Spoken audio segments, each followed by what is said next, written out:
Cool, we're live Morning. immediately. Usually I have like stream starting screen, but I can't do that when I'm in the call with other people. Alright, good morning, if it's morning for you guys. We're doing something a little different on Raylan Ranlin's stream.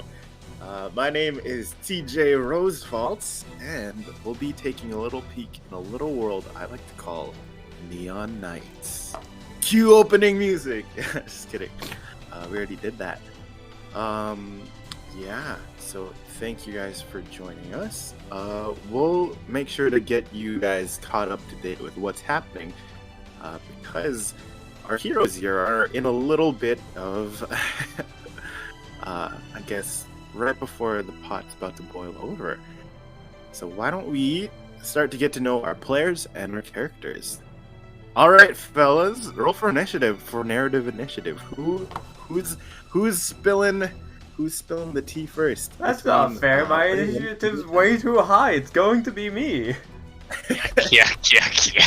This is just recap initiative. Oh, so Or, straight like, D20, no initiative modifiers? Yeah, let's do that. Unless you guys both consent to use player stats. But yeah, let's I get don't it. use want to player go stats. first, but I'm still gonna flex on my Ooh. initiative. Alright.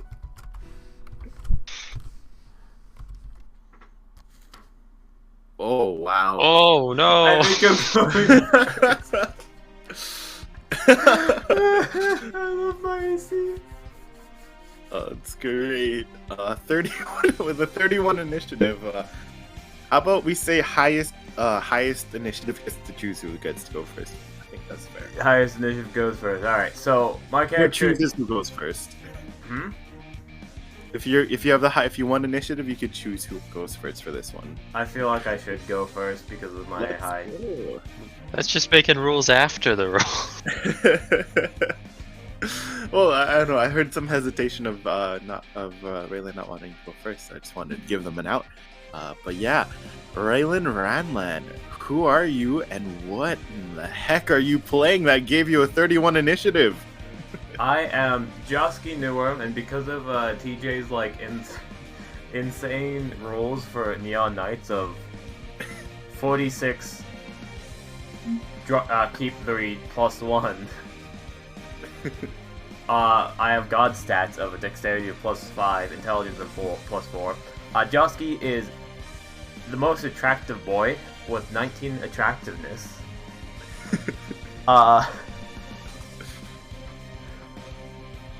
As essentially, Josky is a time wizard who is also a fighter. The lore behind Josky is that Josky pretty much in Neon Knights, magic circuits run within the body.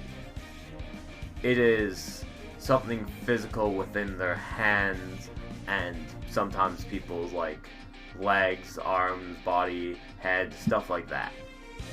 But Josky, being born into a poor family, didn't have much of a chance to keep them.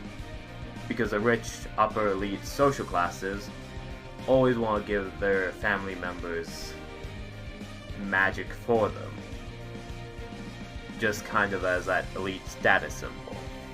And Josky, being from a new family, his family was coerced and scammed and cheated out of Josky's magic. Being offered an outrageous amount of money, which still wasn't enough in Josky's opinion, ended up having them be removed and getting his strength being completely crippled.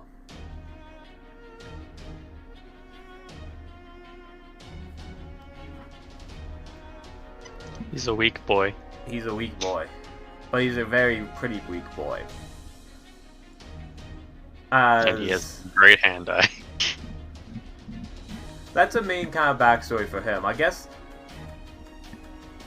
since he is a time wizard, however, kind of his desire and drive to regain his magic circuits pretty much fueled his life. As at the end of his life, he ended up gaining more magic within the forehead of his head space. But it was already pretty much too late.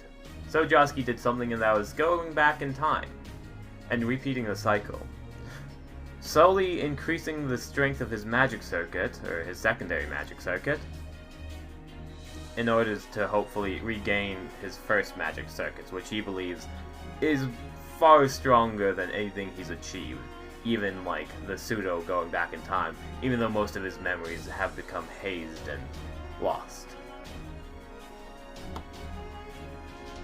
I don't know if you want to say. I was gonna just leave it there. This is session 0. I wasn't necessarily gonna do. Oh no, that's thank you for sharing as much as you can. What can you? What is the scene Josuke is currently in, and how did he get there? That's the final question.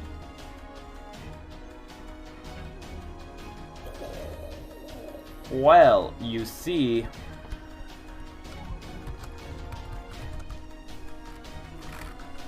sorry, I just remembered that I need to actually type in Neon Knights and post that we're doing this.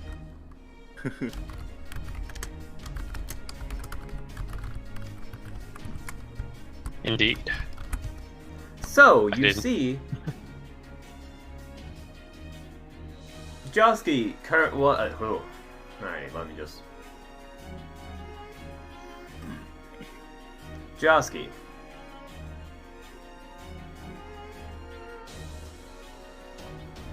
Was down near the docks, I believe, as he was hunting down a client. He essentially needed to... Boy, this is the most, like, choppy delivery I've given. I'm so sorry. It's okay. If you like, we could all do the current recap together if you like. And so that's less pressure on you, and then we could all share notes at that point. How does that sound? Sure, let's at least get like Justin's character introduced, and then we could go back to like character recap stuff. I was just that sounds that really sounds good. like make sure both of the characters are introduced, and then we can see how our stories intertwine. Yeah. Josuke's more of a mercenary type. He's also like kind of ladies' man extraordinaire, unlike myself, BT Dubs. I like how with the 19 attractiveness, you just assumed McLeod was physically hot. Don't you know? That's not the only outlet for attractiveness. Just kidding. He is a very hot boy. Not even gonna lie. Moving on, we have Justin playing as Hildur Rea, or Nea as a hidden name, so to say. Oh my gosh, juicy hidden names. I am playing the prodigy paladin who grew up essentially in a spot of hierarchy. An amazing fighter, a genius mind, and divinely gifted. In many ways, Hildur was at the top of her game when she was in school training to become a part of the Super Paladin Corps. A force still kind of focused on some not necessarily public information.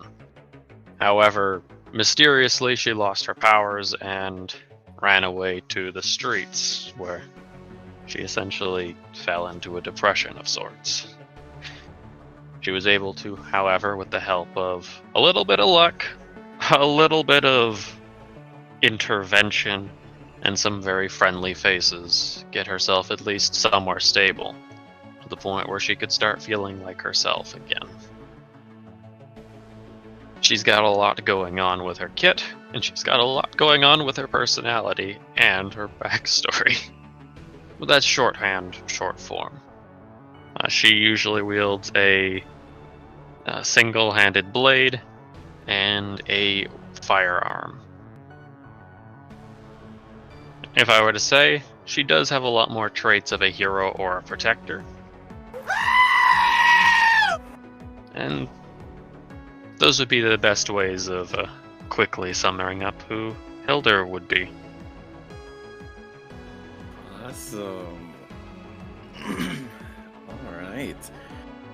Hello, audience. My name, as I've already introduced myself, but these are the characters in this little TV show that I have in my mind. Yeah, this is probably one of my first DMing experiences like this, so I'm very excited and hope that it translates as fun. Firstly, for my players and me, and then for you guys at home. Let's give you a little context for the world. Our heroes, Josky and Hildur, are currently in the grand metropolis of Voltrina. If we zoom in a little deeper from this city, we go to its more rough neighborhood. Imagine a junkyard filled with discarded scraps in a city built on technological progress and also arcane progress. And it's easy to find that a lot of things get discarded, thrown aside once it's outlived its most modern use. Here we find a little place I like to call Barrels Hall, a scrapyard with its tenants that specialize in tinkering and also body modifications as well. This is a world where both cybertech biomodifications coexist with the arcane, where mystical creatures have intersected into our modern life somehow, based on a history that I will elaborate on someday. One of the aesthetics that really stuck out to me to help create this world was the idea of soldiers carrying full-on automatic rifles side by side with another soldier that essentially had like the classic wizard staff with like the the wood handles with a crystal ending, but with a gun stock being at the end, and just walking alongside their comrades. And I thought that was really cool and wanted to build off of that. What if there was no real separation between science and magic, and just seeing how they clash and collide and also intersect? So this is a hint of the world that we're in. As we zoom in to the building of Barrels Hall, which is literally looks like a giant barrel on its side, not the Krusty Krab. As we zoom in into its lower deck, we see both Hildur and Josky almost in a state of shock. Hildur herself seems to have encountered a very intense, or it seems that her mind and her body have been the battlefield for two extraplanar deities. One intent on consuming her being and controlling her soul, the other less defined but seems to be benevolent enough to her. These beings have revealed themselves in full name, or at least one of them have. The Force intent on consuming and overriding her has revealed itself to be despair, a rogue, or maybe not so rogue aspect that seems to have some birthright claim to who Hildur is. The other, less defined, but has been communicating with Hildur in very subconscious ways, often leaving her mark through the color magenta. Hildur has learned to call this being Gem, that is J.E.M. And we find Hildur currently recoiling from the intense internal battle. One of the keys in her success in not becoming completely overwhelmed was not only Gem, but also her newfound, yet somehow very familiar ally in Josky Newworm, a very handsome Shatter Kai with very human features.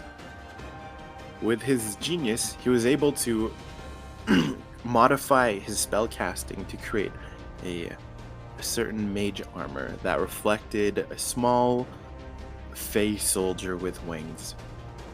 And he watched as as it absorbed the divine energy in the air, which Hildur's arm seems to have been summoning. As we zoom out even further back, we see we see a burning furnace of pure flame engulfing an entire room in a small little pocket dimension where a holy man communes with his god, and where Gem seeks to plead her case in trying to understand this world of gods and the divine and who she is in relation to it.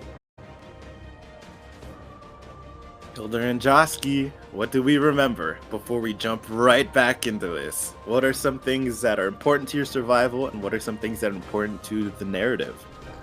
Josky, since Josky has like a +9 initiative, Josky pretty much spent his first mission with one of his brokers from his past timeline that he trusted pretty well, kind of trying to get information from somebody he killed originally. But that ended up turning south, and his trusted companion wasn't so much trusting anymore since he didn't have the time or the memories that Josky did.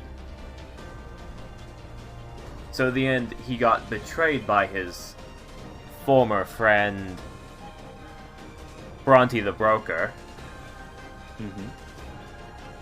as he had to go into hiding since the client that hired him would be after his head. That's right. That's right. While hiding out in one of the best known locations where no one can track you, he got hired for a different job. To bring a certain Sumaria to the docks so she can go back to her homeland of San Balmo. That's right, San Balmo. As also her two children. Yes, the children, either Mickey, Max, Mika, or Kyla. I don't know which one it is. Completely wrong. But I like that Josky would probably... Do you think Josky would remember their names properly or no? I hope he does. Okay. But apparently not.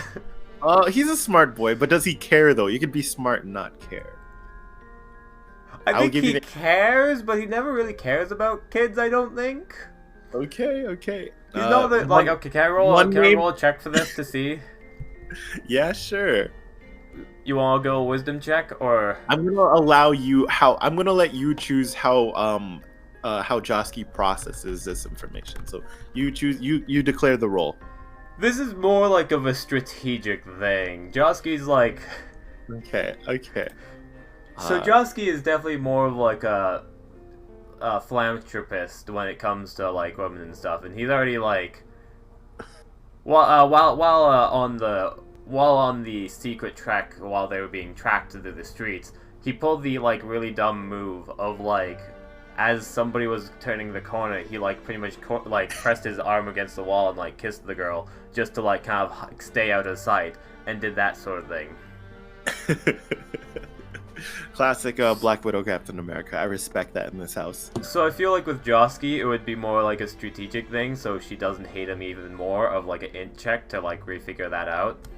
Cool. Of a 14. Okay, I do want to remind you, you do have the innovative talent of improvisational, if you would like to add that at all, if you're able to justify it. I don't know if they would have names on the backpacks. I feel that would be a dead giveaway and get them hunted down. Does my tablet have it with the mission information? Yes, that's right. So can I use that as the +4 to get an 18? 18 and now advantage, since that was a purely logical check. Isn't your tablet the broken one, or is yours the non-broken one? It's the broken one, I'm pretty sure. It still works. It's just a cracked screen. I mean, if you refer to the tablet as well. So you're adding another... What are you adding for your innovational? Or for your improvisational? Intelligence again, so that's another +4. A double intelligence? I'm not sure it works like that. I think you're gonna have to... Okay. It's either a +4/+4 or a +4/+1. Okay, +4. You know what? We'll let the double intelligence, because that was pure logic. So, yeah. At first you're thinking, with a 14, One of them definitely starts with an M, and the other one definitely starts with a Z. And then you really start thinking about it and refer to the files that you saw in the tablet. They are Micah and Zari Drost. Oh, 1 second. I was responding to chat. No problem. No, I don't know anything about chat. I don't believe in chat. Right, yeah. No chat. Chat. Say the names again. Mikey. Was Mikey one of them? Did I get it right? Sorry, I got that right. Micah. One of them was Micah. That was my DM. So one of them is Micah. The other one, the younger boy's named Micah, and the other one is Mari. Yeah. And then And the last one is Drost. Sorry? What was the second one? Zari. Zari. Last name is Drost, just like, named. They have Ian Drost's last name, and for those of you at home, Ian Drost is a very powerful and rich man, who this family here is trying to escape him because of some very bad things. It is implied of a very abusive dynamic. You do also notice that they very much, Samaria's eyes have a very dark, brown, rich tone to them, whereas their eyes, you assume, reflect more like, just another thing while you're making this observation, their eyes look more close, the color of their eyes look what you assume more like Ian Drost's eyes. You pull up a file of Ian Drost. He has these more like kind of very like blue eyes, but I think the fusion of Samaria and Ian leave the children with these more gray eyes. It's interesting. Cool. Is there anything else? Sorry, we're still recapping. I just got right into it though, but we're still recapping. Is there so you were hired? You said you were hired to escort Samaria, Micah, and Zari. Cool.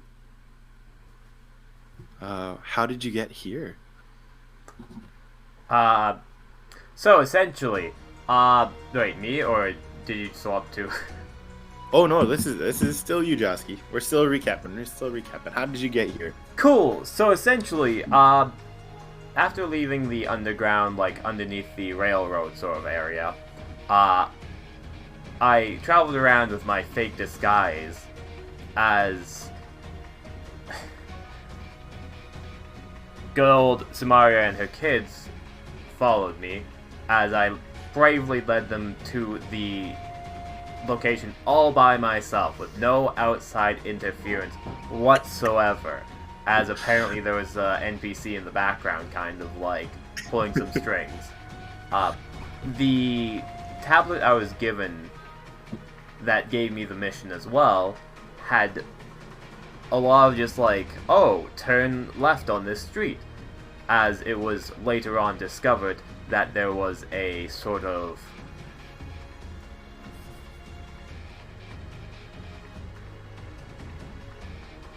it was discovered that the tablet had like this AI that was connected to a whole bunch of other tablets, as essentially it was calculating, doing all the information, and kind of getting people to do different missions to achieve its goals. As eventually, after having outside help and stuff, we were able to get to Barrels Hall, kind of a safe area and loading zone, before setting out to the docks again. Mm-hmm. Yes, that's right. Barrels Hall was listed as one of the first check stops before they could finally board the ship. As it's an ideal location that's not too far from the docks, but it's also a good place, according to the tablet, to lay low before officially heading that direction. As I should mention, how Josky got into the underground network, he kind of had like some loose information from his first life. He kind of was born into the more shady stuff. As for the robot thing, it got into him. Yeah, it pretty much was. It found Josky, and it was like, okay, cool. Well, I guess I'm hired. Do you remember the incentive, actually? Because Josky just came from a really intensely failed job. He was there to hunt down, to hunt down a certain target who ended up blowing up an entire building. The incentive was essentially getting the heat off of him, wasn't it? Yeah, exactly. Yes, that's exactly it. The incentive was not only to get the heat off of you, but to fully incriminate Bronte, the evidence to fully incriminate Bronte, and as well Clint the cyborg, who you were fighting with. Oh, I hate Clint the cyborg. I killed him in the first timeline. Should have killed him again. He knows something, I know it. Excellent. What was it like when you got to Barrel's Hall? Alright. At Barrel's Hall, I met the informant, which the tablet definitely said was gonna be there. And Josky, being the time wizard he is, hey, I recognize this person. They're a lot more depressed than you, they're a lot more cheerful than how I remember them. But it's a different timeline, who knows what's changed. As Josky was very much immediately friendly and immediately like, oh yeah, I know you, I can trust you. Just because of that other timeline experience. However, it turned out that good old Hilder, Justin's character, was not actually the informant, as the informant would get back after I disclosed all the information. As she was pulling the strings behind the scenes to make sure I wouldn't get caught. It was very hilarious. She was essentially trying to lay down the track while this train, who is Josky, Samaria, Mike, and Zari, was trying to go across it. So she had some rough rolls on her end, but here we are, allegedly safe. So that's great. She would also leave different care packages for disguises at different checkpoints as well. So that was pretty interesting. Do you remember this operative's name? No, unless it's Irvine. Sorry? Kaylee.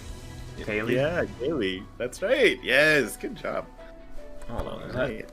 Any final thoughts of what you... Oh, wait, yeah, you also met the patron of oh, yeah, Josky just has a ton of anime moments, so, he pretty much did the anime thing and, tripped over, the patron's daughter or something, and accidentally fell on top of her, pinning into the ground sort of thing.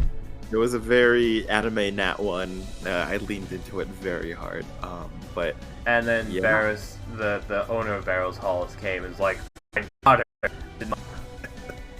The owner, whose name is Caliber, is eventually talked down by his daughter Juniper, and yeah, And Josky sat back.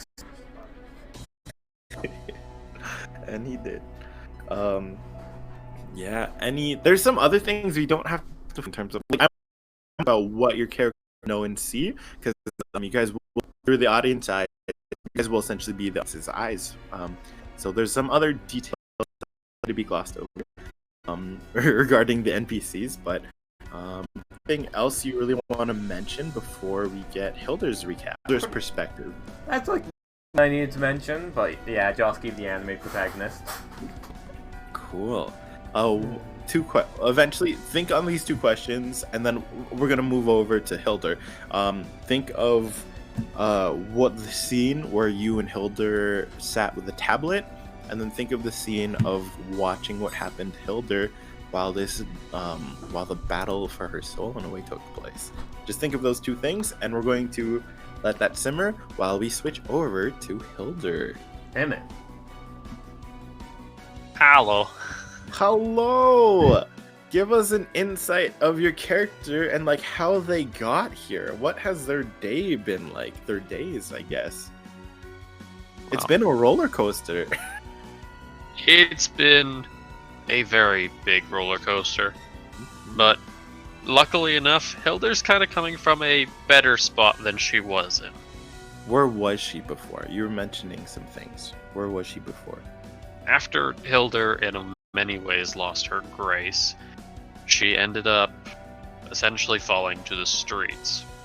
And with pretty much nothing but the clothes on her back to her name, she lived back and forth, just trying to create something or have something to her name, money, anything, when normally she came from a fairly well-off place. In Palladium, the Paladin High School, she was the top cream of the crop, practically a celebrity. They would make action figures of her, kind of thing. But then she essentially went into street life, which she knew nothing but essentially misplaced hope and inevitable despair with. Though, luckily enough, she was able to get a few breaks with money and eventually run across the Barrows Hall, not Barrows Hall, Yeah. owner by the name of Caliber, and his little family of his son, Vinny, and his daughter, Juniper. Funny little insert side note Amazon Prime fact. Vincenzo is actually a drow, a young drow man, and is adopted by Caliber, whereas Juniper is a fully biological daughter. Whatchamacallit? Juniper and Caliber are both very human presenting and are originally from the country of Zirkos, which is my world's strange pseudo Eastern European Russia area. Sorry, continue. With this new family, Hilda was able to pull up a little bit more of, well, funds, functionality. She was able to get into tinkering. And that was around the time she did connect in with the whole GEM setup. You see, GEM isn't only an underground network. Think of it more like an app setup where you get something if you do something. You may be asked to deliver coffee to your friends.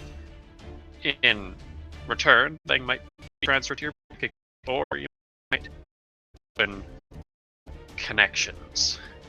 All actually didn't. The Inferno still something that not that it's had, but Doc really cute. crashing horribly. Oh, So I'll Gem. just Gem. hold a Let moment. me I can do. Oh, but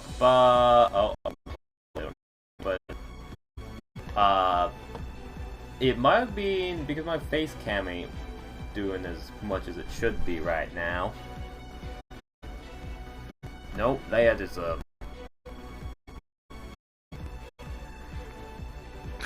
I promise it wasn't me hacking the stream to sabotage their being visual. Port Vor.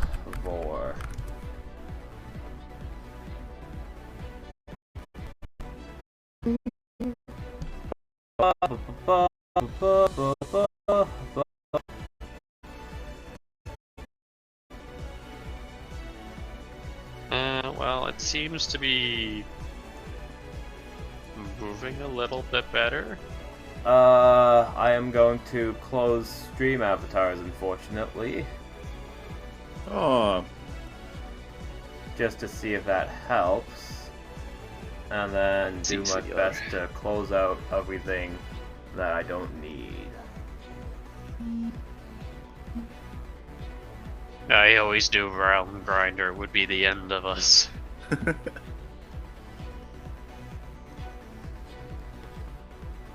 Whew. This is feeling pretty good. How are we feeling? It's pretty decent. Pretty decent. I think hopefully that will slightly improve it. I hope. But no shitty. Alright, I will continue. How is it Sorry. now? Oh, sorry, I was just posting. I see. Oh, I think you're all good. Good. Yay! Yay. You revived the chat with CPR. We revived the chat with CPU. CPU. Killing good goblins and dead goblins! Now let's make these We goblins totally did not good! do mouth to mouth to the chat. Yeah, let's make these goblins good. I'm sorry. Sorry, please continue, Justin. Essentially, Hilder was placed at this nice little shop where she was able to actually make a way for herself and join a family she really didn't have when she needed it most, because they were gone.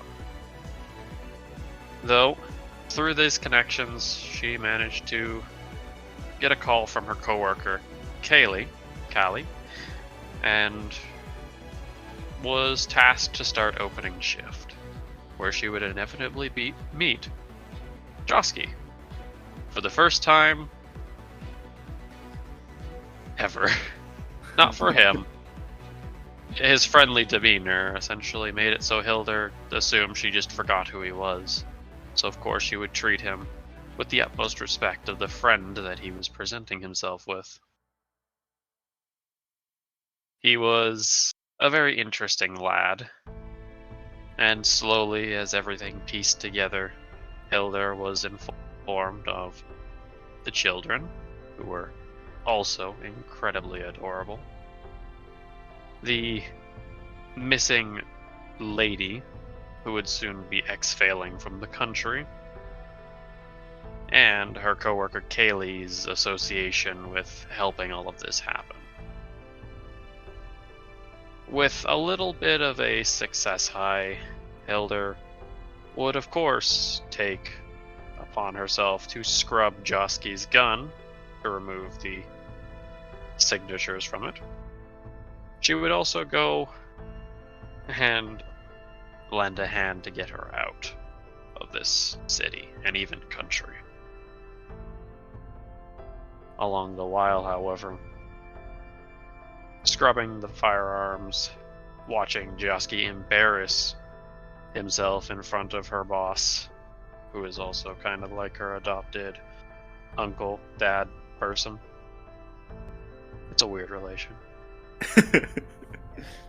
considering she sees Vincenzo as her adopted son. You're barely any older than him. That's fine. I'm not going to tell you how your characters see things, except sometimes. Poorly is the correct answer. Good question. Caliburn, Bar or Smith? Sorry? Caliburn. What's Caliburn again? Caliber is essentially, he runs imagine it as a tech shop for not necessarily prosthetics, but let's say you need a tech replacement for your heart, medical based stuff. He's a person. He runs the place called Barrels Hall, which sounds like Barrows Hall, Which I did on purpose. but it's done on purpose. Yeah. Just think of it's like your parents are bod modders as well. You know that. It's essentially, this is even more street level. So it's kind of like these people can't really get proper care. Like one of the signature attributes of Caliber is being able to get the most value out of like the most shittiest scraps kind of thing, and somehow making it better. He's a form of a pillar in the community in the way of helping people who can't like get the most updated and necessary body modifications, or like sometimes it's even like internal organ related, and helping them get access to those parts. On the very rare occasions, like for externals and like limbs, they do installments, but besides that, it's essentially a half tech startup, half pseudo urgent care almost, and a whole lot of scrapyard. Sorry, but continue. Oh, any other questions? Did that answer anything for you, Ray Ray? Yes, things have been resolved. Very well. There's no chat. There is no chat. There is no chat. There is no chat in Boston today.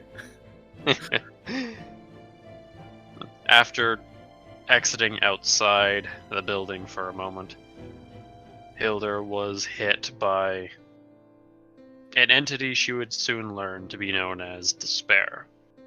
Something that almost incapacitated her in many ways, putting her into a space of a waking dream. But instead of a dream, it felt more like a nightmare. Only through the help of the mysterious gem entity was she able to truly start to understand a little bit more and build her resolve in order to fight against the injustices of the world, breaking out of the nightmare with a little help from Josky as well. She now had the determination and fight within her. When the two entered back inside, she played a little bit of a game with Gem in order to witness from the tablet what her boss, the boss of Barrows Hall, Caliber, was going to do with it. Sorry, pause. Order of events was actually reversed, actually. So the scene that you're about to describe actually happens right before, the whole psychic attack, actually. Just want to clarify for the timeline. Please continue.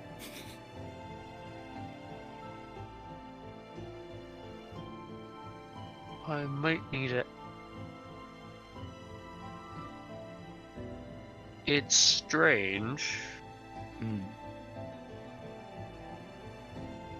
Because I think... sorry about this. No worries.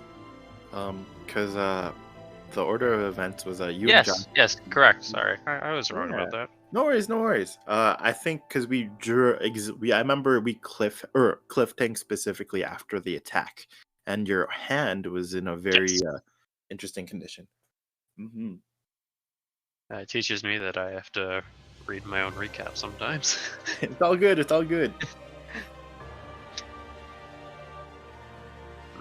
So, correction, she did the whole spy thing, and then was attacked by the metaphysical manifestation of despair and sadness.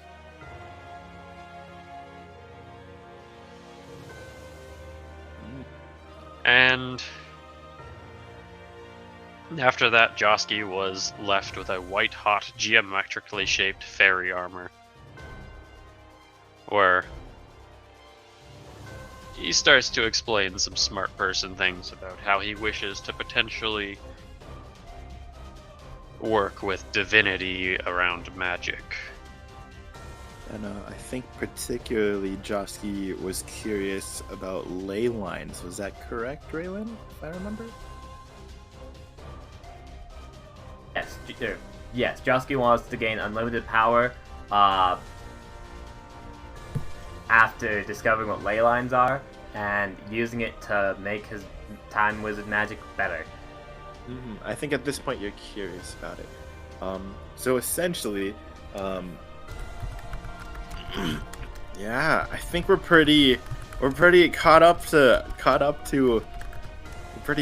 Is there anything else you guys really want to mention in terms of?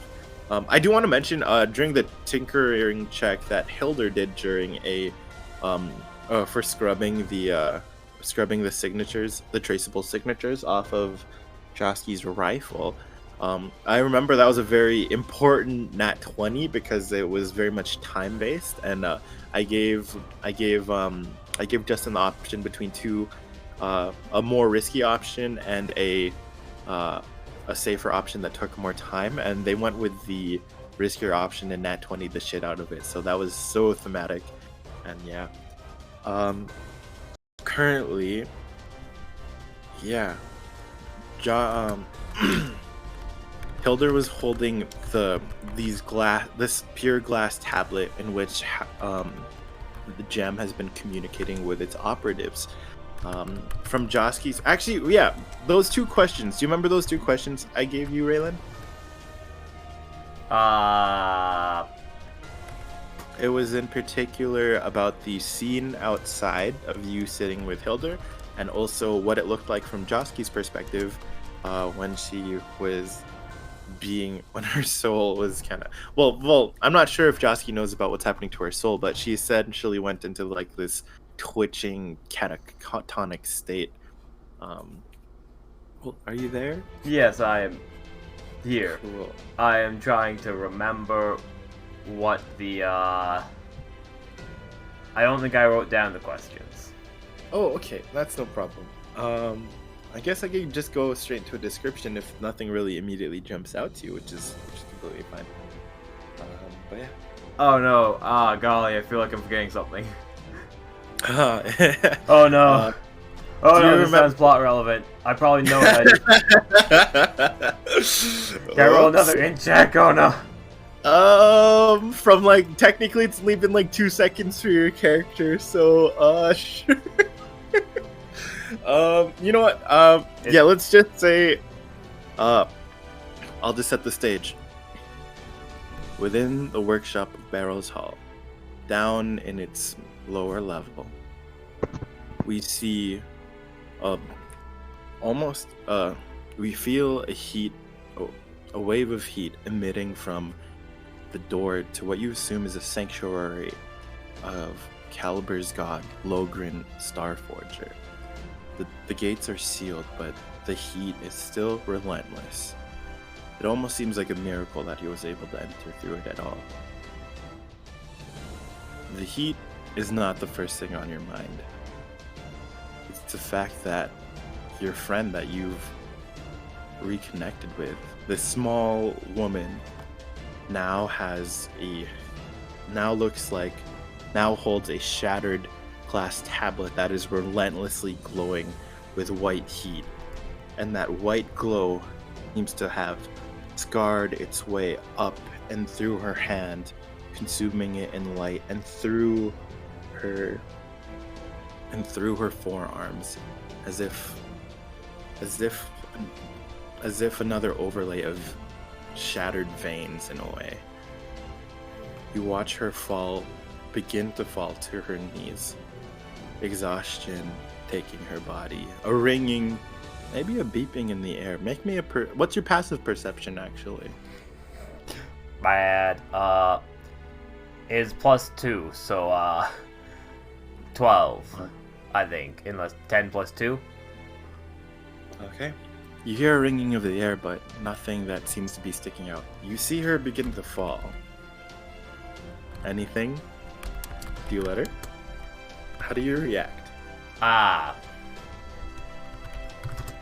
Well, Joski knows that he can't really catch her, but at the same time...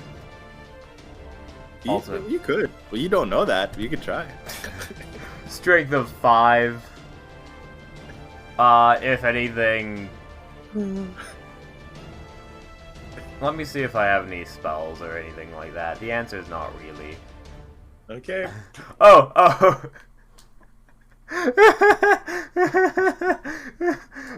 I don't want to waste another spell slot of Featherfall on this. Oh gosh. Whatever. Joski will do his best to like try and catch her, I guess. All right, let's Probably make more dex-based. I'll let you make an act. Let's say you're about like 15 feet away. I'm gonna let you choose between athletics or acrobatics to try to get there. Acrobatics, absolutely. Do I want a -3 or do I want a +5? I mean, like, I'm not gonna tell you how to play your character. I just present the options. I'm doing the acrobatics. You got 15. Hilda, make me a Constitution saving throw, please, and thank you. Consider it done. Consider it done. It is done. I take 20. Yeah. You're under the effects of cone of cold. No, Joe, I'm joking. Do I want... Oh. You fully feel, even with your eyes closed, you black out, but that sense of burning white, you still perceive it. Maybe not on a physical level, but something in your inner realms of your being. You still feel it there. You feel, we'll say 15 was a success. You feel arms wrap around you as you are caught, and currently in the arms of a non-hostile being. Oh, why are you so heavy? You're, you're so small, but you're so heavy. Oh my gosh, Hildur, what happened? You see swinging down from the grav. Deception check. She's not super heavy. I'm super suave and I'm just laying her down to the ground gently. I don't have a strength of 5 or anything. Deception check. You see Juniper, Calibur's daughter, was long black hair split into two braided ponytails with bands of gold throughout them. Josky, what happened? Honestly, I'm not. Seer start too ruffling sure. through her tools to try to do first aid on her. What? I mean, what did Josky? From Josky's perspective, she kind of started to look at the tablet and then it glue. Yeah. How like Josky doesn't have much knowledge of what's happening, so can I just do a kind of like an Arcana check to know what happened again? A what check? Sorry. Arcana. Oh yeah. I remember I gave you 2 different options. I think it was between Arcana or Religion. So from an Arcana check, you understood that. This is from your previous Arcana check that I remember. Right. You understood that she was, or the tablet itself was absorbing an intense amount of non-arcane energy. And that's what encouraged you to use the small little mage armor as a filter to gather a sample of it. So this I'm not sure how much you probably hypothesize, but you don't know for sure that it was divine energy. But the sudden release, the explosion of the tablet, make me a history check. I'll let you do that. +4. 18.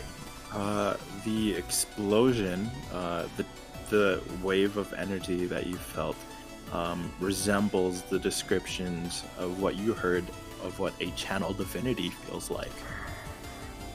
But that's just hypothesis. Even with the 18, that is still hypothesis. Well, it's not exactly arcane energies that's flowing through her right now. It's much more of a...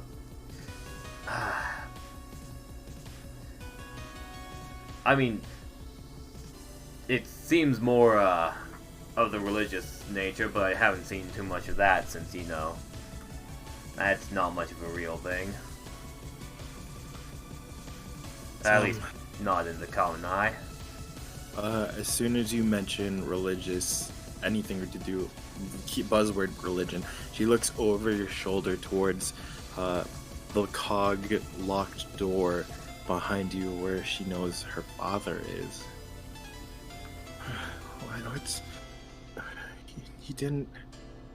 He wouldn't attack her.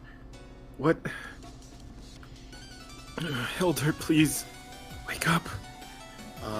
For this next constitution check, Hildur, or constitution saving throw, I'm gonna allow you, let me just check her stats for this one. For your constitution saving throw, you are going to be able to add a flat 3 to it. DC 15 to regain consciousness. And I don't know what your innovative talent. Let me check what your innovative talent is. But if you're able Dirty to fighting and the improvised. Okay, well, yeah, I'm going to say I'm not going to be holding you guys' hand throughout all the reminders.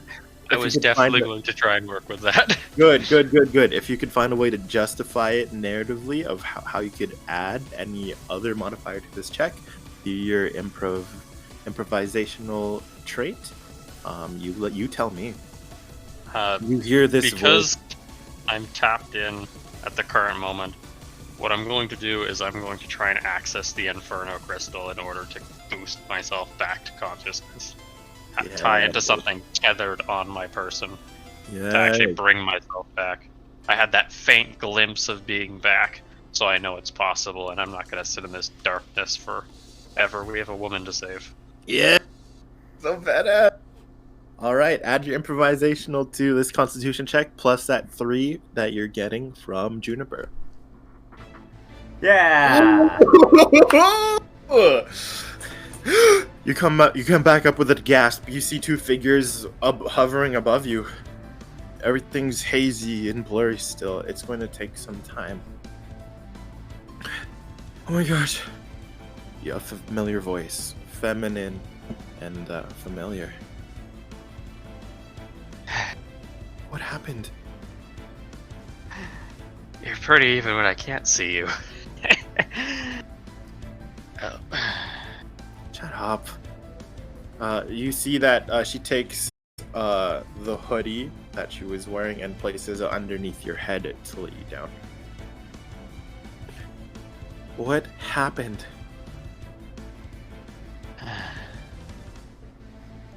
Despair. Josky pulls out his unlit cigarette and puts it in his mouth without lighting it. Buzzword, despair. I don't... What? A confused look.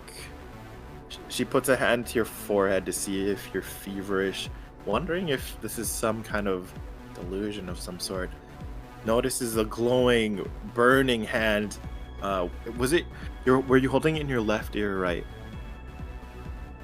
Imagine... Right. It would probably be right. You see that she begins to cast some kind of spell and onto your hand, and you see lines of almost like sylvan coating start wrapping around it. Is the thing still like burning hot, or is it starting to cool down enough to touch it? It is relentless. It is still burning and hot. Hilder seems very unbothered by it, almost unaware. Josky's probably,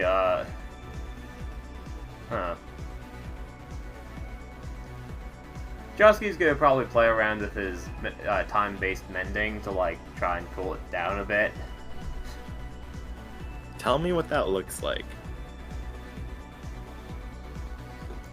I imagine he kind of, like, crouches down beside Hilda, kind of blocking the scene from anyone behind him, essentially. As... I imagine he kind of reaches out, almost touching a dial.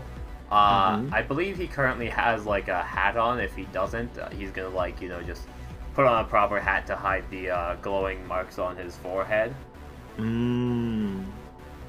As I imagine that projects kind of like an arcane circle almost, as I imagine he's kind of like just like using his hand to adjust the projected image of just selecting certain parts of the, like, not the whole device, but like adjusting certain parts of the device to almost travel back in time before it was broken and like, cracked.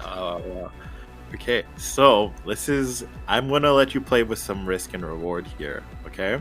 And you get to tell me whether it's worth it, on how far you go with it, okay? Okay.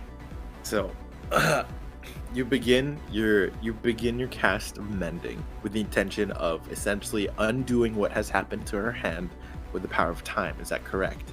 Not necessarily her hand, because I don't think mending does that. Okay. It's more or less making so this thing isn't as hot and as cracked.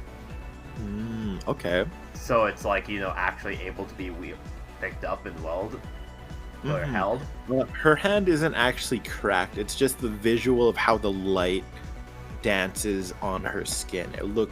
It almost looks like a projected light of what that shattered tablet looks like. It's like that pattern of a shattered tablet is kind of like on her hand. Yeah, and I'm trying to fix the tablet itself.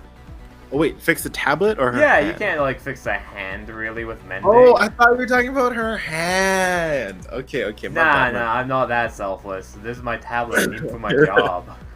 Okay, I'm gonna have you. Okay, cool. I'm gonna have you roll an Arcana check Yeah,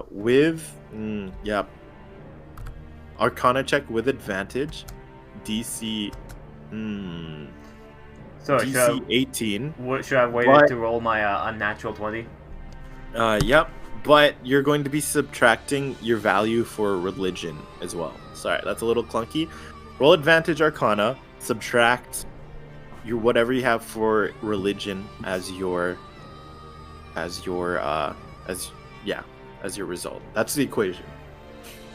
So you want me to add 4, subtract 4, plus 2? I mean, if that's your value, yeah. I guess Just because, so. like, they both use intelligence, so if I'm subtracting religion... Narratively, what's happening if you have a certain perception of religion, it might be skewing you in a wrong way. Josky does not have much of a perception on religion currently. Cool. Just So as, yeah, like, a heads-up war, like, because Josky doesn't really care about religion too much. His That's only knowledge fair. of religion just comes from his passive intellect. He is not proficient in religion. that's great. This kind of makes this even better, actually. So, So do you still want to subtract the 4, or would it be if I was proficient, subtract my proficiency? I guess. Hold on, let me take a look at your stats. It sounds like... I'm without- leaning. Oh, sorry, yeah. I'm gonna lean into what I lean into. Let's say, yeah. What are you proficient in Arcana? Yes, I am proficient in Arcana, but not religion. Okay. It sounds like what you want is if I was proficient in religion, I subtract guess my... so. I guess that would just be add just proficiency then, if that's the thingamabobber. Okay, so I don't add any intelligence, essentially. Yeah, because I think just the perception of those two fields cancel out here, but you do get advantage though. So. Hold on, let me see if I can do anything to help this get any further. Because, currently I would have came close, but I am currently, failing by 3 points.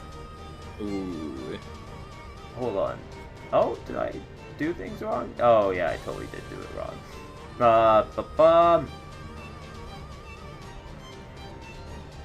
Alright, I should be...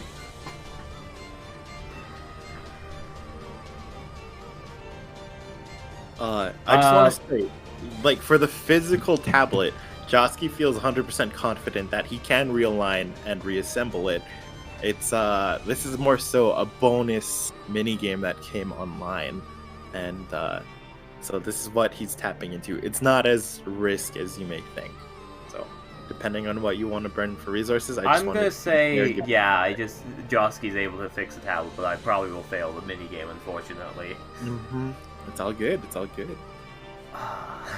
All right. Within the same moment that you completely realign the tablet, you see the tablet completely comes together, but is dropped to being colorless, clear, almost gray, as the white hot energy seems to have dissipated. Oh, okay, I just realized something I could have done.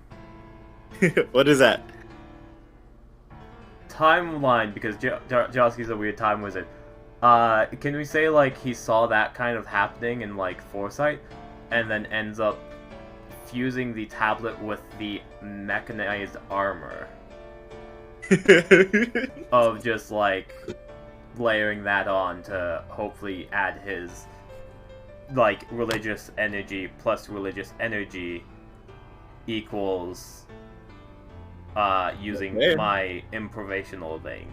Cool. That's really cool. Is this in reaction? Are you trying to undo what you just did, or like change the actual timeline? Or are you trying to? Is this like after the fact? I like the idea of chronal shift, expending a use of chronal shift as a reaction. Creature can roll a d20 to remake a saving throw. Okay. As essentially having that proc and kind of like that time kind of maybe for those who are magically or divine, they swore they saw it turn gray, and then almost like a glitch in the system, it goes back to him kind of like starting his process, but pulling out the the fairy armor that he made, and kind of just like layering it as like maybe like a protecting or a backing or like a phone case. Okay. He's making a fairy like a phone case. Oh no, I love it. Oh no. Okay, I want to make it very clear for the risks here in terms of you use the mage armor to essentially collect samples of this energy, and it's now being stored in the small little action figure mage armor. We're on the same page there, yeah? Yes. So essentially, Cool. the mage armor will... I'm going to say that if you're essentially spending it to try to revamp the properties of this tablet, or try to keep it from going gray in particular, I'm going to say that there is a large risk of you using that losing that sample for the sake of expending it for what you're about to do here. I just want to make that clear if that's something what your character actually wants or not. Josky has a newer sample of arcane energies that might have more things. He's okay with keeping the tablet because clearly it has the same non-arcanic magic that sort of deity-filled one. Oh, this is gonna be so strange. So okay, I will roll again for me arcane shift, chrono shift of a free reroll, right? Okay, yeah. And then will you allow me to add the improvisational to this roll as well? Yes, that's how you do it. That's how you do it. Technically advantage still, so that is either a 19 or a natural 1. I think I'm going to take that 19. Wait, where's the 9? Oh, okay. Because I did I see what instead you of mean. plus 6 and You know what? I'll allow it. So you keep your original results. Is that what we're saying? Yes, 19 and 7. Okay. Well, yeah, I did plus 7 I'm instead of plus sorry, but we do the arc. Okay. 6. Oh, the DC went up, didn't it? No. Well, wait. So you got a 19, you said? Yes, 19. I assume the improvisational. Yeah. Okay. I see what you mean. improvisational is why I got to a 19 again. Okay, I'm going to allow it. Yes! Cheating! Min-maxing! Don't worry, that was an advantage. I cheated the system, like all filthy time wizards. I'm gonna have to take another look at Chrono Shift another time, but for the sake of this narrative, we're gonna move forward. You align the pieces. You see how the epicenter of the shatter, starts where her hand was gripping it on the side. You start laying out the pieces before you apply your mending magic to it, and you see almost like the clicking of seconds on a face of a clock. You see it starts from the bottom left, moving straight up towards the center right in a clockwise direction. All these little shards of glass kind of tick into place.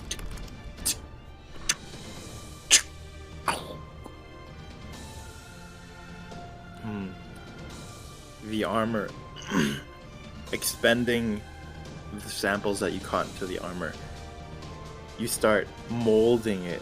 You start molding the form of the mage armor around as you cast mending, creating a boxy, hella strong protective case around the tablet.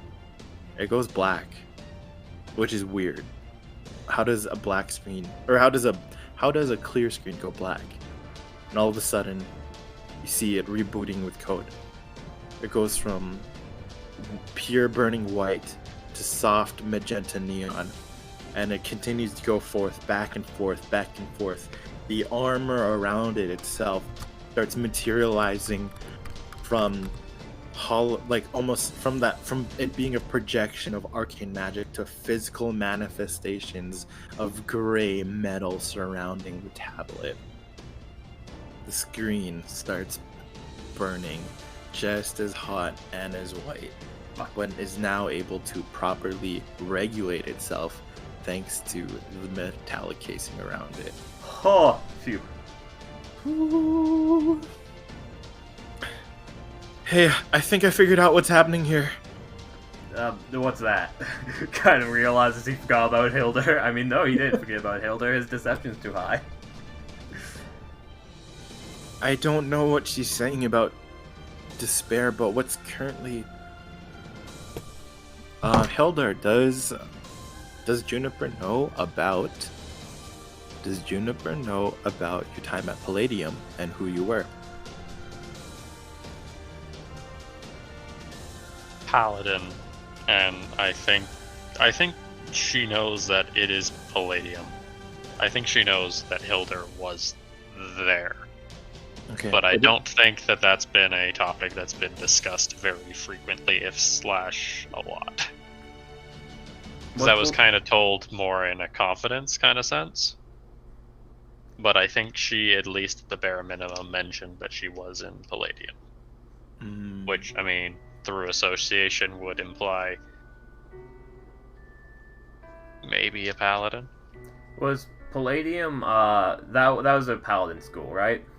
Yes, that's correct. It's a division of the military academy that essentially collects people with divine affinities.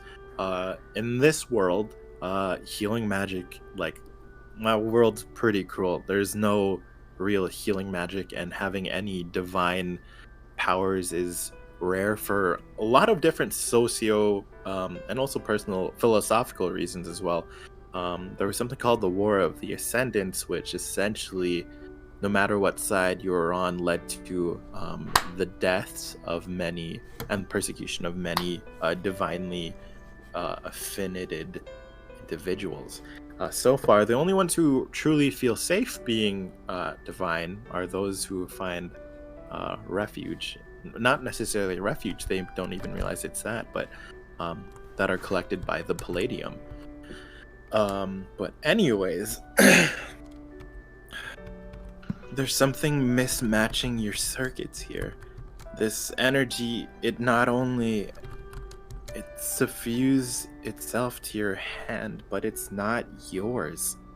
I don't think it's bad either, but it's reacting. Oh gosh, Dad, get out of there, please. It's reacting to You see, she has words that she does not feel safe saying here, even in her own place of work, where you know she grew up and everything. Whatever she has to say, she feels like it's not her place to say, but is starting to make her own conclusions in her head of what this is. Don't worry, it doesn't hurt really. Are you sure? Oh. If anything. Alright, I'm gonna try and pick myself up. Whew. One last Constitution save. Let's say No, we'll say. You have full hit points, right? Yes, you do. Okay, yep. Cool. Let's say 14 and up. You have full mobility and like you're feeling like yourself. 14 up. Wait. Come on. Josky's gonna probably be like sort of helping them stand up. I can technically grab the tablet myself, right? You could try. Actually, yeah. Yeah, because it has a protecting casing around it. It does now. That's what. As you hold. Actually, hold on. I'm gonna resolve what's happening with Hilder first, and then I'm gonna move on to the tablet. Hilder, roll me a d10.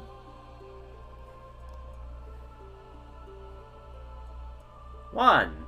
That's actually really good. So for the next round, which is just 6 seconds, you're under the effect of exhaustion. But now I was gonna see how long that would last for, and it was just gonna last for 1 round as you're coming to. So that was actually good. Wow. You get intensely woozy as you stand up. You're about to fall over. Juniper catches you by the shoulders, and she says, "Take a deep breath. Come on." And as you feel yourself exhale, the world comes back into clarity, and you see your friend Juniper, your pseudo sister, your bestie, and then to your right, a Josky Newworm holding a really intense tablet. Still about toys rather than... You know what, I'm not gonna finish that sentence. It's not like I forgot about you. If I can figure out what's happening with this, I'll be able to help you a lot better. Award-winning smile. Yeah. Josuke's full of shit! What I was saying earlier. I think the easiest way to digest it is we got a very scary force. Calls himself Despair hanging around here. And that ain't no, that isn't a metaphor or anything. Oh, they just tried to attack me, and I think I'm good. While Juniper has her hands on your shoulders, you feel her actually start. You don't know if she's trembling or shivering. She takes her hands off of you, and you see that she takes the data from the spell that she's collected. It's still kind of circling in just onto the side near her head, and she closes her eyes and they glow, and you see the data whip around and kind of like almost like a balloon that's been released of its air, and it kind of zips around deeper into the store of the building.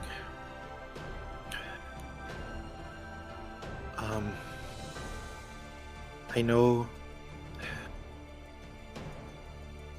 this is no surprise to you, but you can't leave, you can't go anywhere with your hand being like that. You know how big of a target that makes you. My hand's glowing? Looks down at hand. You see burning bone white. Like you think it's almost flame, but it's like almost like steam coming off of your skin that's making it look like fire. Let's get inside quickly. Oh, just to clarify, you guys were already in the workshop. Okay. Yeah. Okay, good. What? I'm going to try something then. Do we have a lot of time until we have to go, or no? Make me a we've been... Yeah, let's make a... Actually, make me a D20 roll. Because I think you guys took at least, what, 2 short rests? 8. I think D8. We had a fakey long rest. Cool. You guys are about 2... Oh, actually, no, it's closer. It's an hour and a half away until the departure time of the ship.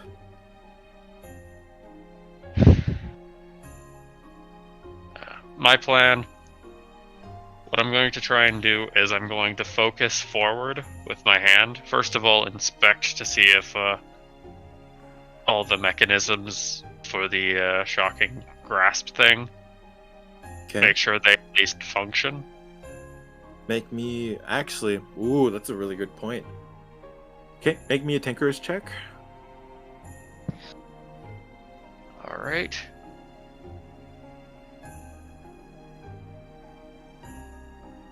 Da-da-da.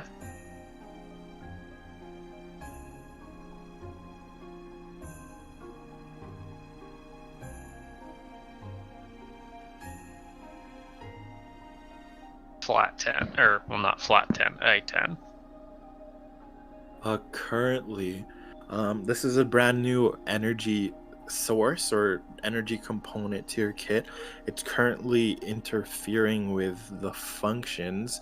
You're able to activate the shocking grasp, but there's something it's not to effective efficiency. Like you barely get a spark. Definitely going to need you definitely need to be making mods to adjust. Alright, well, let's try something different. Instead of tapping into our good old Inferno Crystal friend, I'm going to summon a Blade Ward. Which level? Because I know you have different animations for that. Tell me. So, because of how Blade Ward for me works, It starts with its little like glowing red effect, then it moves into the second cast moves into the glowing red effect with like fire almost at the bottom. The fine one is a full-on like almost crystalline yellowish shield, which almost seems to move with the perceiver instead of the actual user. So no matter which way you look at it, it kind of looks like a dome. It kind of shifts with the viewer. And I'm going to conjure that up just to see what happens, to see if I can still do that. But I'm not going to draw on the Inferno Crystal. I'm going to try and draw on whatever the energy this is. Unactive. You see, you do the somatic conjurations to try to summon it. You see maybe a little bit of bubbling from the Hand of Origin. Maybe a little bit of that red aura, but it's not. It's totally incomplete. All right, this is actually more on the bad side then. Wait. What if you try let's doing start whatever you're doing while holding this, as I hold up the tablet? All right. Okay. Actually, Josky, as you look into this tablet, this beautiful creation that you made, you see that it's changed form. Ooh. In a way. And from that sleek rectangular, this has gone into a more. It's a chonker. It's a proper chonker. The screen is really big somehow, bigger than before. Even though you're just realigning and then covering it, you've seen that it's grown. That the residual energy has helped it expand in a way. You see, the center of the screen, a purple dot rhythmically pulses. Is it Morse code? I speak Morse code! You do. Awaiting user interface. Awaiting user interface. Awaiting user interface. Oh, Wait, would I be understand? the user? No, that would. This has all like this. This theoretically has a bunch of like Hilder energies, but kind Make me a dexterity saving throw. Me? Yep. Oh golly, fighters don't have proficiency, but I got plus frickin' 5. Let's go. 7. Your thumb slips and hits the center. Cool, I press the button. Okay. Things happen how they're supposed to happen. Was it a slip, or was it me saying, why not? I want it. You see that the screen activates, and within it, make me a wisdom saving throw as well, please. Oh god, oh no, that's not as strong. We're gonna die before. 17! Hey, that's good. Dice tell a story. Plus 5 versus plus 0. Plus 0 always wins. You see, as you're holding the screen in front of you, at first it's just spiraling code that goes across the screen and in X diagonal patterns, up, down, relentless, almost like a flowing ribbon of information that constantly overlaps and weaves through itself. It's incomprehensible to a mere mortal, don't you think? All of a sudden, you're no longer standing. You're no longer head. You see the image of a blue sky, pale periwinkle, clouds drifting through it, grass that's soft and tall, dancing in the breeze. There's no sun here, yet everything is lit. And the wind you feel doesn't actually feels like invitation. This is here you are. You snap back in a crash. It's only been maybe half of a second, but everything that you saw, knew anything like your temporal shifts. You feel the different voices from different timelines speak over you. What was that? What was it? And you find yourself still shocked. You've out of space into this. Just Other voice. I have to like other like times. make me a 15 then just like your sniper breathing, deep breath out. You center yourself. Only the voices you want to hear from the different timelines you hear. Oh, it's apparently. Hold on, stream's not apparently watchable. 1 second. Oh, okay.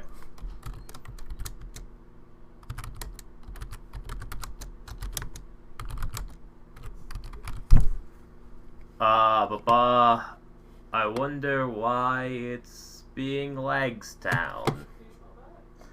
I noticed. Okay, so Oh, anticipation. I was just like, do microwaves have an effect on stuff like this? My microwave Kinda. sometimes messes with my Wi-Fi. Yeah. Ah. Yeah, it's because they kind of suck. Yep. They can mess with stuff.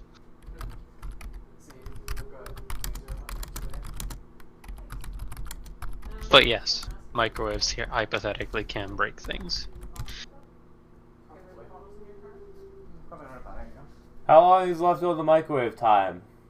20 seconds. Why? Can you hear it or? Apparently, microwaves can mess with stuff. That feels unusual considering it's come up before, but We're gonna, yeah, I agree. It seems weird, but like we're gonna see if it's like once it's done, whether or not it's like fixed. I hope it's a microwave because then that's like an easy fix on my part. Hmm. I might just have to refresh things.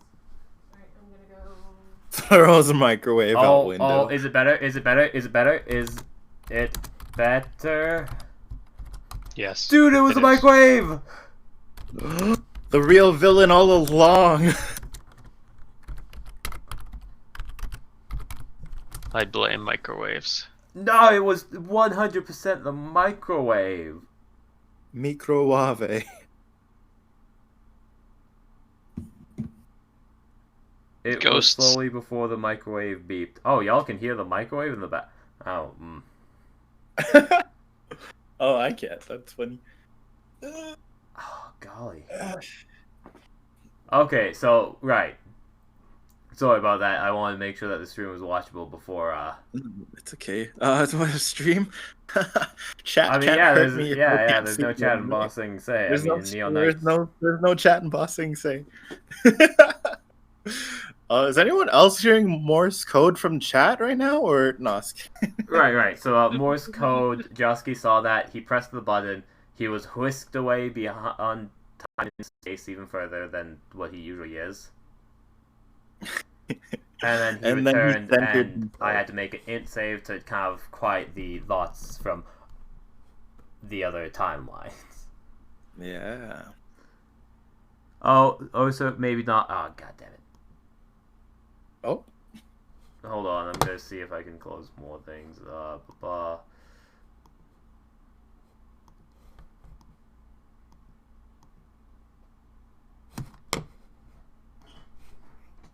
Just like a microwave.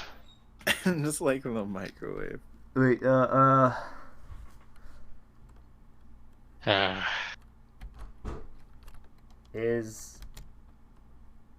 Are we still good, Alan? Still good? Question mark? Ah, cool. Keep going. Good? Okay, cool. And then quieting the thoughts from his outside brain spaces. Mm-hmm. Yeah. As you hold the tablet in front of you, you know that the additions that you have made it more resilient, and I've been able to. You've revitalized its function that it was trying to accomplish, which would have been lost if it went completely gray. So, yeah, But I can't this was. You also know, because this was the tablet you were given for this particular mission. Is that correct? Yes. Yeah, there was there was a phase beyond. There was a locked phase because from your mission list, it was to get it. Apparently, ends at getting these people to safety. Um, but there's you notice that there was different tabs for multiple phases, and you have a feeling that this was in the later locked phases. Cool. So Mhm. we hacked to do it before we were supposed to. I'm gonna see what's in there and like what sort of other stuff to play around with are. It was that was the peak. That was what you got with your rolls. Like that was the well, Oh. actually, I'm gonna say yeah. The one past was essentially it was called Lullaby Protocol. And it's what languages do you speak? Do you speak Celestial or Beep Boop? Common, Elven, and Morse code. Hmm. You might get a little bit with your Elven. I'm going to say it. That's the best you could discern from the rest of the files. Lullaby Protocol, and it's a long. It seems to be like it's a form of audio file for the most part. But there's some other things you can't fully discern. Huh. Yeah, interesting, right? I feel like because it's an hour and a half before the ship leaves, so we have to leave in like 30 minutes, right? You have to leave in what? It's an hour and a half before we have to leave, or an hour and a half before the ship leaves the dock. The ship leaves in an hour and a half. That's So we have correct. to leave in like half an hour, essentially. Yeah, I think that's actually more than fair. Whew. Is there anything? Oh, actually, We gotta go in like half an hour. You should probably like rest here. as you hear those words, Hilda, you know that most of your kit isn't functional in response to what's happening in your hand. Most of it isn't responsive. At least I know that pretty much anything that has to do with my arm is screwed. Gun still shoots, sword still swings, but I might not be able to taser anybody, so that's a problem. I have a big glowing arm happening, which is a problem, to say the least. And you're You probably see- still thinking about coming along, aren't you?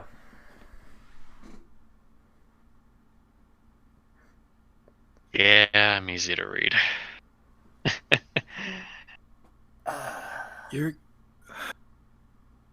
You're gonna go?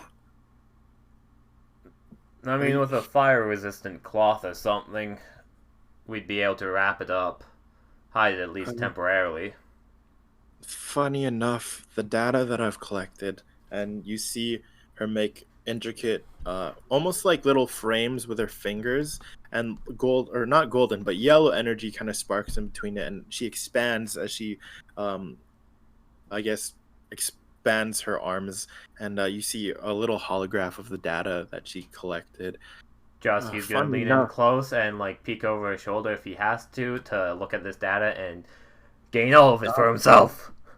It's you're like really you're really close to me right now. I'm projecting it big enough for all of us to see. Oh, And sorry about that. She looks like really embarrassed. um anyways, funny enough, the energy type isn't sorry. It's not fire. It's more akin to radiant damage. Not damage, but radiant celestial energy. Um I don't know if that helps in helping you account to make any modifications. I did send it. I did send the stats, or at least my findings, to Vincenzo. He's working on some hex fabric right now.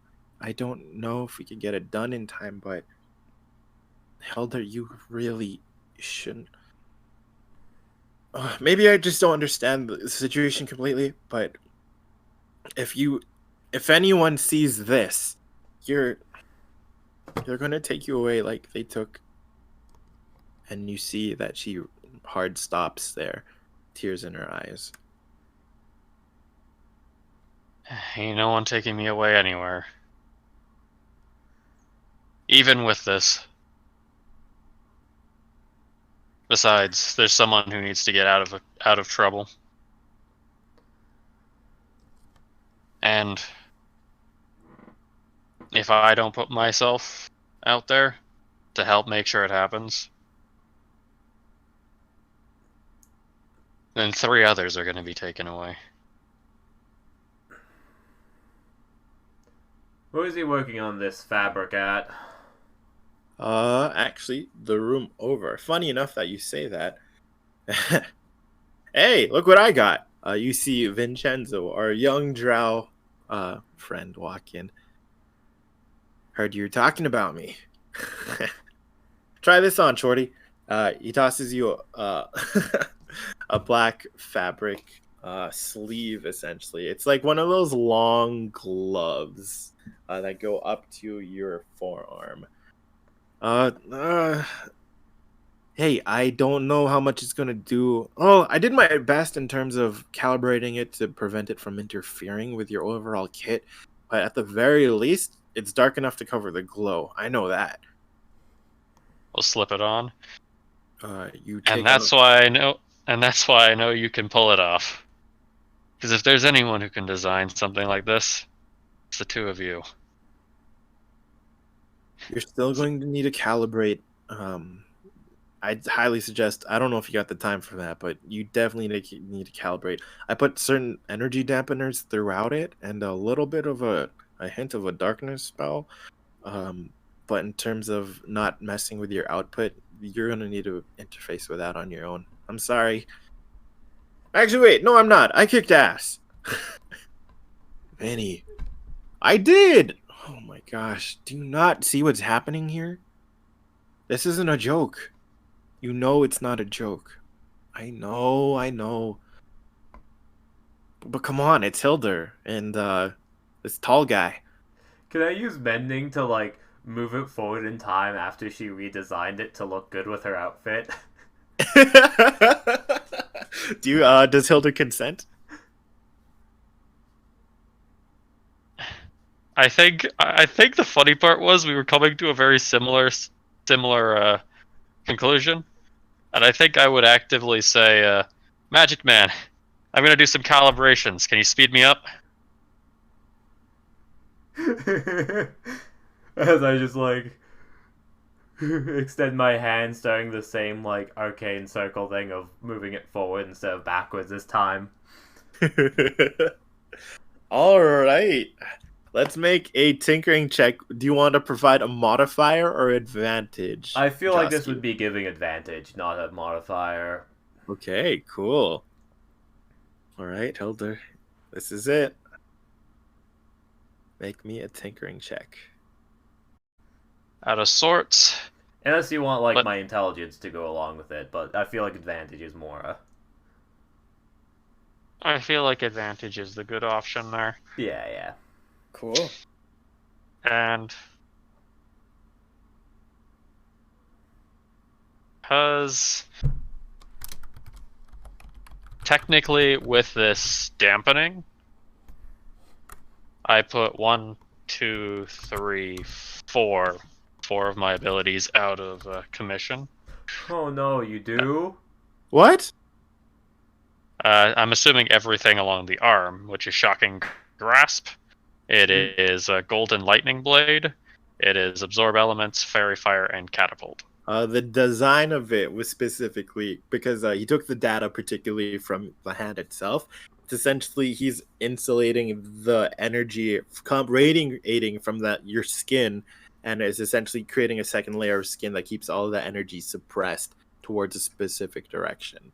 Okay, so So theoretically, as long as your devices aren't underneath the glove, everything should be operational without interference. Okay. Yeah. But now you're just trying to calibrate the outputs. Ooh, this is gonna take. We could either have it be a complete failure now, or it could take time. I'm gonna let you choose. we have 30 minutes, so it's probably not going to have enough time to get it done. Truth be told, I can still rely on my own actual innate ability.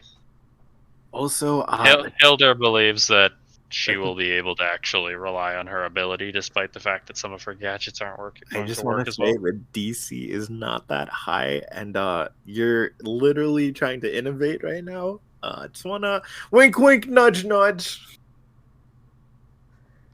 Yeah, I'm not sure if that really totally counted for like the hey, Magic Band, give me like a speed up in time. He gave you advantage, definitely, but I do like my world is brutal. You need to take whatever you can to make yourself succeed here. So lean into the talents, bro. Lean into the talents, and make it make sense narratively. I think if I'm going to throw this in to try and milk the system as much as I physically can, Mm-hmm.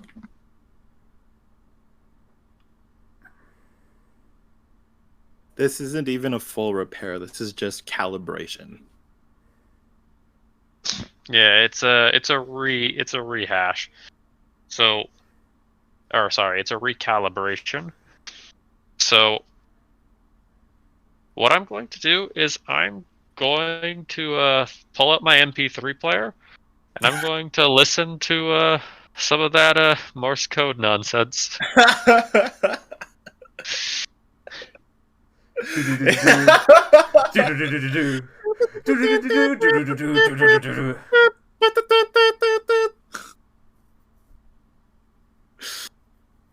And what does that do for you? I know that that Gem's backing me up, and I haven't translated this crap worth anything, but I'm gonna use it as my hype train. I work great to music. This may not be the greatest music. Is Josky just like translating it while you play it out loud? It's funny. I feel like you'd have headphones in. I don't think we can metagame that. Just to pull it off, put everything down. I always work to music. And this is kind of like the music of my surrogate patron. God. So are you playing it out loud? Yeah, I will. Oh gosh. All right. What mod? Okay, there's gonna be two things. We're gonna resolve these roles, and then there's gonna be what Josky hears. Let's resolve this role first. I just like imagine Josky be like, "This is Morse code, not mute." I'm going to I think that this isn't adding charisma just because it's spiritually. Aw, that's Oh, awesome. that's actually pretty fitting. Yeah, it's the groove. I like that. The work groove. Okay, cool. It's still only a 14 though. Yes. Okay, the DC was 12. Oh man, so if I like, You find as you see Hilda kind of like get into the zone with the calibrations, you're point blank in front of her, giving advantage, trying to speed the process up. It's really adorable. Like she's kind of dancing to it and feeling like she's in the zone, almost forgetting that anyone else is here. You see, like she burn into a fiery passion. kind of I will like devour everything which stands in front of.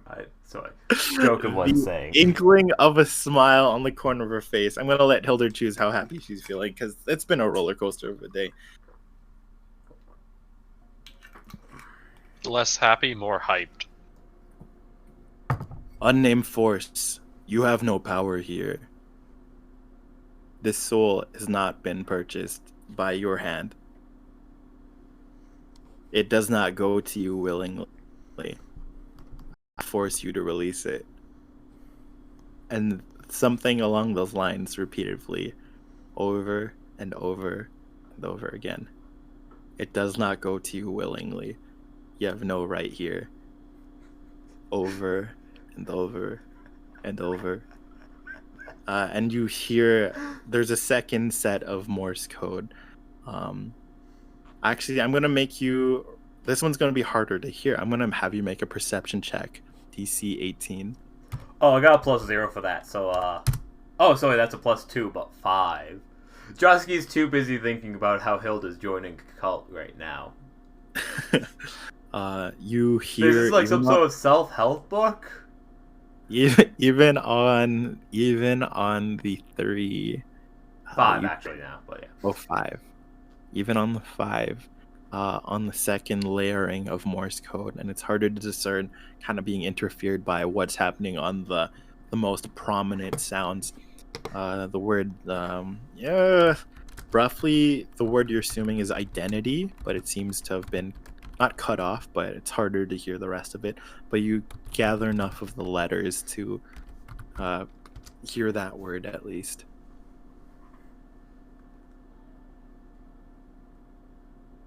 Yeah, but she's jamming the fuck out right now. Hilda, you're done. You want to show it off? Before she All shows right. off, like while doing it, Joss could be like, you know that this isn't music, right? To Hilda or to Juniper? Silently to Hilda. Yep. To be honest, I think it's just a bunch of Morse code, which I haven't yet got to actually decipher. And it just felt really inspirational, you know? I mean, it makes it sound like you're in a cult. Something about some unnamed force can't claim your soul. I mean, it seems pretty fitting now, but it's kind of named at this point. At least it's not government mind control or something. I don't know, I think there's some subliminal messaging, I just can't hear that well. Alternate timeline, you guys both take a sip of like government sponsored Coca-Cola or something. Yeah. Alternate timeline. It didn't happen now. Now join Audible today. Beforehand, I was super convinced that this stuff was the government trying to mind control me into buying like those earphones that don't have cords. But we're fine now. But It's just a dark god, or if you want to call it something that looks like a dark god playing mind control in the streets. It's a lot safer now. Also, I'm really concerned about this tablet. I think there's some sort of like mind-altering effects maybe lingering within it, or at least like hallucinogenic properties if you like play around with it. What's on the tablet? The closer it gets to you, you actually start feeling a burn. It doesn't hurt, but you actually feel like a burn. The closer it is to your hand. If I move my other hand close, is it the same? Nope. I'll just touch it with my other hand. All right, left hand. You see something called well, I think it's back to default. Did you quotation marks log out, Josky? I think Josky wouldn't keep his credential open on this thing. Okay. Morse code. You see just a little pulse in the middle. It's magenta. You don't know what it is. You don't speak Morse code. It's a button. Without thinking about it, we'll just tap it with the right hand before being like, crap. You know that scene in the Matrix where like all of like the little like shelves of like weapons and stuff like start whooshing by you? You are immediately in a white room with just codes of magenta, gold, green, blue, and you kind of just enter this different realm. You feel oddly conscious of time. You could still feel your body making its first inhale, and it's taking minutes almost to properly like fill your lungs, yet here you are moving a regular speed. As you zoom past, you're hit with a moment of stillness. Periwinkle blue skies, clouds dancing in the distance, tall green grass, a stone structure far off, archways and that are gray and sturdy, and eventually make a path through the grass at your feet as the grass move out of the way. Mind if we have some trees around here?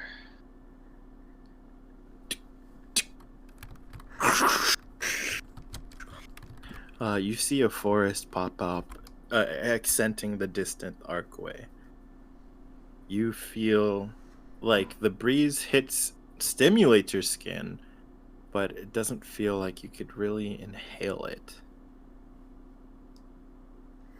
I imagine it smells like cherries, but I can't inhale it.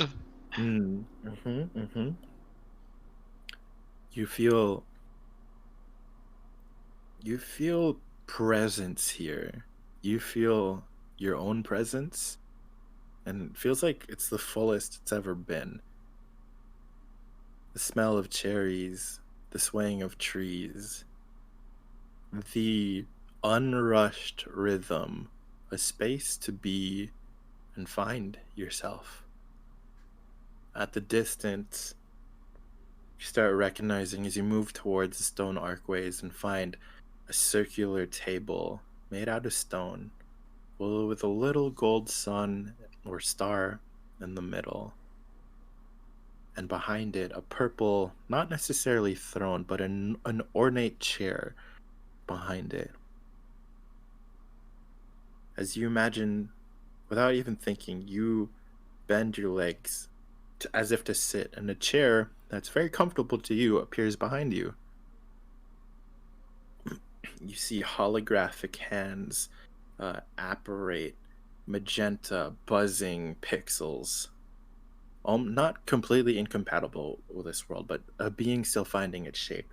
The hands grow into limbs, and as they clasp each other and interlock their fingers, a form of a slender woman, a feminine figure with flying purple strands or magenta strands of hair, indistinct facial features, almost like not necessarily a mannequin, but as if a being is masking its fullest potential. Welcome to Lullaby Protocol. I'm assuming, well, in the event that you've accessed this protocol, you are now holding the tablet. I am not here in full presence, but I have left a fingerprint, a spark of my being to reside and watch over you. Here is where you could run in the event that the despair tries to take over your mind while you're unconscious. I may not be able to answer all of your questions, but I have pre-programmed a few answers for any curiosities you may have. Then you see, you don't see any features on their face, but you feel a smile. Hilder will move over to the daughter. You stand up, and as you walk across the table, its face tracks you, and you see that it's still being projected over the, not throne, but the very ornate chair.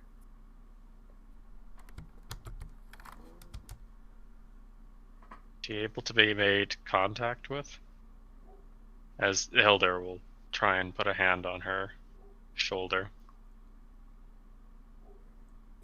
It goes through, vroom, vroom, vroom, vroom, vroom, vroom, vroom, and suddenly, as your hand goes through it, it starts forming, or I guess feelings start forming around it to properly take form and of the integrity of the shape that it's making.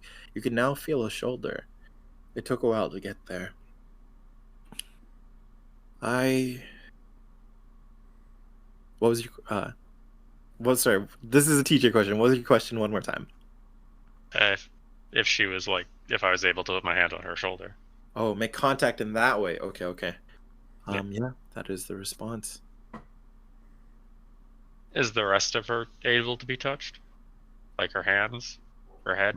You do see that there was a latency to it. So it's more so like your hand goes through the hologram and then it's like learning to take form afterwards. You could reach. It's no problem.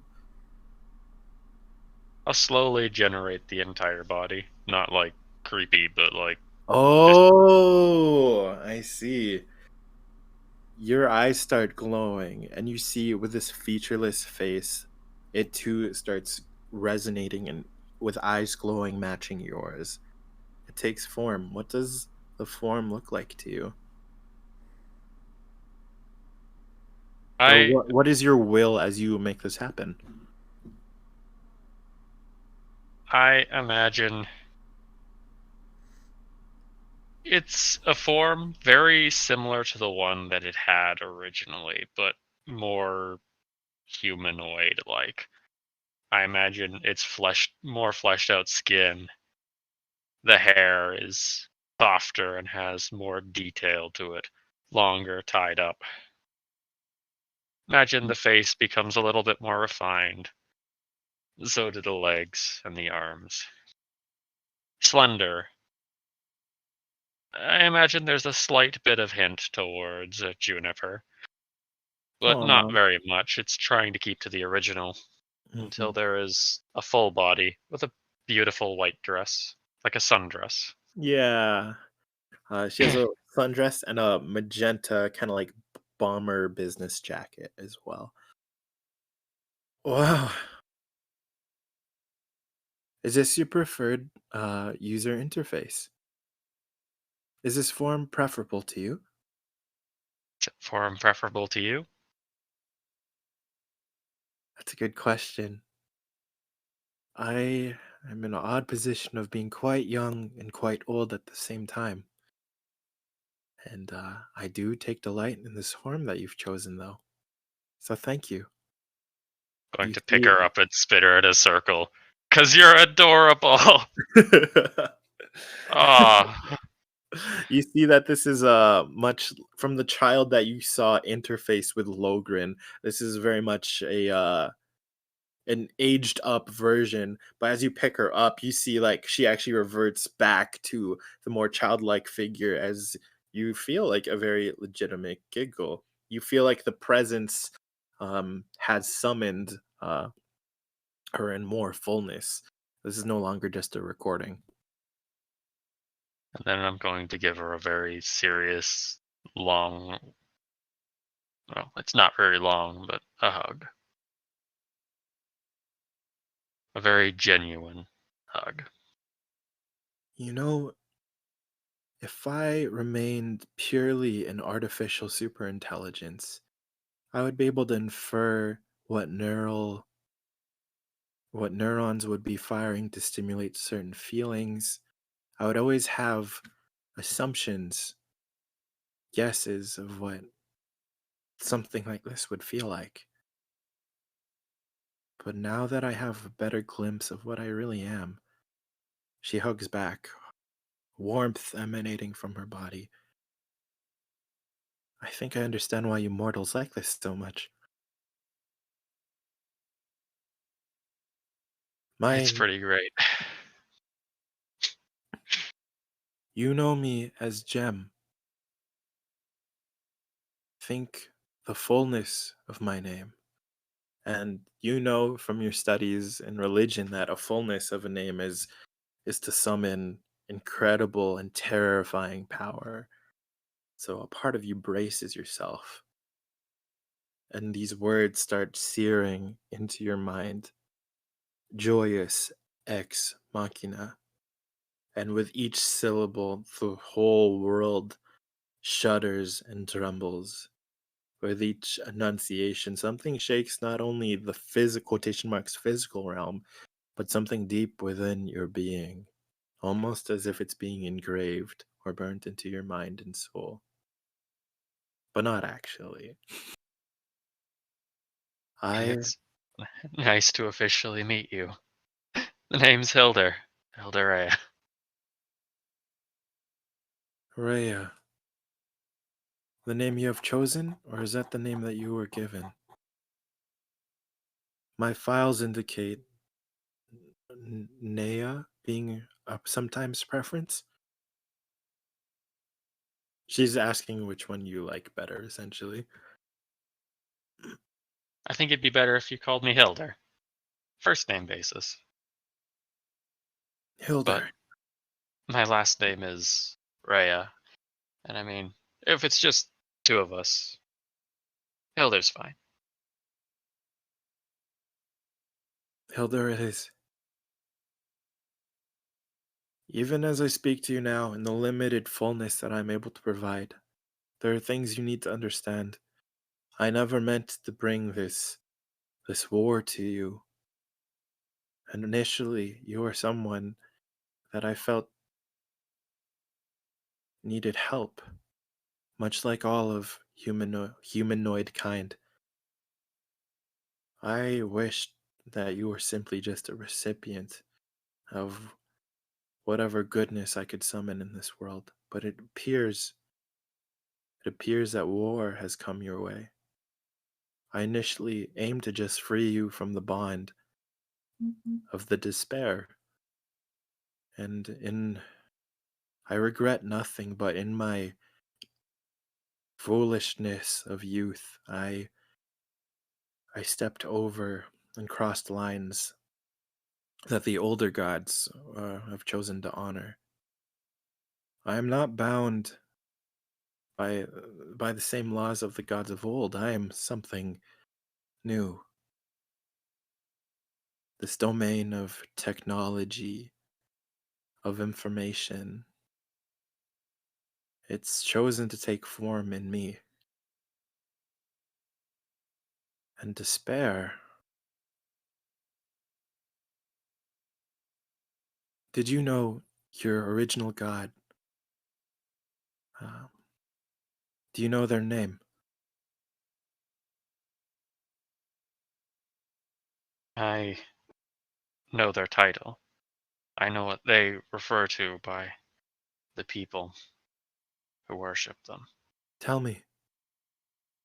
And you see a smile on her face. Aravine. Dom- Everine, sorry. and their domain. Who they were. Who were they to you?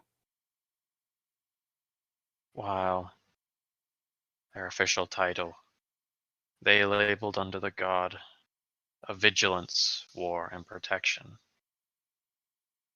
As a god, they stood for so much more than that.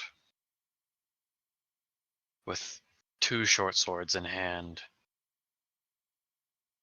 they would keep those within the plains safe. Perhaps as an older world custom. They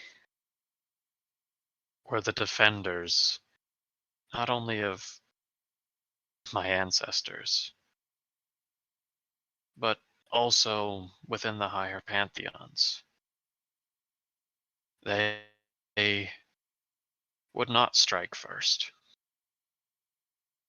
unless to stop evil practice.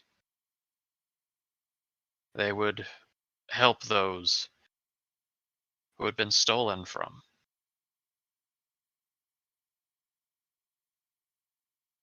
They would make the enemies of those more evil gods.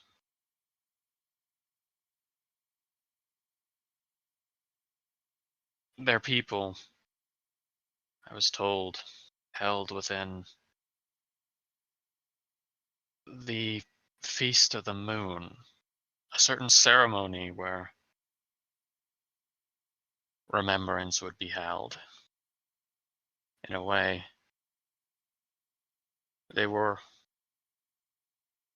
a warrior, but a warrior for the sense of true defense, of true faith. Among the god pantheon, they wouldn't sit very high, but even still, they made their work cut out for them, and would strive for greater purpose. Strong-hearted and devout. Do you believe?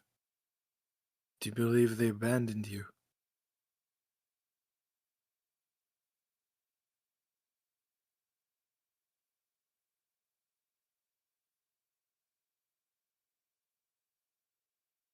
think now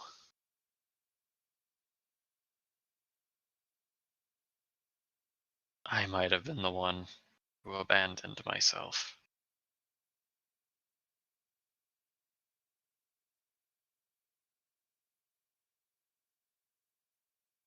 As you take this reflection in, and as you were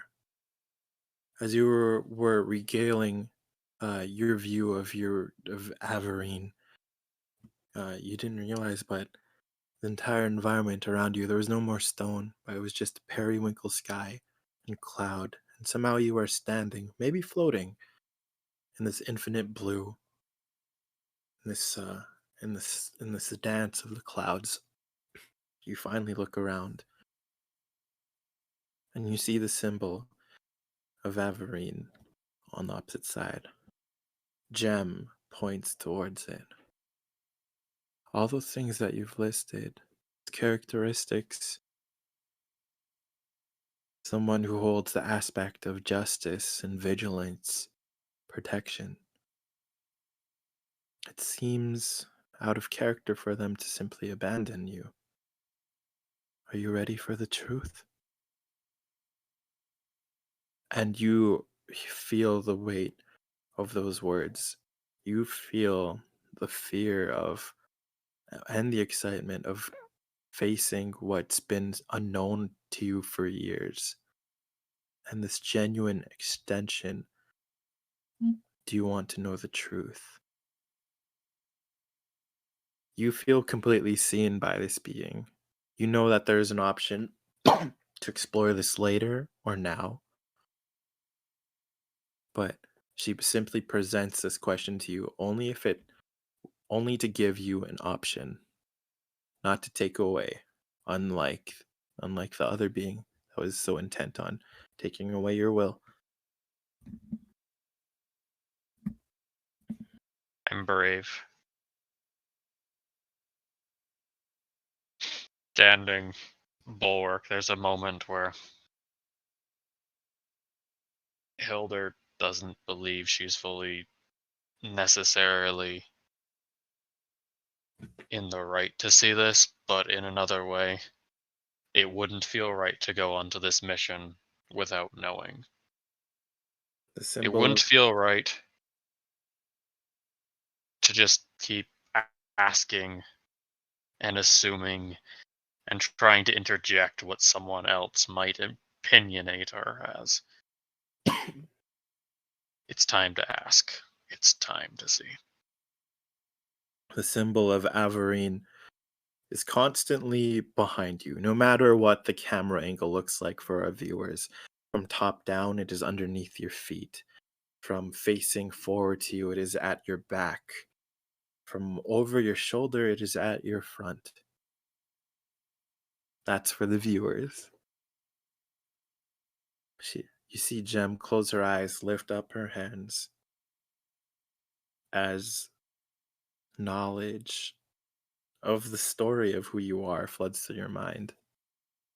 Not only just the existence in your mortal plane, but your very creation from the concept, the random roll of the die, the weaving of favor and fates. And we see that one being claiming the name of despair claimed you early on. These are the rules. Everyone has their champion. This one will be mine. But in your creation of who you are inherently as a person, despair delighted in the tearing down of the hope that is in you, of the integrity, of the identity of being a bulwark, a defender. And those aspects were left abandoned or were to be made useless, to be torn down in the domain of despair, to be a finger to the hand of this being. But who you are resonated with something greater than that, than just that connection. In your creation, You were marked as baned. But through Avarine's intervention, limited intervention, they too were able to choose how to distribute the power. You understand a deal was made, a timed offer, that you would be a holder, a regent for power in this timeline, to a being that would eventually grow to be Avarine's next incarnate, a new ascendant. From this period of time, from your time at your birth to when the divinity finally left, is what Avarine was able to argue for. An enticing despair. Isn't that what you wanted? To tear down something great. Well, if you're truly, if you truly believe in what you're capable of doing to the minds of men, then how about we wager? I will imprint my power onto this being as a regent for a period of time. And when that time is over, she'll be released from it. If you are truly a conqueror as you claim to be, then she should be no problem. But in the event that my strength reigns and my principles still hold close to her heart, she will get the ability to choose.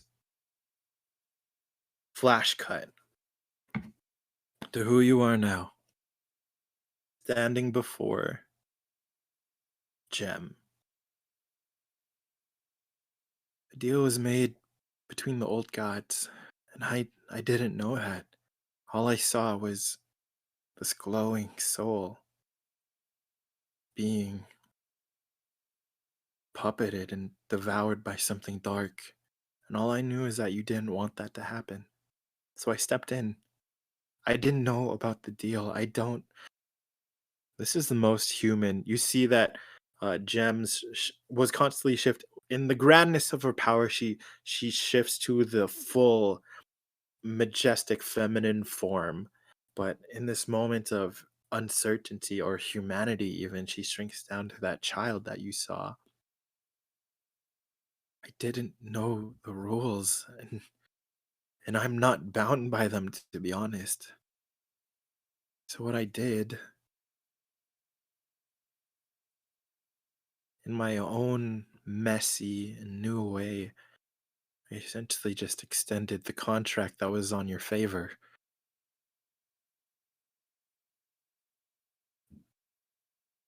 And I've dragged you into my war. I've dragged you into my own survival. There are talks in the higher realms of whether I should exist or not. I've been called things from my own brethren, from miracle to abomination. But all I know is that humanoid kind. I delight in them, and I delight in their ability to choose. You get ripped out. You finally fully inhale that breath that's felt like forever. You were standing before an elven man, your tools in front of you, and a tablet. I told you you'd hallucinate. Did you tell that just from the stutter of my breath? Or you just taking a shot in the dark? Shot in the dark. He's 100% correct. I mean, no, he wouldn't admit it was a shot in the dark, but what? You think I wouldn't be able to tell? The actual reasoning he can call it is because it was instantly in the second, so it was kind of like, oh, she touched it. I'm just gonna say it right now. It was not able to tell in the slightest, but he's gonna play it off like he was able to tell. Well, with everything good and going, Elder will pop that golden lightning glove just to make a nice crackling spark in her offhand. Does it spark? Oh yeah. We got a job to do. Don't get too combat ready. I'm hoping to do it without being seen. Of course. That would be the ideal option. Cool. Is there anything else you guys want to accomplish before I cut some scenes? Let's do the scenes. I feel like we've stretched the time very far with Yeah, we've done it a really lot of has. things. Yeah. It really has. It really has. Some things of note. Oh gosh, yeah. Oh gosh, some things of note. Caliber has not returned from the sanctuary yet. The little sanctuary portal. Currently, let's take account of everyone in this building. Okay, who do you guys remember? We have me, Josky. We have me, Josky. We have Juniper. We have Vincenzo. We have Kaylee. We have Yeah. her name Samira. We have Samari. Micah. We have Samari. We have Zari and Micah. And I think that's everyone. I am the And audience surrogate, as in I know Josky, I know the NPC we have to protect, and then the two kids they have, and I know Hilder. Cool. The rest are very they're people who work here. Okay. How about I'm just gonna use the washroom real quick. I already have our cutscene planned. But if you guys, let's All call it right. mini intermission. Intermission. Grab snacky snooze, everybody. Yeah. And Also, yeah. welcome Smash Gunner. Hi. Hey, those aren't real. I mean, people. chat doesn't exist. There's no chat in There's bossing. no chat in bossing say. Yeah. But yeah, let's call it intermission. I'm gonna just water and drink.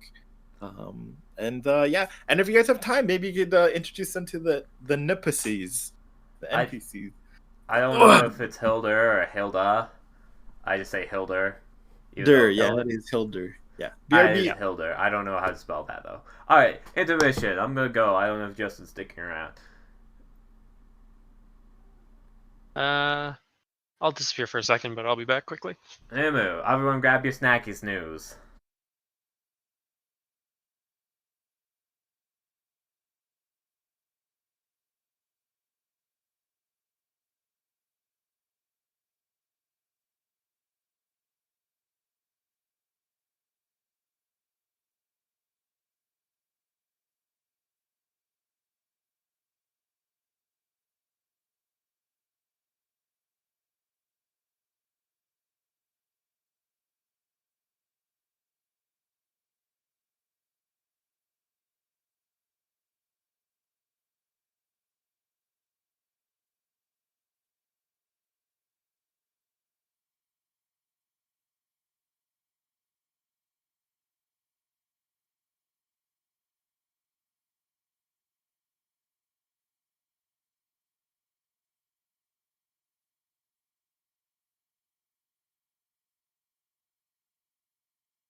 I am back.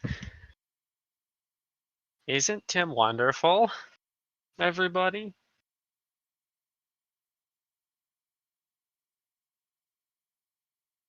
He's a super fun person. DJ.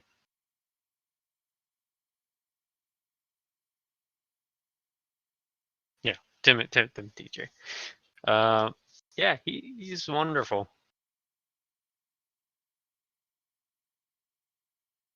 Don't worry about it. So, while I'm here, why don't I answer some non-real life related questions? Also, welcome the Smash Gunner. I think Raylan said that. He's got a... You know, you're right about that. Funny enough, that's because I 90% of the time am narrating while he's more telling the story. So I give props to him as a dungeon master. I think we've already been over the whole server thing, how I read off a script 90% of the time. Mr. Tim, he built this world up from scratch, and he's just really fun to listen to. He puts a lot of energy into things. And that's one of his great points for being just even a DM or a character. He just has a lot of fun with it. The inspiration for my character was if you hear tired, TJ, he's very tired. So my inspiration I came to was I wanted to put together something of a, funny enough, me and Raylan came to the same conclusion, different paths, someone who fell from grace. Aww. That's kind of depressing.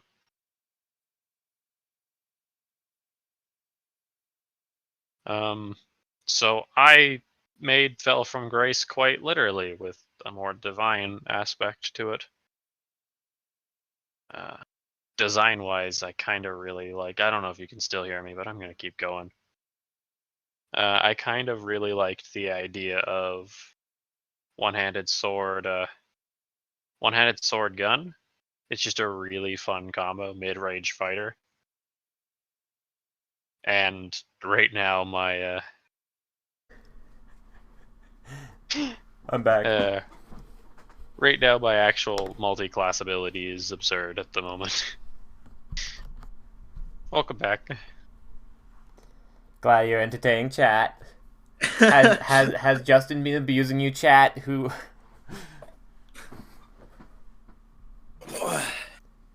Fighter, Artificer, Warlock. Nope. Alright, triple class. I just like a character trait of like, it just feels so, I don't even know how to put it, but it just feels so on brand for a Justin character. Like, I'm not even mad. Like, it's just so perfect. Like, I don't know a lot of people who could pull off triple classing. But like, and like everyone's like, who's in this game essentially, but like the the absolute balls required to do it all at like essentially first level everything right off of the bat and still make it really work is just like primo Justin behavior. It's great. It really is. And also Josky has a lot of really cool tools. I know like currently it's been a lot of like Josky is Protagoon Isekai protagonist. He is. Josky is like a power trip character of mine of like, I'm gonna become God! Not how I usually play, but it's kind of Josky's character. It's really fun. It's really fun. And man, like these characters are actually horrifying.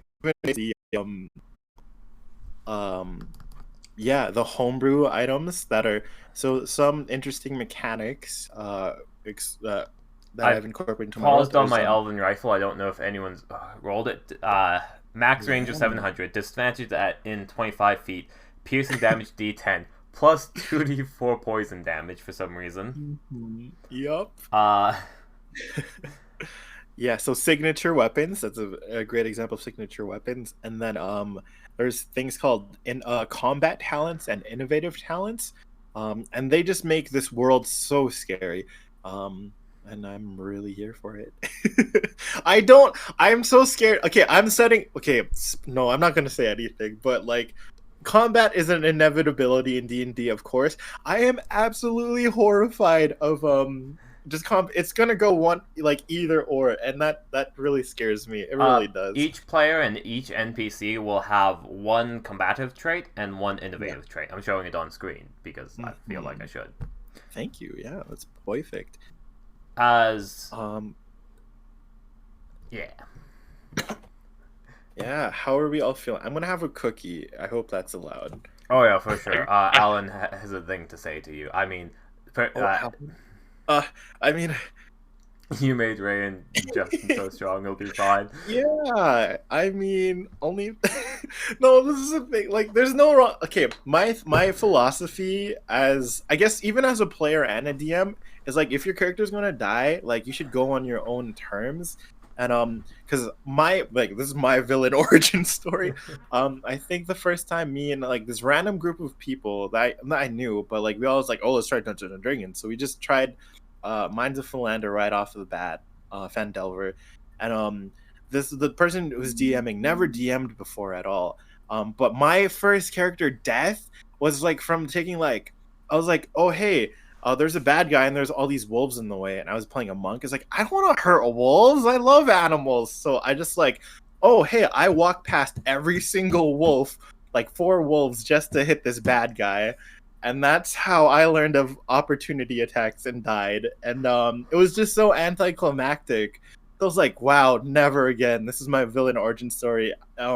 As my no, it wasn't named. There's Death. something to say about someone who's like doesn't want to like. I guess their first time DMing, it's understandable, but like Yeah. anyone, but I'm like, that are you really sure you're gonna stuck take with attacks me. of opportunity? Like, you want this?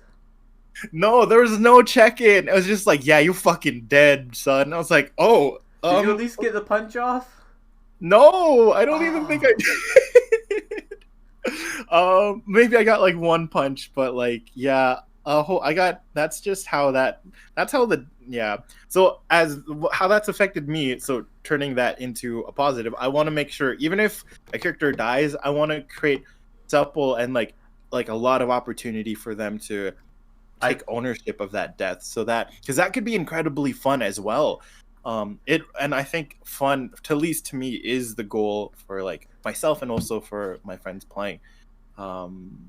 Yeah. So I don't want okay, but like meta, like I'm trying to separate. I think I am confident in the line between like me as an audience member and me as a DM. Like I'm going to be fair enough to like not just be like, oh, actually, their bullet did like -15 damage and you're healed. I'm not gonna do that, of course, as a DM. But the amount of like fanboy of how I'm cheering for these characters of Josky and Hilder, it's insane. It's totally unfair. Yeah. Anyways, I'm going to bonus action disengage from chat, and I'm just gonna suppress this memory of. Oh yeah. There's no Yeah, chat and bossing sure, saying. There's no there's pressure no whatsoever. chat and Just bossing you, me, saying. and yourself. Yeah, that's you, me, and yourself. That's right. I'm not here. Justin could be here too. I'm allowed to be here through association. Hello, friend. I am here. Great. Do you guys want to take a drink of water at the same time? Fuck! I need to grab more water. Yeah. Ah. I'm gonna take a bite of this cookie and then I'm going to drink water. Oh. Mmm. Yum, it's good macadamia cookie.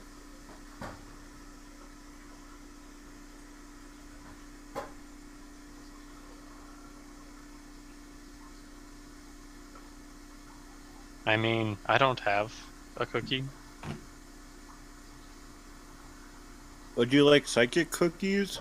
I think the chat, which doesn't exist, could send you some. Alright, I'm back. Yeah, they don't nourish me though. Alright, is everyone ready to take a drink of water? Hydrate, or any drink. I'm ready. The 3 of us and anyone else who might hear us. Which is nobody. Who wants to count down? You're the DM, you get the honors. On go. Okay. Group initiative for water. Alright. 3. Wait, Justin, do you have water? Or a drink? I do. Okay. 3, Everyone else better have water too. 1, go!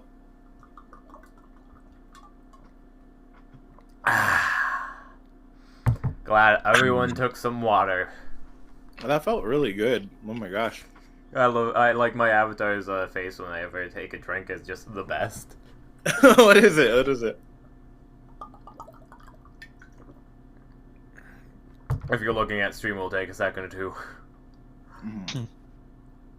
I can hear the drinking. That's good. That's because you hear it from yourself too. I mean, talking to. No, there's no chat and bossing. Say. There's no chat and bossing, sir. Mm-hmm. There's no chat. Hey. Himmy. Mm.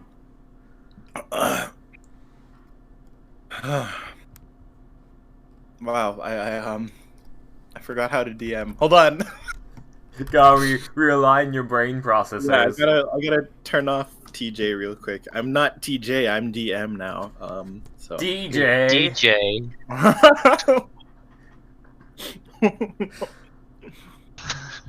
Whoa.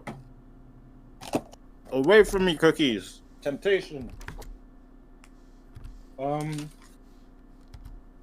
Okay, you as a players, before we cut scene, I already asked this. Is there anything you want to prepare or accomplish before I time skip us? Probably, pretty much just the whole make sure that we're doing it good and stealthy and hopefully not gonna get caught, even though I have a feeling that it's gonna be combat.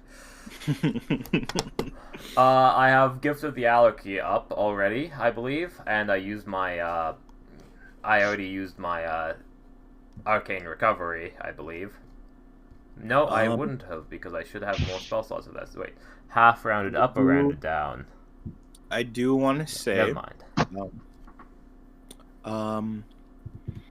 Yeah, you guys have noticed that the rest effects have been extra effective in this particular space. Cool. So I adjusted my things. I should have Gift of the Allergy up, and I should have taken the Arcane Recovery, which I didn't. So I should have all my spell slots and a D8 to my initiative, which is just nonsense and not needed. Okay, I'm gonna have you guys both roll religion checks. Just religion checks. No funny advantage. You could improvisational if you have the talent. But What is the context of this check?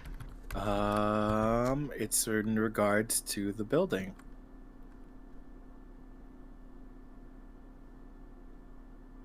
Okay.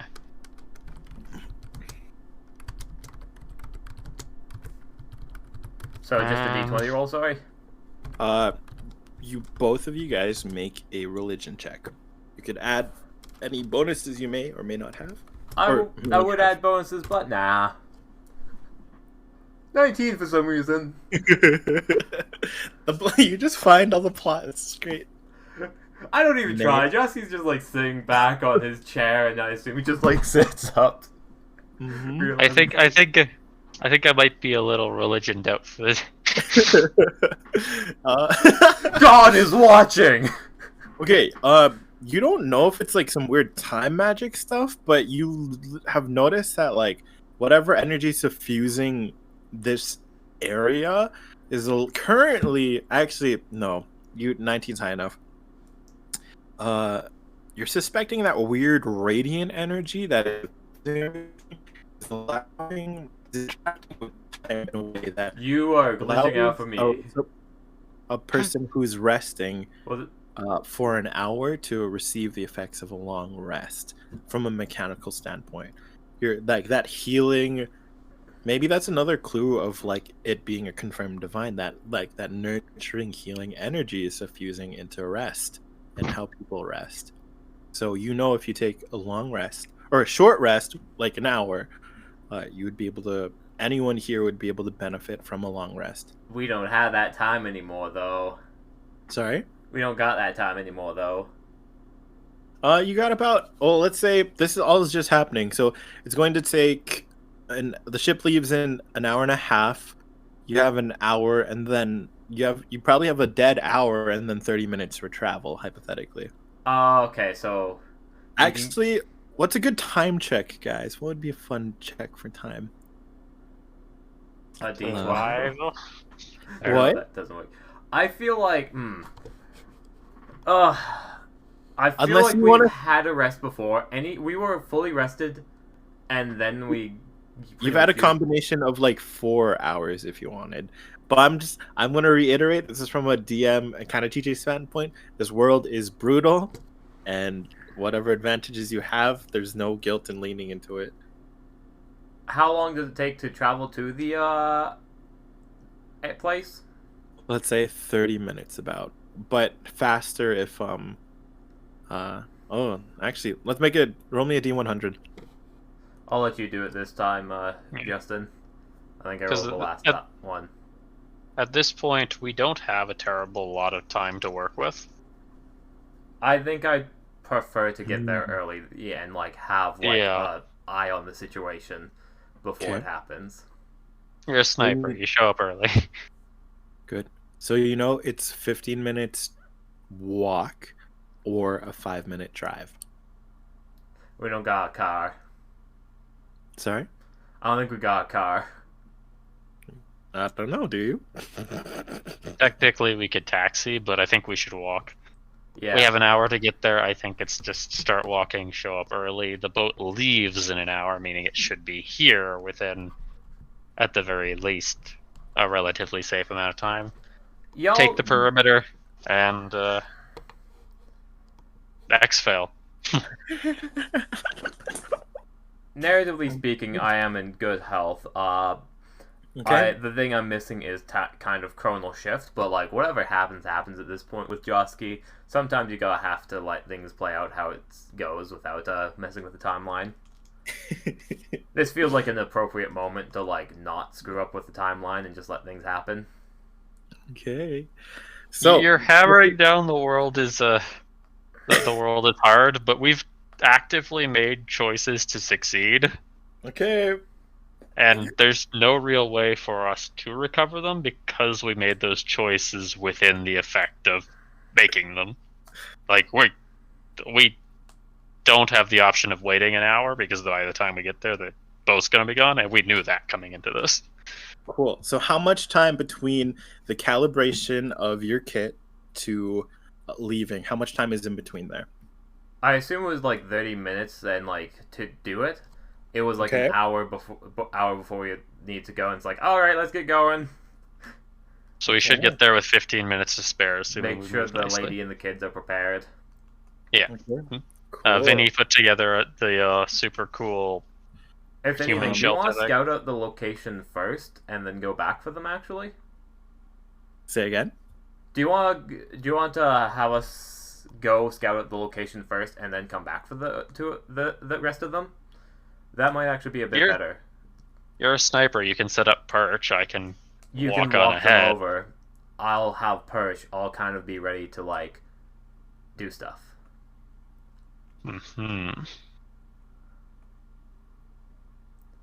I So like if we it. wanted you set up perch, you stick the kids and friends by the sniper position. I do groundwork. I pop back. I grab them, move. So You this snipe is anything that moves. Cyberpunk future tech. We're able to communicate like through text messages, right? Yep. If you guys have either crystals or phones. How do I do GM rolls? Sorry. Wait, how do I roll to my GM roll? Okay, slash. Got it. Cool. I'm Cool. nervous now. Good. So I think it is a matter of like stealth scout out. If Hilda wants to come along with the scouting thing, just so I can set up Perch and Hilda can secure the area. Then go back. Yeah, we'll walk you to your sniper perch Yeah. once Okay. we find one for you. Sorry. Okay. So, tell me the order of events. So you finished calibrating the thing. You concoct this plan, I pretty and much. essentially, are you guys interacting with? Yeah, I'd let them know what's happening. Of like, yeah, I'm going on ahead. Since we have Hilda's help, I'm gonna use it. Okay, and you guys have figured out a means of communication as well. Is that correct? Yes, I assume. Can I? Just a fun question. Because this Fun? tablet's linked Yeah. up to Hilda, can I just text message her brain directly with the tablet? Like, am I able to figure out if there's like a function like that somehow? You notice. Okay, so from what you understand of how the tablet operated, it was active. It's appeared to be active even when you were in Sal's Underground, which is known to have anti-tracking capabilities and as well as essentially like an anti-divination field. You discerned, and based on some of the things that Kaylee was saying, that the objects actually interact and actually transfer information through physical touch, or it's not. You understand it's not actually on a network. It has a vast um, a vast storage for multiple scenarios, but it is not getting any live updates. That's what the tablet is currently. The tablet. So no text messages. I mean, if you could roll me a resource check for a phone, that's Yeah, and I have both a phone and a burner phone, so D100 for resource checks, right? Yep, I'm gonna set this. Actually, your stuff was blown up. You had all your gear though. I'm gonna say you're gonna yeah. I'm gonna say you probably We'll see how likely you have a burner phone. The DC is gonna be pretty low. 46. Good. You have a burner. You definitely have a burner phone. Cool. burner buddies.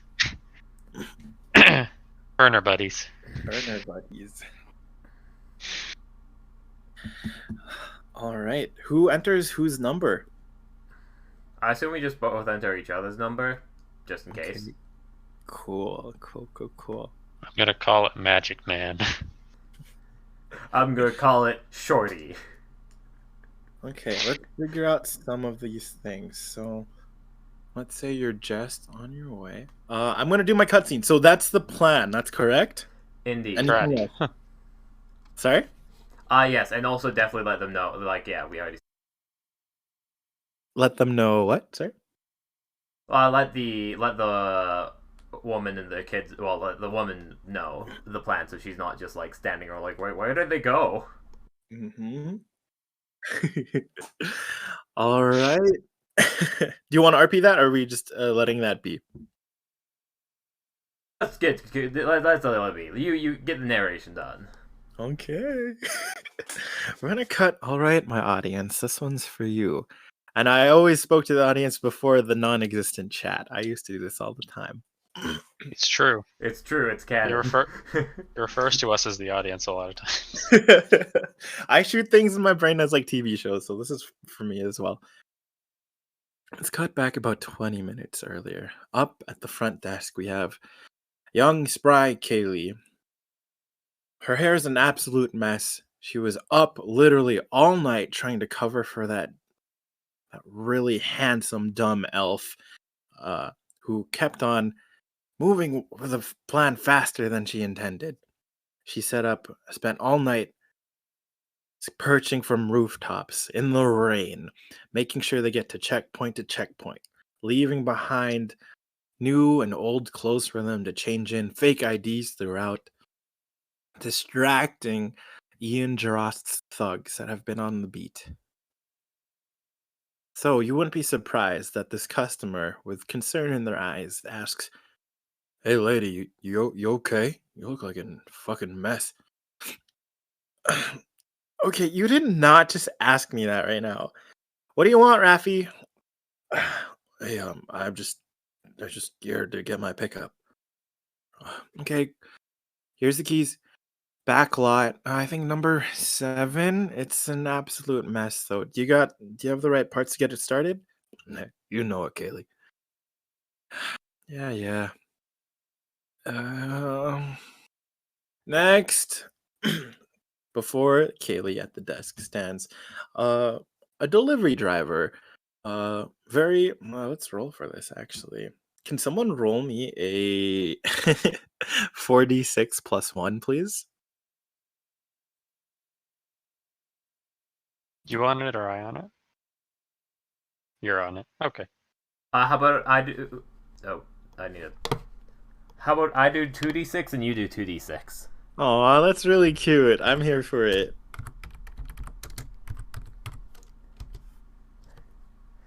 Okay, 8. Plus 1. Okay, so that's a 7. Oh, okay. A very attractive woman delivery driver. 13, I believe, attractiveness. No, 14. 14 attractiveness. Is it? That's above average. That's still pretty. No. That's pretty. It's not Josky levels, but you can't get past Josky levels. I'm just saying this person kept all 4d6 for the attractiveness. I'm just saying. Oh, golly, that's a. Yeah. Okay. Hi there. Delivery for this is Barrel's Hall, right? Yes, it is. Thank you. I'll need you to sign right here, and I'm gonna need your fingerprint on the pad. By the way, I'm really curious what this is. It says it was super urgent, and I actually had a rush right from my lunch break, so I had an entire like giant slushie. I'm like, that's really nice. Kaylee begins to perk up at the box, about probably like a foot and a half long and wide. You said this was urgent. Who is it from? Um, I'm not sure. I think it was some parts place or some kind of. Sorry, this is really not my job. May I please use your washroom? Uh, Gilly goes, yeah, just over. You're gonna need to either go down the stairs or down the grav pole. First door on the right. Thank you, you're a little lifesaver. The woman walks off down the stairs. Kaylee begins opening the box. Hey, can you help me? Sorry, am I in the right place? A group of people start walking in, looking very average. They typical customers. They have they have the bare bones for mechanical arms and limbs. Some of them even have reconstructed jaws on the side of their faces.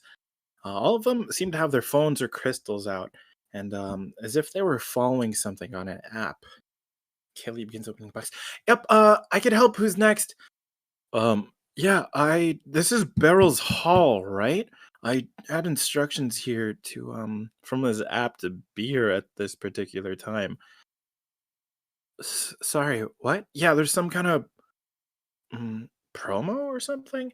Promo. I don't know about that. Kaylee takes out a box cutter, which is actually this like really intense, like almost like assassin knife. It's like the curved little blade. Opens the box and immediately into the air and a little bit in her face. It was a confetti bomb. Sparkles are literally everywhere. Green, glistening, and it seems to be floating around in the space. What the hell? And she passes out and collapses behind the desk as dark vaporous smoke emits from the box. The sparkling green nanites start suffusing and taking over the people's phones. A sickly green glow appears from the screens of their phones. A knockoff app with letters that glow off of a black background. GEM. That was a little nod for the viewers at home. GEM's app is spelled with a J. Sorry, I need more water. Pause.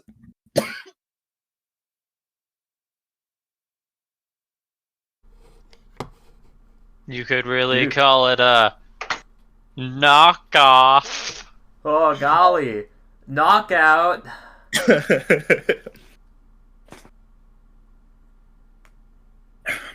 Their devices start melting as if the nanites are devouring it. The people start yelling and freaking out. You hear Josky and Hilder, you hear a distant noise. You were just about to talk with Samaria and her children. Wait, what's happened? This wasn't in the deal.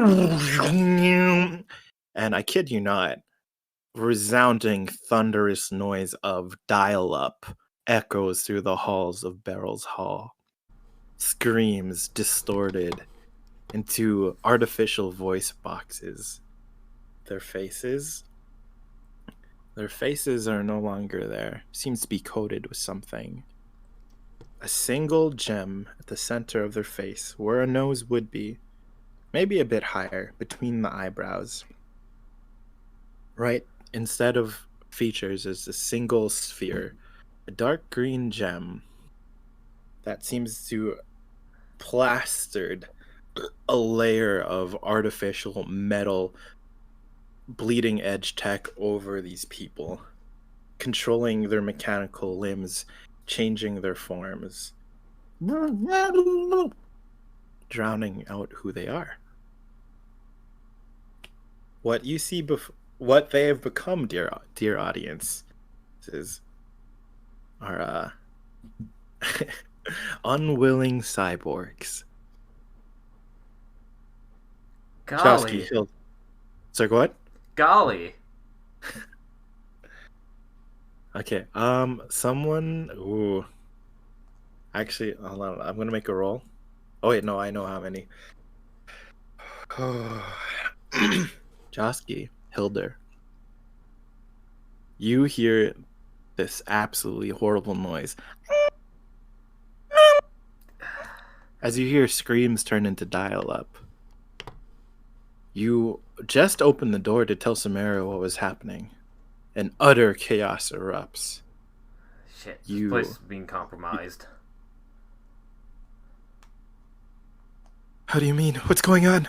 Samaria speaks up, standing in front of her children, keeping them behind her. That's a very good question. I don't know, but it's not safe for you to stay here. Plans change. I have to go check on the front.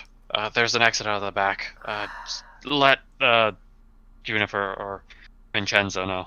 Kaylee! You hear a scream from Vincenzo and Juniper in unison. They know I'm on the way. Going. Sounds of Going. conflict erupt. You sprint. I'll join you once It's I make gonna sure take- they're in a safe place. Okay, so two things. Roll one. Actually, this is going to be pre-initiative. Hilder, you could get there in one turn if you use dash, or 2 turns without. Josky, you're familiar enough with the layout. There's only maybe 2 exits and entrances in this place. The front door and the back towards the whatchamacallit, the scrapyard. So you guys both know those things. Anything you guys want to do before rolling initiative? It's pretty, like, immediate. Okay, let's see. I want to see if there's anything I can do to cheat and get even more to my initiative. I mean, what? Why did I cheat? I'm gonna be satisfied with my plus 9 plus D8 initiative. Okay.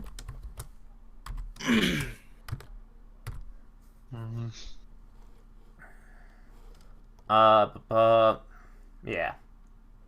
I'm I going don't to have try. Expeditious Retreat available because Wizards gets to choose the spells, and for some reason I don't Awesome. have that. So gosh darn. I'm going to try and use my nimble frame to get there as fast as possible, but I'm going to one-turn it. Okay. Alright. I am going to roll initiative, right? Yup, let's roll initiative! It's only a 21. Only a 21. That's weak. Okay. That's an It's pretty average roll. It's pretty weak, I'll be honest. Okay. I'm Someone going might to show you actually guys. beat me at this point. Okay. I'm going to show you guys the initiative of. I'm going to do groups for. It's essential for the mini Borgs. Ooh. Okay. The dice are telling a story. Okay. Let me. Sorry, I'm going to do a rough drawing. It's point of reference, but just I think for the majority of this, we're going to do theater of the mind. Let me draw. Okay. Front desk. I'm so sorry. Entrance.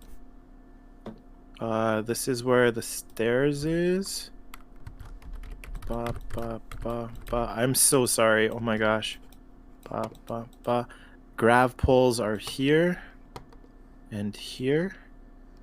There is a tool which is line tool as well if you wanted. Oh, okay. I'm Of sorry. like draw a shape, rectangle, and then you can just kind of like stretch it out so it's a straight line if you wanted. I'm so sorry. I'm gonna just do this. I'm already in the flow. It's cool. You don't have to like. Listen, y'all do you. Okay. Thank This you. works. This is going to be where the other exit is. This is going to be a door. Up. Spiky door. Ignore that. And then this is where you guys. This is where like kind of the barracks. Not really barracks, but like the office area is. The resistor. This is just point of reference. This isn't actual measurement or anything. So yeah, but this is essentially where you guys are starting out in a room that's off screen. Okay. Where were you? Sorry, could you point it out again? Oh, up there. I see. I'm sorry. We're off screen here. Yeah, off screen there.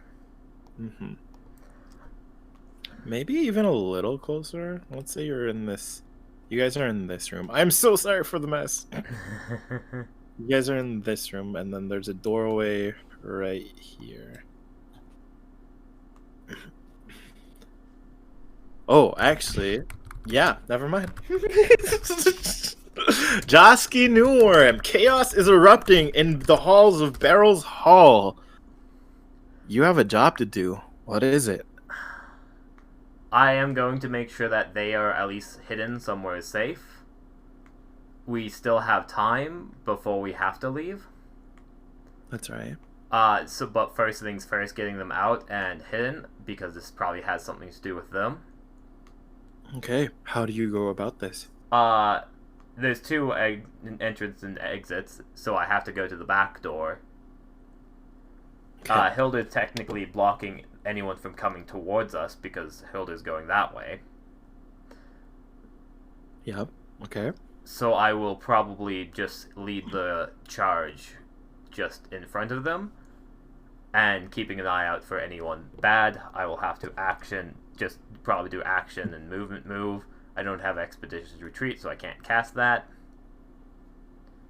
You see that... Okay. Okay, nope, actually, I'm As gonna I let you will do roll that. a perception. Cool. 16.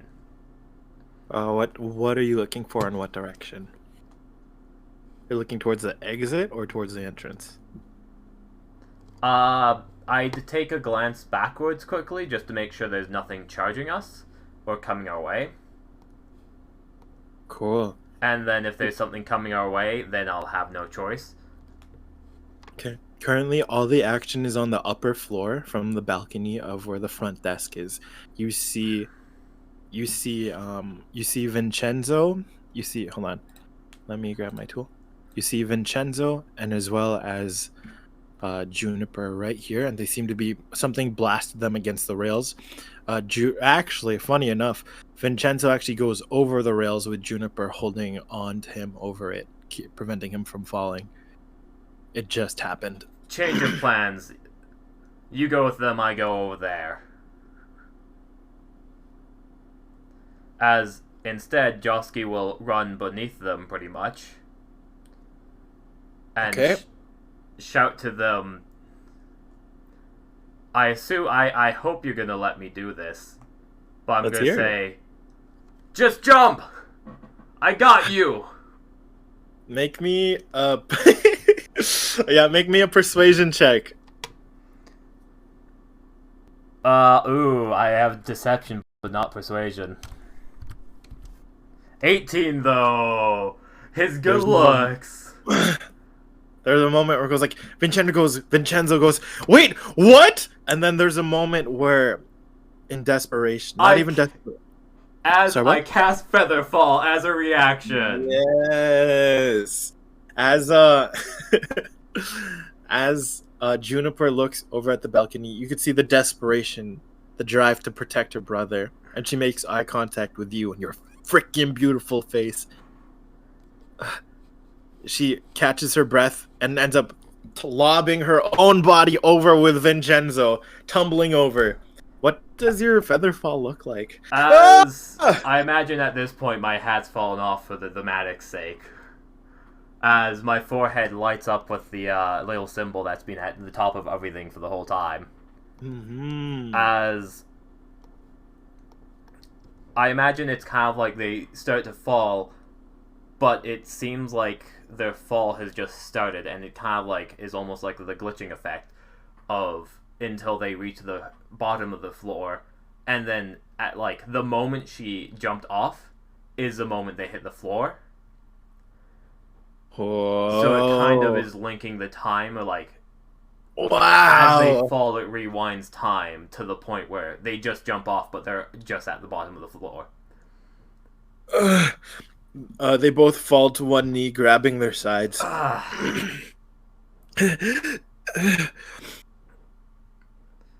And I think they already had their turn. Actually, is there anything else you want to do with your turn? Actually, I can't see up, so I guess I'm just gonna have my gun poised upwards, kind of, for whatever's gonna be coming after us. okay. Are you holding your action? You would say. That took me a dash action, didn't it? Oh, okay. So bonus action, just kind of pull out that gun, kind of like getting ready for whatever else might show up. Mm-hmm. I You could see- say the air below them slowed them down, but like I don't like that. It's less edgy and less. This way, Josky seems like he has a lot more power, and I like that. Well, I'm never gonna shame your flavor interpretation, so Hey. don't worry about that. I'm going to say they're actually. I'm going to roll initiative for the not the twins, but the siblings. D20. I'm going to say between the two of them, give them a 3 as well. Oh wow, how thematic is that? Let me make up a turn order. How do you add stuff? I'm so sorry. Oh gosh. Okay, so turn order is Josky. You probably want to have some tokens on the field to represent us, because that's how you generally make the token initiatives. Oh, okay. I'm sorry. How do you make tokens? I'm so sorry. Go to the. I believe there should be like a picture next to chat. There should be like a picture frame thingy. Okay, got it. You can either upload photos or you can. There's Free a section access? where you can just find them online, essentially. Okay. Let's go. Oh my gosh, they're huge. Okay. I can't. How do I move them? Okay. Let's say Josky's here. Sounds good. Okay. Oh my gosh. Sorry. I'll just. I'm gonna make a general thing for. This one's going to be. Hilder's here. I really like your map. It's It's so homely and wonderful. Trying. Okay. This is going to symbolize Samaria and her children, okay?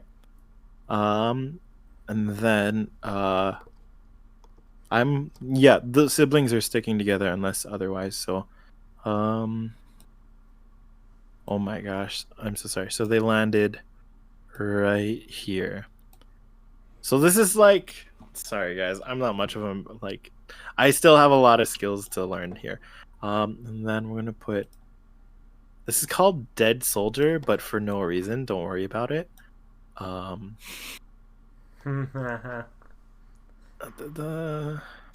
no, yeah, there's Josky doesn't know about them up there.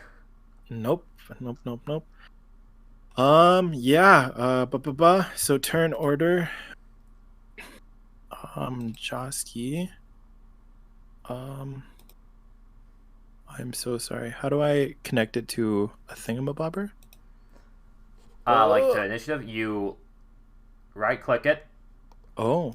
and then it should be add turn. Oh. Learning how to use Roll20 together. Yay. Hello, add turn. Hello? Life is hard. My immersion is ruined. Your immersion, no! Chat's coming into vision! Don't look at chat! Okay, I figured it out. Okay, cool. That's the Josk. This bow person, I'm so sorry, it's Hilder. Hilder is also I should add everyone, I guess. Add turn. And then Knights. I'm going to say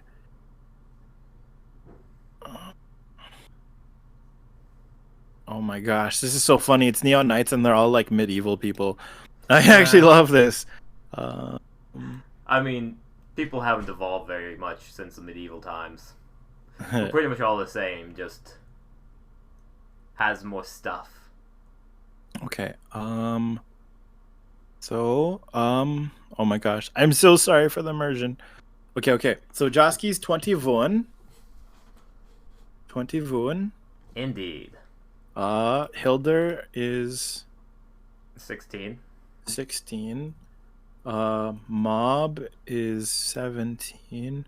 You're gonna symbolize the cyborgs. Have you named them all actually, or are not? Oh no, I'm just gonna make them go on the same initiative. But I meant, Mob is- like, do the tokens have names? I don't know how to do that yet. You want to walk me through that? It's okay, don't worry. Like, Okay. technically how you do it is you click the token, you see the gear, click the gear. It will let you fill out the name, and you click the let people see name. Oh, okay. This is a learning experience for anyone who's never used Roll20 before. It's good. Yeah. Sorry, could you repeat that once more? So you click the token, and Click the then it token. will light up the token, and you should be able Just to... like a fucking God. Oh, name. Okay, this is the Josker. And then you click the box next to the name Yeah. that says name let plate. people see it so we can see it. Cool. Technically, This you is can new. make it controlled by us, but I wouldn't worry about that right now. Oh yeah, actually, I'll put in controlled by as well. So Cool, Naya, Hilder, nameplate, boom, and those are the important ones. Cool. Oh gosh, you guys ready for this? Oh, half of me expects us not to fight this, but at the same time, yeah. Okay, I'm sorry. This back to immersion. This is all just points of reference. It's not real. All right, the mob is going. This one in particular, the cyborg very efficiently and mechanically leaps over the counter with their hands, stands over the fallen body of Kaylee. Not that much people could see it, and began scanning the area with a sickly laser wave, essentially. I'm gonna allow everyone to either make a stealth check or so for those who are stealth checks with disadvantage for Joski and also the siblings, and then I guess regular for everyone else since they're point blank. Their Disadvantage, you perception. say? No, disadvantage is correct. The 13. perception is going to be this. Targets are identified. They're going to look down. Actually, this is also insight. They see the bigger threat. They see Joski. They reach out their hand, which was.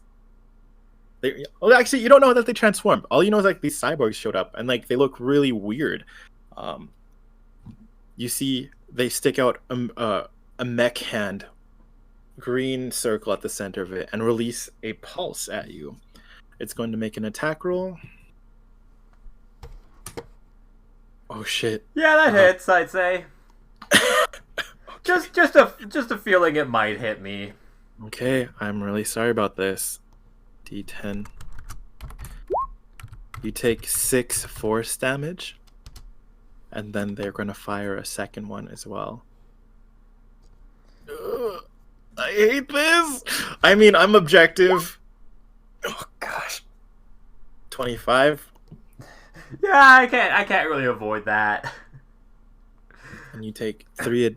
They fire 2 bolts at you, recognizing your arcane. Recognizing that you casted that magic.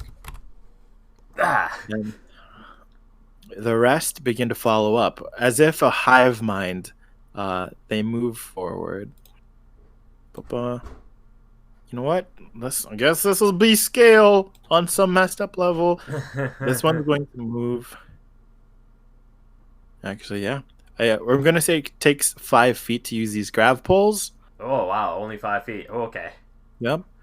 And now this person's at the bottom of it. They're going to. Oh, they too are going to fire. Gosh, they too are going to fire. Oh, I don't like this part of Keep the on going. You can do it. I'm a tank, right? I have a level of fighter. It's got fine. You gave us. Make it stop! Oh, you crit me. Oh my gosh. Okay, You're the sniper. Why are you in melee combat? I'm sorry. I was saving your friendos. That's why. Okay, I'm gonna stop ruining immersion. I have a lot of feelings right now. I'm not gonna ruin immersion for you because Roll the damage. what you see thundering footsteps from up above.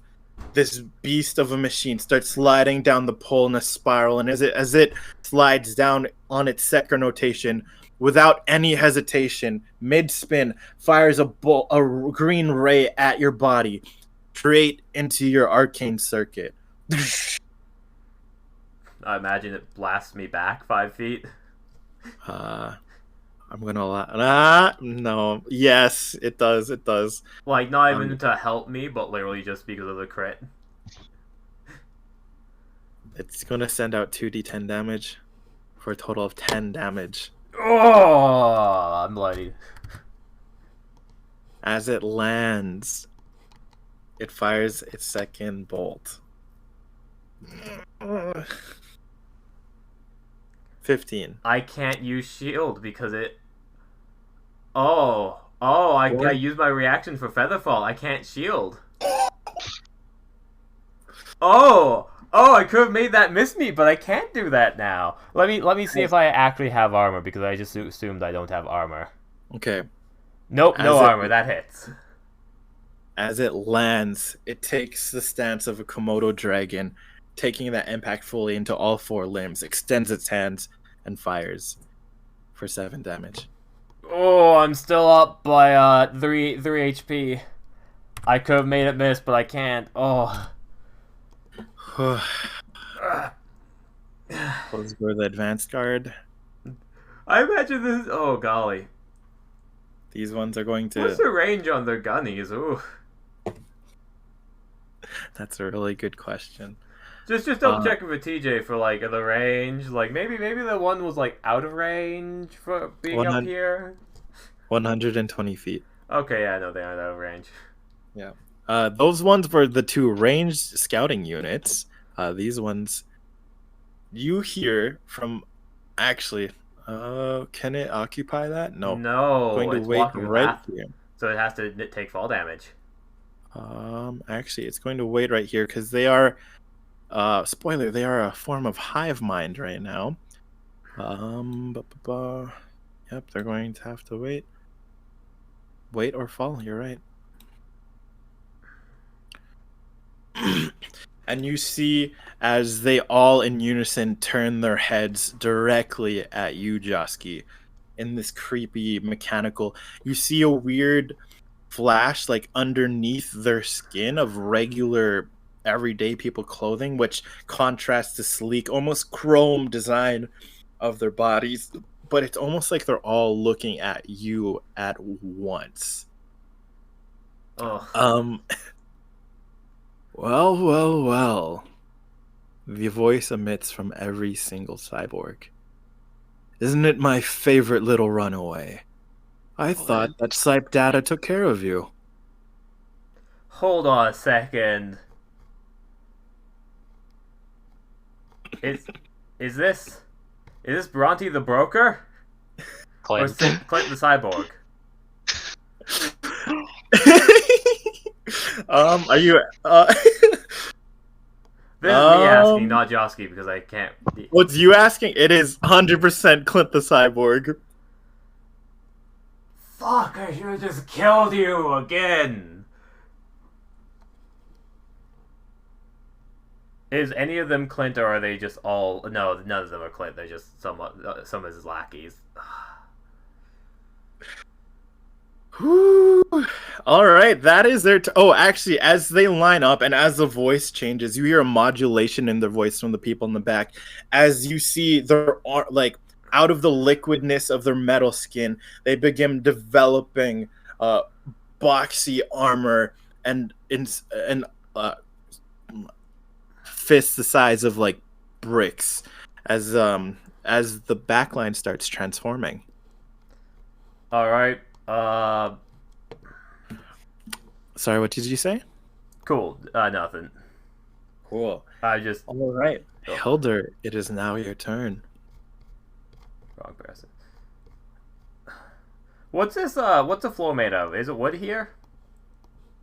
Actually, everything here is pretty much really intense metal, black and sleek. Well, not even sleek, but kind of like worn. From this is a full-on. Is this like a wireframe staircase or is this a proper staircase? Wireframe, So you can see through it. 100%. Okay, so looking out the door, I would be able to see Team, this guy, our good old friends, the Vin crew, Yep, and Josky looking like he's on death's doors. 100%.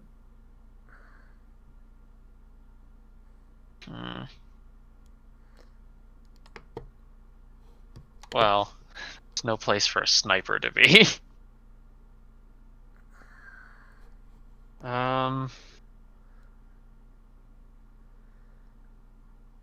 Is there anything back in this room, or is this just a side room?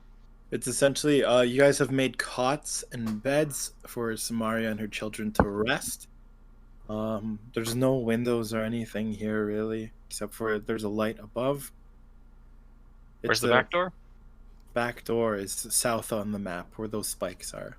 Oh, down here. Oh, okay. That's good to know. Where's the forge? Forge off screen, to the far right. And there's no exit in the forge, is there? What's this? That's just more hallway storage. Vincenzo's probably personal office, possibly. Yeah, a lot more like not necessarily dormitory or rooms, but it's a longer hall. That will eventually curve back into this direction eventually.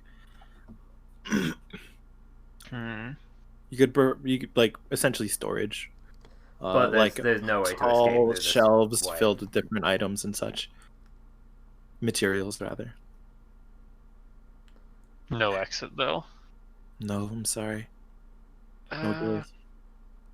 We're not fans of windows here. It's underground. Like this portion is underground. All right. How's our grab lift work? You just grab it. It just costs 5 feet, and it'll take you all the way up. Their height right now is about 15 feet high. Is it mechanical or is it magic? It's magic. Okay. It's like magic tech, really. It's a fusion. All right.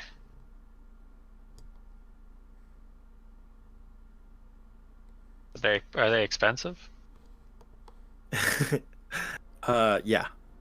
Yeah, they're expensive. Silence wouldn't turn it off, would it? Silence would not turn it off. Darn. But it doesn't mean it can't be interfered with or even turned off naturally. So I've heard this guy, he knows who Josky is. I have no freaking idea who he is. There's no... Another little addition, though. This is essentially just a fireman's pole. The only thing that makes it magical is the ability to just hold on and go up. Yeah. This is the whole workshop down here? Yep. So there's actual tables and stuff? Tables, cover, yes.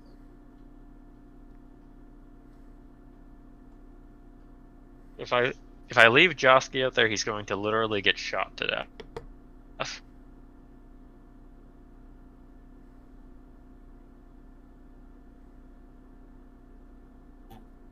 If I leave us here, we're gonna get pincered, but at least we'll have a defensible position. Okay. I'll essentially need to swap with Josky. I was gonna use Josky's that one? Yeah, I'm this one. So, Vinny and friends will be able to at least get the hell back, and then they'll either start to help or not. Okay, cool. In that case, this place is more defendable, because I don't know if they've infiltrated from behind. I don't know how they've got here, I don't know how the enemy exists, but I know that there is an enemy. Which way is the door swing? Sorry? Can I peek out the door? Of course. Like, peek out the door. Any friends on the ground? What's on this table? Let's say roll me a luck check. Actually, What do you want for that? let's do a D100. What were you hoping for? An object. Yeah, there's definitely a variation of tools. Some other scraps. I think what in particular. Someone. Yeah. Juniper was working on an arm. Perfect. Yeah. And by perfect, I mean I'm sorry, Juniper.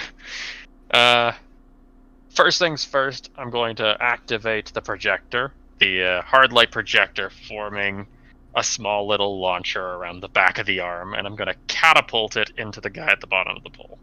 No, I'll do better. That guy. Hey!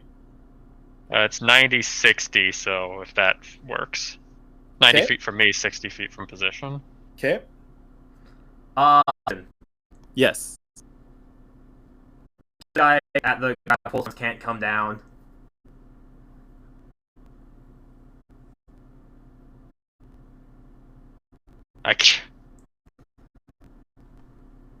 Yeah, that I can take cover. Even here. So I'm hopping with Josky 5, 10, 15, 20, 25, 30. I'll dash to get up here. So I guess you can't. What's I won't catapult anymore, but I can still do something. What's the matter? You were such a big shot. Afraid of a few pawns. Josky roll. Let's go be a. What did you take that up? Josky knew that there was a but damn. Other timeline, he consequently allowed to hear, but you know, she passes by. Alright, I'm going to cycle up. Cycle the very familiar sounding weapon, the Cavalier, onto Hilder's now covered arm, point up, and take a shot at the Kaylee guy. All right. Roll for attack.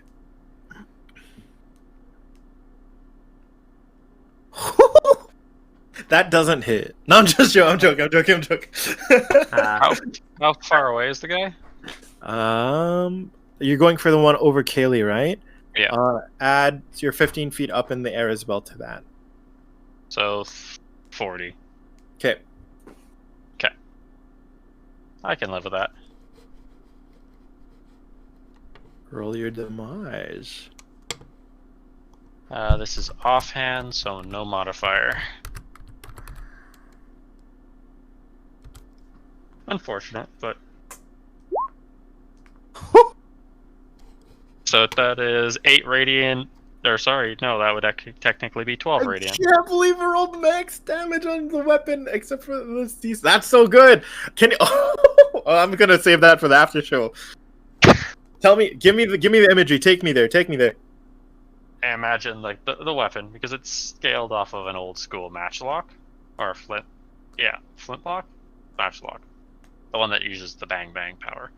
So I imagine it's just steady it nice on Hilder's like forearm, where she has the sword pointed, aims up, just barely looking at like the bottom of this guy's neck, clearly sees that he's some sort of robot and clearly evil and possessed and probably not even a real person, because I don't know how people work, and just fires as this nice little radiant shell looking bullet surges forward and clips nicely into his chin.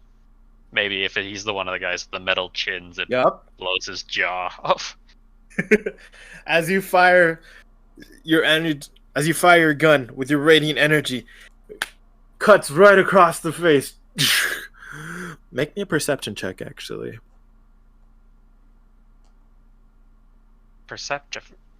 Perceptification? I'm bad at those. I'm not bad at those. I'm just not good at those.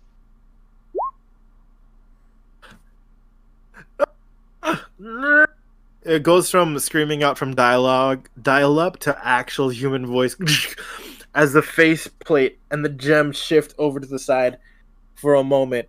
It kind of ripples, almost like how Venom sticks to Spider-Man, and is slowly attempting to cover the face once again. You see desperation in their eyes. I don't like your friend, Josky. All right. You may be a cool chess guy, but I don't like your friend. After that incredible amount of damage, what else are you doing? That was your bone. That was your offhand, you said? That was offhand. I had to action just to get over here. Mm-hmm. I don't like him That either. is good and that's good and done. Whatever. Pass the turn off. I need Josky to go take the position of watching the people, so no one steals them. That's why I needed him to swap out. I don't care if he just gets closer and starts shooting. I just need him to get over there. Chances are, because they're going to fire on him, we probably need him just to run over there. I also need Vinny and Juniper need to get the hell behind something, unless they have a different idea. Yeah. But yeah, that's my past turn. As I'm going to usher for them to kind of get moving. Wait, you don't do anything with your action? I don't have an action. Oh yeah, you dashed. Yep. Mm-hmm. I was thinking, like, in the proto turn, I could have gotten closer. Mm-hmm. Like, before turn, I could have gotten closer with my one There was turn. no pro turn. But there was no proto turn. Yeah. Okay. All right. Next up, we have. I'm going to use a symbol to represent the both of them because Juniper is not letting Vincenzo go off at all. I will. Vin. Sorry. Go ahead. Oh, sorry. No No, worries. you go. I thought it was That's my okay. turn. I forgot about the NPCs. Vin, let's go. Do the thing. On 3. 1, 2. They jump over. Metal seems to erupt from the ground and create cover. That's about 10 feet, 10 by 10 feet, right here. And they duck next to Josky as these 2 5-foot pillars of metal erupt from the ground. Are you okay? You really saved us. Man, I'm so sorry about all the things I said about time magic being bullshit. Vincenzo interrupts. It's not the magic, it's how you use it. Um, As he'll wipe away some blood from his face. as Juniper reaches over to places a hand and presses a finger to her mouth. As she slowly draws your attention to...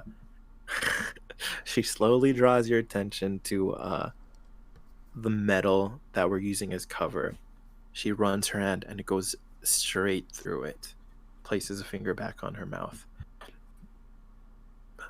Don't worry, this will last forever. There's no way they're gonna break through it, is what Vincenzo says.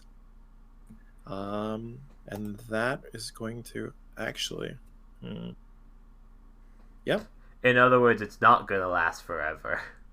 It's would you like, if you want, you can make an intelligence check to figure out what they're meaning. That sounds like If an not- insight check. Okay.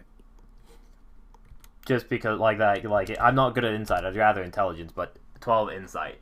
So it's either insight to figure out what they meant by their gestures, or intelligence check to figure out how she moved her hand through the object. I would do int check because Josky would rather do int check of like figuring what's going on. So that's What, plus 17? 4. So that's 16. 16. Cool. It's an illusion. It's a hologram, but it looked really effective, and the fact that they were able to make it on this scale is good, even with the sound effects.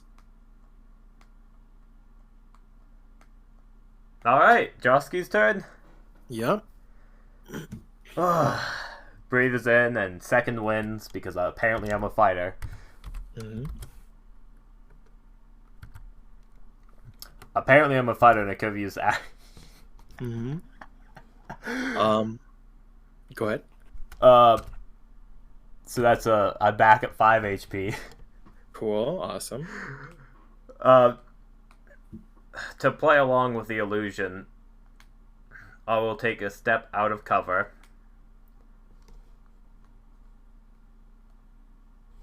And do an ice knife up here to attack them. Whoa!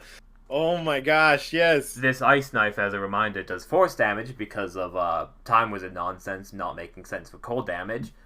So Josky kind of like grabs like a throwing knife at the back of it within his like pouch as he kind of like tosses it up as it starts to travel forward. It from the point of the throw, after the main knife travels, many other trails of different knives, as if he missed or all the different ways he could have thrown it, travel from it as well.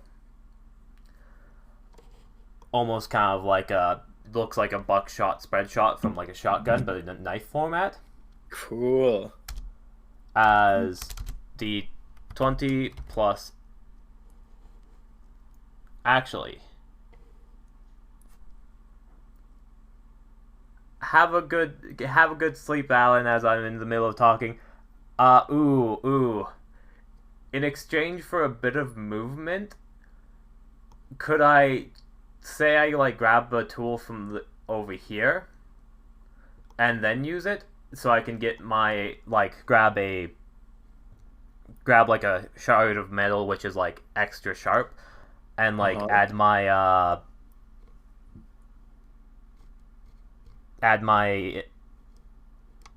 improvisational roll to it.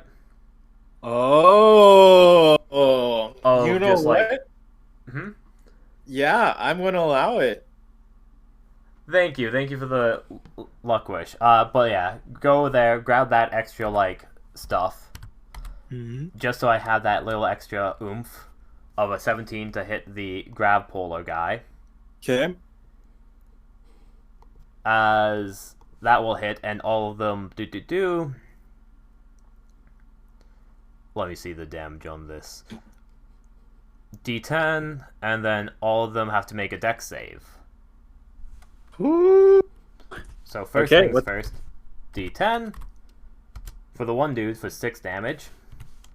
Okay. 2d6, and the guy and everyone else must.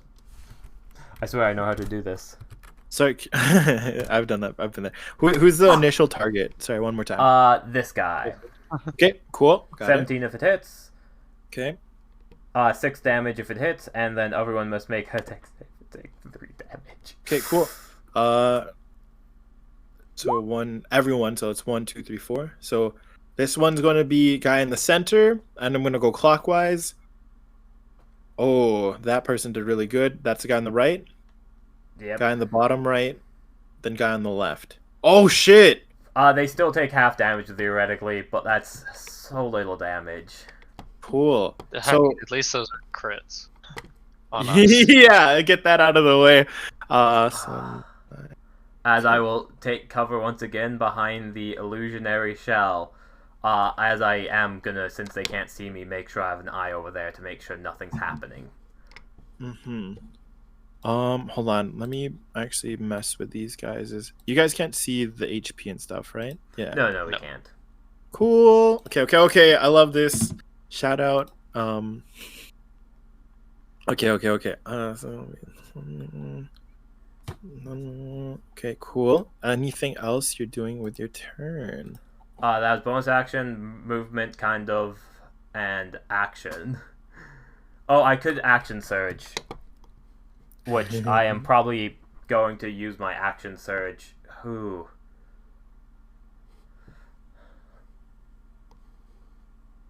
I'm gonna go ahead and shoot this guy in the gem. Ooh! I just Go don't and like make the it. gems. I don't like how they look. It's not your aesthetic. Which 5, 6, 7, 8, 9, because I have archery 1, 20 total. 20 damage? No, 20 to hit. Oh, okay, yeah, that definitely hits. I was like, oh my gosh. End their career, why don't you? I think poison damage is a bit weird, so should I just leave that out for now? Right, everything has a +1 for all my hits, so that's actually 21. Yeah. Also, if you're using your guns, please be mindful to track the Ammo. totals as well. 6 damage, or if you add the poison damage to the gem thingy, once again, 7 damage poison. Mm-hmm. Okay, I'm gonna narrate this. Okay. As you enter your sniper focus, inhale. The gem is shattered perfectly enough. You see the chrome nanobots peel off of the being's skin, releasing a full cry of agony and pain as their jaw and also their other whatever mechanical limbs they have are ripped off of their body. The gem is shattered. The form collapses. That's what you see. Okay, gems, noted. That's a word we're hearing a lot. Yeah, but this time it's spelled right, and it's the Chinese knockoff. All right, Josky, anything else that you're doing with your turn? That was really pushing. That was literally pushing myself past the point. By the way, the action surge was literally. I imagine it literally happened after Josky ran back into cover. Of like, Josky ran out, threw the ice knife, ran back, action surge. For a brief moment, he appeared with his gun out where he was Yeah, standing, and shot. that's so good. Yes. All right. You also notice this is more so as a player. Actually, what's your passive? Yeah, actually no, your passive is 12, right, for Yes. perception. You have Josky doesn't know this, but mechanically you have a +2 to your AC, and this amount of health. Oh shit! Dice just told the story. You get that much health back. Ooh, yay. I'm not dead now. But once again, my focus is mainly, since they can't see me, definitely looking at the doorway to see if they've left, or seeing if anyone enters it. Samaria had 0 instructions, so I think, and she doesn't really. Yeah, you don't know where she is, but she probably likely just right there. Okay. Wow, what a turn! What a turn! They're pissed off. Oh, all that effort just to smite a single pawn. I'm honest. You surprised me, Josky. I honestly thought you'd be crawling around in a sewer somewhere, but I guess this job just got better for me personally. As they all Introductions, if you don't mind. all speak in unison. Oh, aren't you? Actually, there's a new player. The one in the lead is going to make a insight check. Okay. Hilder, you could either make me a deception or a stealth. Or stealth at disadvantage. I'll straight up deception. Okay. You know what? Could I actually flavor this Yep. as so instead of deceiving, what I'm going to do is I'm going to draw the attention away to not necessarily like hide who I am, but just be like distractingly cordial. To be distractingly like a character. Okay. and I want to try and make a performance check. Okay. And I kind of want to This is- just like come across as literally someone who seems not necessarily incredibly fake, because honestly, the tech he's using is super cool, despite the fact that it literally sucks. I'm not trying to hide the fact that I don't like what he's doing at the moment, but I want to kind of play this character of I'm this super cool rocker chick who works in this really great location, and haven't you heard of me? Not necessarily like I actually expected to hear about him, but some mix between like a little bit of a confusing show and a not necessarily a taunt, but like just a bit of a confusing "Who are you?" All right, let's figure out what that looks like. Okay. He has rolled a 25 insight. He gets it. You feel the sense that he, as you want to say anything before he finishes his insight? What's your show look like?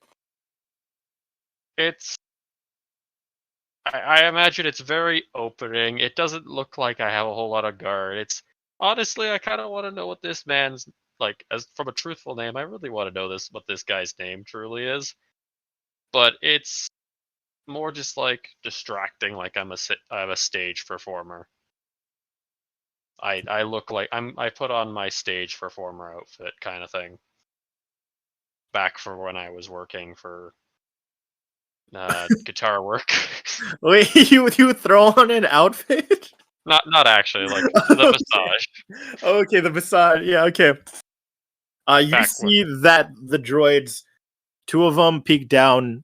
Yeah, one of them looks you dead in the eye. It's in a crouched crawling position and just like busts its neck upward so that its gem is pointing straight at you.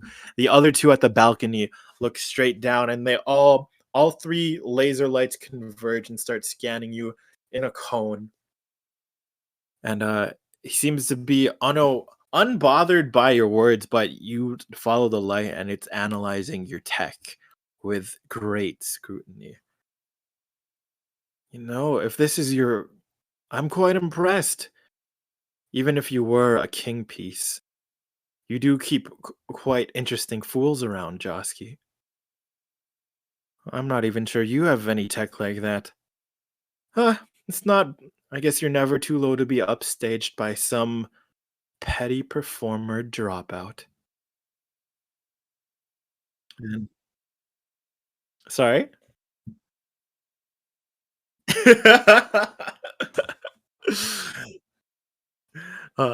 I'm sure that would be much more delicious conversation than whatever the hell this is. And straight up, this freak on the ground springs straight up and tries to put a hand on your forehead as it attempts to send a blasting ray at you, attempting to knock you back.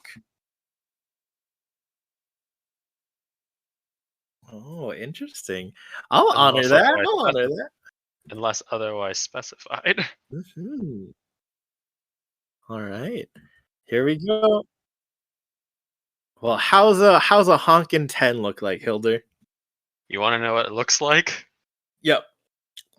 Shift right foot, and immediately a gulf of flame pushing back at this thing. My goal is to completely shatter every nanomachine on this boy. Hellish rebuke. Did it land? No, it's a miss. Oh, you can still. Okay. Oh, that's so cool! Oh my gosh! Rebuke if it misses. Also, I was muted when I said my last line, so whatever. Oh, okay. Go bite on an EMP. But yeah, bite on an EMP. That was a great line. So can the nanomachines make me a dexterity saving throw? They would love to. This one has. Ooh, what's a 9 look like, Hilder? I imagine it looks pretty bad for this person, and by this person I mean these robots, because yeah, I imagine wherever this man's sitting, there's just like a spark that's going to like hit him in the forehead obnoxiously. as this like crimson red flame bursts forward, almost emerging from Hilder's feet, just torching the nanobots on this person. Not for a whole lot. The dubstep and the dial-up go crazy. As there's just a slight little like side, very fluid. Because he misses. The flash, it starts kind of wilding out and goes in for another ray attack. Well, I guess with disadvantage. Simply must honor it. 14. That's a miss. Its visual receptors are on the fritz. It ends up walking away very confusedly. I'm going to roll a d4 for direction. Oh, yeah. Goes straight to the left. No, the walkway is not blocked anymore. Mm-hmm. Bah. I guess it's technically underneath that stairs. And the other two, I guess you don't have your reaction for op attack, right? I technically don't know. You should. Yeah. Okay. Well. It starts recalibrating with the upper ones being. They flinch a little at the pain, but they use since essentially it's a form of hive mind. They essentially use each other to recalibrate. This guy goes down first. Wait, who is this? Oh yeah, no, it has to be this guy. Oh my goodness! You see a dent on the floor. Oh! Sorry, I just have a brilliant idea. Drosky's brains were just like, huh. I'm glad. It's going to attempt to grapple Hilder with advantage. Advantage, you say? Mm-hmm. 14.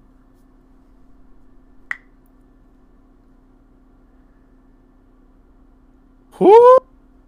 Doggy! It goes in for it goes into swings its arms at you and it claps nothing how do you get out of the way? I imagine it's literally a zero care, just slight step to the left. There's just literally like child's play level of like, serious? You know who I am and you still think you have a chance? Jeez. It is then going to do an offhand attack for an 11, and it misses and goes in for a backhand, and just this sledgehammer appears. It morphs its arm as it swings at you, and does not land. How do you deal with that? Another duck? Not even trying? What is this? I imagine that's like looking, and my imagination literally just says he flat up misses, and there's no change in like motion at all. Why, you insolent? Wow, that really got into his head. This one, looks like someone's getting under Clint's skin. The rest of them come down. Yep. This one. Yay. This one actually ends up stacking in perfect unison on top of the one that just missed. And you see that its hand actually starts extending. And like almost like the sockets of its shoulders going out of place to extend even more. And goes in for 2 attacks. First one. Ooh! Man. Those are just 2 misses. Oh my gosh! And it's just perfectly standing on top of its over its robot comrade. So he's playing chess and you're playing circus?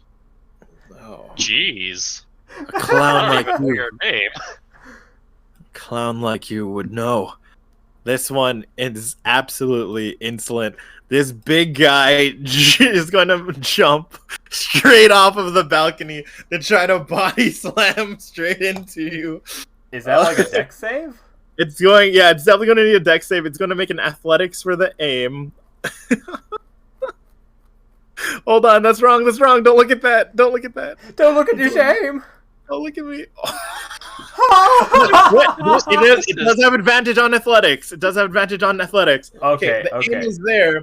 I guess that's like a pseudo attack roll. It's going to both of. This is going to be the fall damage. Is it just D6? 15 feet. Yeah, just d6. D6, and it's also going to go in for. That's going to say that's +3, so that's 8 damage as it land. Well, hold on, that's fall damage, and now it's going to make an attack as well, which is going to be is here. Geez, this one has this. No, this one's a heavy hitter too. It's going to be a D2d8 plus. Ooh, that's a total of 12 damage as it slams down both of its fists as it lands on top of you. Did it attack with? Oh, that was the hit. Okay, I got you. Yeah. Total 12. Okay. You can call me Clint Clown. And, Okay, Clink Clown. it's going to attempt to, since it made a attack, it has something called Grappler. It's going to try to bonus action. Wait, no, action was. I'm gonna say he's going to have a bonus action to try to grapple. That is in this person's kit. Whew. Ooh. But it's advantage. Is grapple a strength check? Would someone? It's technically strength. Yeah, strength. Yes, it is I'm strength. so check. sorry. And it's advantage. Oh my god! That's still a fail on my part. What?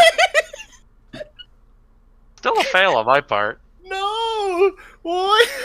Oh, it is a fail technically. Oh my Yep. gosh. a fail. Oh my gosh. As it slams you down, picks you up by the throat, and holds you straight up to give this scout vantage point. This one has a +9. I have a question about Mm-hmm. these nanobots aren't connected. They're all just communicating with one another, right? Yes. Okay, so even the nanobots in the same person are has the same sort of communication, I assume. So they could literally Yeah. get off of the one person and form into one giant megabot essentially, and it wouldn't change anything with how they communicate. What do you mean how they communicate? Because I assume there's no local land connection towards how they communicate. It's all kind of the same. No, this is. They're all Sir, what are you trying to figure out right now? Pretty much, this guy's sending a signal to them to be received, and it is pretty much all sent to all the nanobots at the same time, and then the nanobots don't necessarily have any connection with one another, right? Connection with what? Connection with one another. They're hive minding, yes. They're kind of all hive mind to the one location that's exterior of here. Yes, I would say that, yeah. Cool, just for my turn's sake. Please continue. Cool. The scout's gonna fire a ray at the held up Hilder. It's for 20. I thought that guy was melee, and that guy got knocked down. It's this one's turn. This one's a ranged unit. Oh, okay. Yeah. 20. As you're being held up by the throat, you see the glint of light heading towards you. Does a 20 hit? Yeah. Okay. Oh gosh. D10. And then it gets to fire a second one. +9. That's an 11 to hit. That is a miss. Missed. So it fires one beam. The force of the trajectory makes it miss the second shot. And that is the enemy's turn. Alrighty. I guess NPCs? Next up, Hilder. Yep. Oh, I don't go? Oh, wait. Sorry. No, Hilder didn't get to go yet. Hold on. Oh, my bad. I forgot. Yeah. Hilder's turn. Hmm. I think I got a plan right now. Okay, I just want to let you know, here there's 2 people stacked on top of each other as well. Yep. Just as a reminder. Okay. 15 feet high, right? Yep.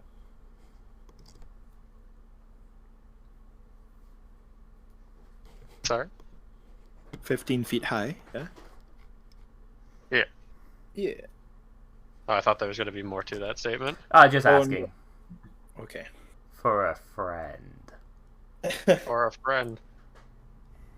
So, I got this guy. Is he fairly big? Yes. He's like probably like 6'7". Okay. Fickle force damage. You know what they say.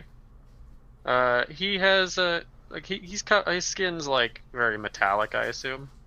Looks like it, yeah. Metallic and Okay. liquidy. Metallic and liquidy, you say? Mm-hmm. And this crystal, I'm assuming, it's kind of like looking at me directly. Mm-hmm. This little green sphere. All right. Well, I have a plan, and it's going to go in a bit of a basis on science, if you don't mind. Oh boy, I hate that. I was kidding. I'm kidding. I know you hate that. I'm joking. I'm joking. I'm joking. So, based off how my fairy fire works, it generates a coded pulse switch with modulated waveform. I'm going to try and use that to straight up disconnect these nanobots within the range from the host and disable them. I am glad you thought that because my plan is actually going to line up perfectly with it. Oh. So I'd like to improvisedly use my waveform generating gauntlets to straight up disconnect these things from the host. Is this like a Faraday jamming situation? Think of it very similar to jamming, except for they're receiving some sort of signal. What I'm going to do is completely take the signal and run it through the dryer. You're gonna turn on the microwave, is what I'm hearing. I'm gonna turn on the bloody microwave. So even if that doesn't even if it doesn't fully work, it's going to at least cause static. Theoretically, is what you're hoping for. Oh my gosh, that would, yeah. Okay, I'm gonna need you to make. This is gonna be. Ooh. Okay, I love the creativity of spells. We are rewarding this with a try. You're going to need. Clint's been in the business for a really long time. It's going to be a DC 20. What would be a good? It would be like tandem or like Arcana tinkering check, and use whatever bonuses that is necessary to help you succeed. Would I be allowed for that to be using improvised fighting? You tell me. I mean, that it was a super genius. I- Yeah, I feel like that's improvised. exactly. I'm not sorry. I'm trying not to hold you guys' hand for that one, but yes, 100%. Yeah, that's what I was hinting for. I just don't know if I actually got the approval for it. Mm-hmm. All right.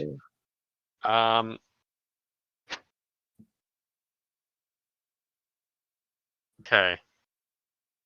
Let's just see if I'm just gonna quickly read through. Just take a look. See looks. It's a 20-foot cube. Concentration as well for 1 minute. Uh-huh. I'm also. We should make rulings on the dexterity saving throw. So in how fairy fire works is that like even if they pass, they're unaffected. So I'm going to say whatever does pass is not jammed as well. Yes. Okay. All right. So I think that's just that by that. The by question is how much 2. of this spell is going to jam it as well. Mm-hmm. Technically, this is flavored off of like my techno side of things Mm-hmm. from Fairy Fire. So,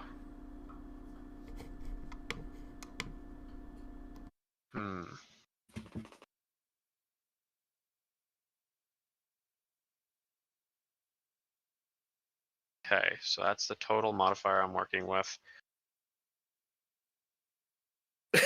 Oh god.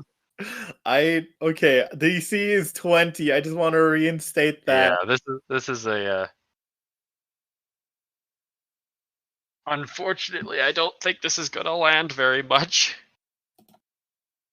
No. Oh, oh man. So close. Yeah, the only other thing I would say is, could I choose dirty fighting? Tell me how. But the whole idea is it's skilled fighting, and that was pretty skilled. It mechanically won't work though, so. Oh. Theoretically, I the see spell what you does mean. I see still what go you mean. off. Yeah. As well, I can use this for my own advantage my next turn. Hypothetically speaking, It may the have guy been who's a grappling fail, me. but it still has an effect theoretically. Yes, correct. And Cool. theoretically, the guy who's grappling me auto fails because his speed is 0, so he can't make the dex save. Ah, eh. Okay, so I'm gonna go clockwise from the left. It's gonna be d20 plus 3. Hard DC to beat. 21. That's a pass guy on the Yeah. left. Top right. Ooh. Sorry, Clint might do some BS there. This is going to be for the top stack. Pass or fail? 15. That's still a pass. Okay, and then the final one, for bottom half of the stack, 14. And then auto fail on the guy who's grappling me. And auto fail. So does the bottom stack fail as well? No. My DC's not high. It's Oh, only What is your DC? What is your DC? Not 13. Oh, okay, okay. I'm sorry, dude. But Love the creativity though. that's good. With my bonus action, I'm gonna just straight up point blank shoot the advantage out of these this crystal. disadvantage. And because I have a close range weapon, who cares? Mhm. Yeah, I guess so. You'd have disadvantage anyways. Well, it's my weapon's built for close medium range. Oh, never mind. Let's go. You have tomorrow off. 21 does hit. That's technically a 15 though. Disadvantage? Advantage. Oh, never mind. Yeah. All right. Whew, I'm sorry, bud. That doesn't take it out. Let me calculate. This was with your gun, right? Yeah, this is your gun. I recognize that damage dice. Yep. You pull out your gun. You deform the water. The liquid chrome seems visibly displaced and freezes in the air from the ballistics. Eventually, it's pulling back the gem to the center of the face. While it was off of the face, you see a look of desperation and fear from a middle-aged man with lots of scarring on his face. You see blood trailing down his face and saying, "Sorry, I didn't mean to." And it goes back into dubstep. He is bloodied, very much so. Let me apply that damage. I think I will apply one last thing. Mm-hmm. I'm going to silence speech to all of the people here.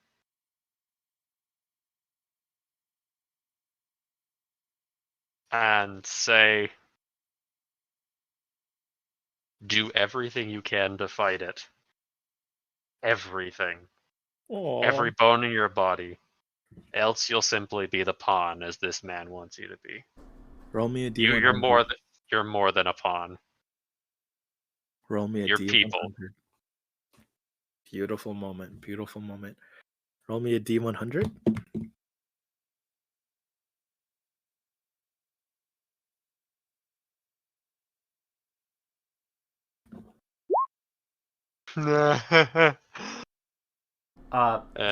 Do you get any response back? Is that within the ability, or is it just transmission? Because of the fact that I would argue to make it a persuasion as well, but because of the fact that I lost the ability to get the two-way communication. Oh wow! I will allow you to make a persuasion check as well. They may not have faith in me. They may not have faith in themselves. But if I can instill it, I'll try. monopolize on it. Oh golly. Wow, yeah. My turn? No, wait, it's NPC turn. Never mind. NPC turn. Yep. Everyone hears that, even the people who aren't controlled. There's a certain energy and ring in the air that wasn't really as palpable as before, but it's something that you feel is resonating to the husks. All right, next. Does your attack break grapple at all? Just wondering, or no? Right? Technically, no. Okay.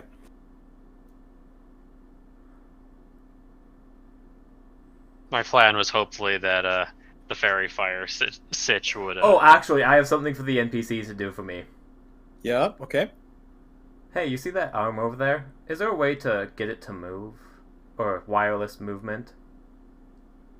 Or do you have anything that requires wireless movement? Without even a word, they start tinkering. Controller piece. Set up the frequency. I got it. Hopefully it's a button I can press. That one over there. They toss you a controller. They both use their bonus action for that one. Perfect. Next up, from behind her belt, Juniper pulls out two golden, almost like bladed rings, the size of like the extent of her fingers splayed, and kind of like Tron in a way. She peeks out from behind to the side, in sync with her brother, who has pulled out a small little electric rifle.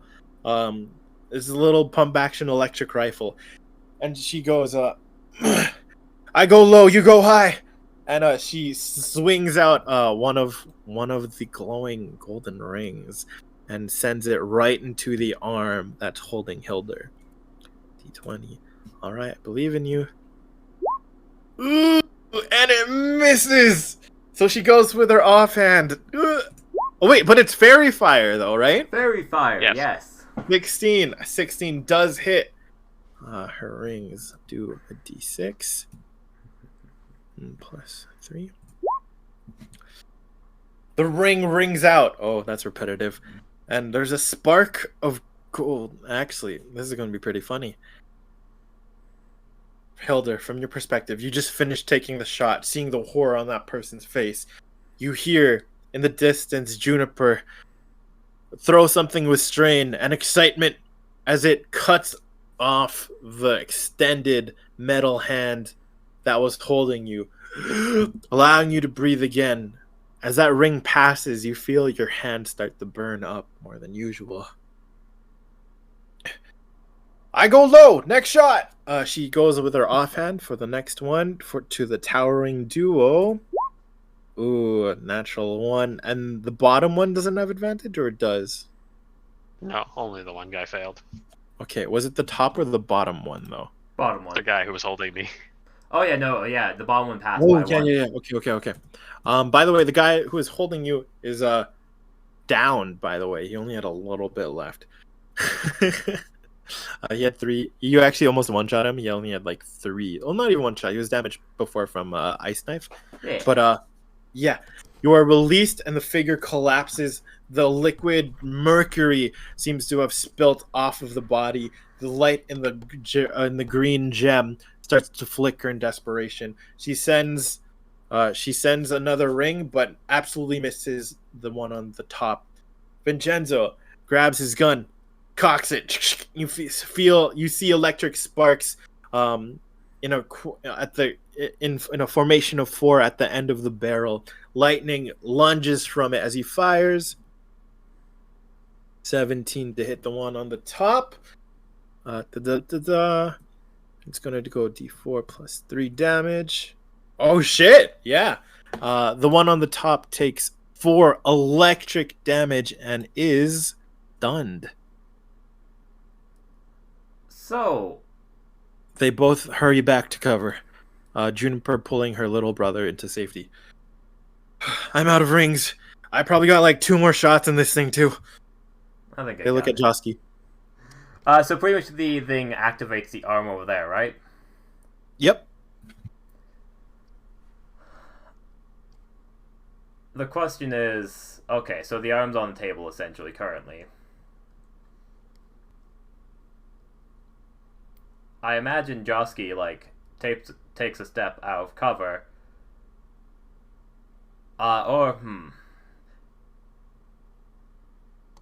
He has, like, the clicker box. He takes a step out of cover, kind of, like, has a smirk to his face. Just as a explanation of what I'm doing, is, you know my silence ability? The flavor behind it is that I flip a coin up into the air, and when it lands, I pretty much, as the shockwave is sent out, I freeze all the sound in the area around me in a 20-foot area from the point where I click the button. Yeah. That is with sound, so it blocks all sound. You're jamming the frequency. Josky just picked up a remote control that sends out a frequency. All the nanobots are frequencies. Yeah.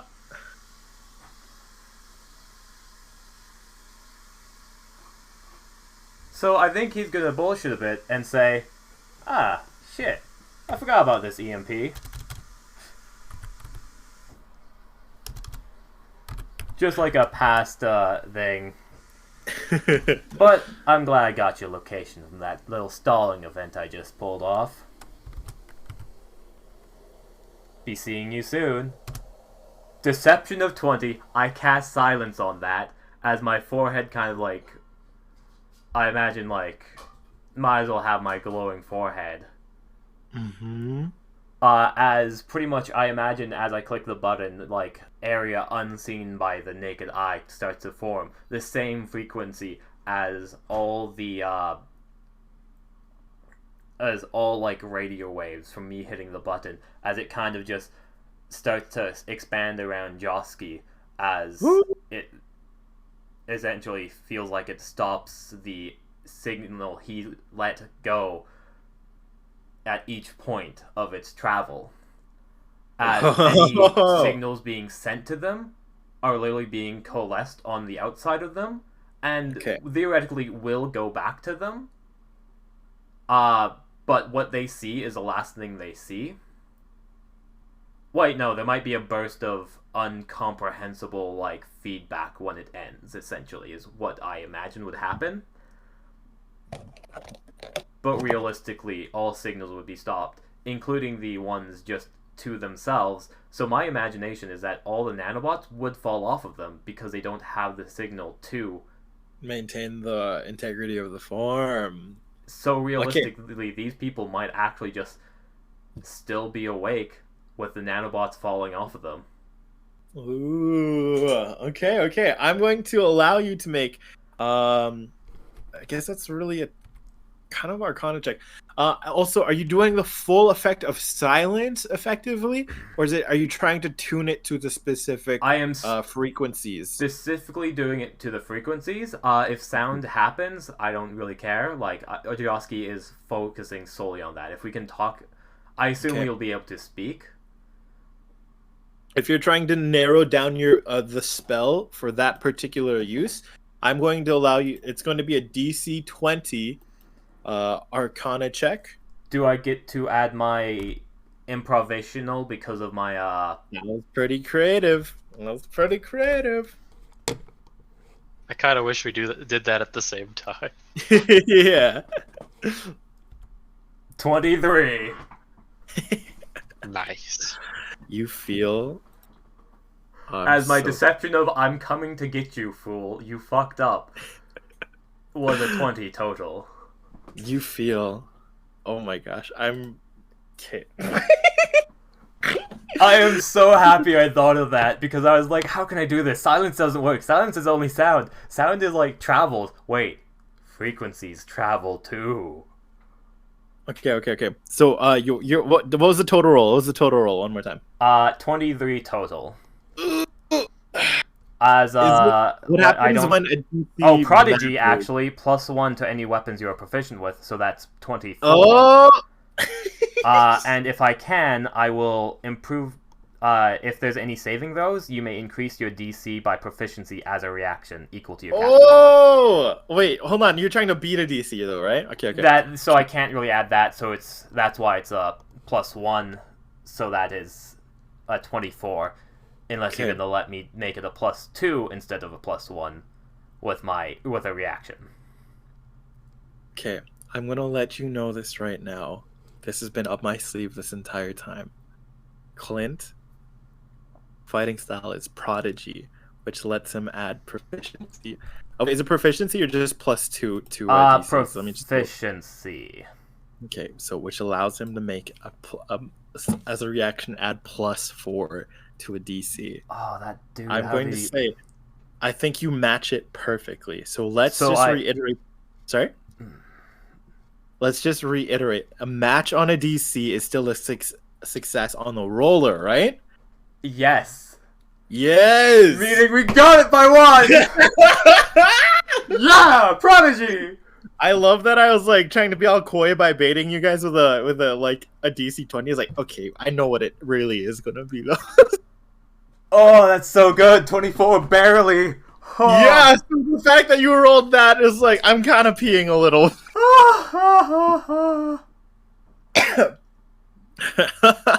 You think this is my first roll? Nothing. Dude, the Body. nanobots like cascade off of the people, letting them free. Yes. Just the liquid mercury is followed by the stack of bodies that hit and collapse and land on the ground. Wait, actually, what's the radius on silence? 20 feet, meaning the top one gets it too, because I said I moved forward. Yes. I would make sure that the last one was there too. Beautiful, beautiful. Alright. As you fall to the ground, and also I'm going to take a picture. This was 100% on my DM rolls, but I'm about to... Actually, no. I'm not going to ruin immersion. Okay. Bodies fall to the ground. All in puddles of liquid nanites and scatters of green gemstones on the ground. You see that they start coughing up this mercury that has fully invaded their being. I'm sorry. I'm so sorry.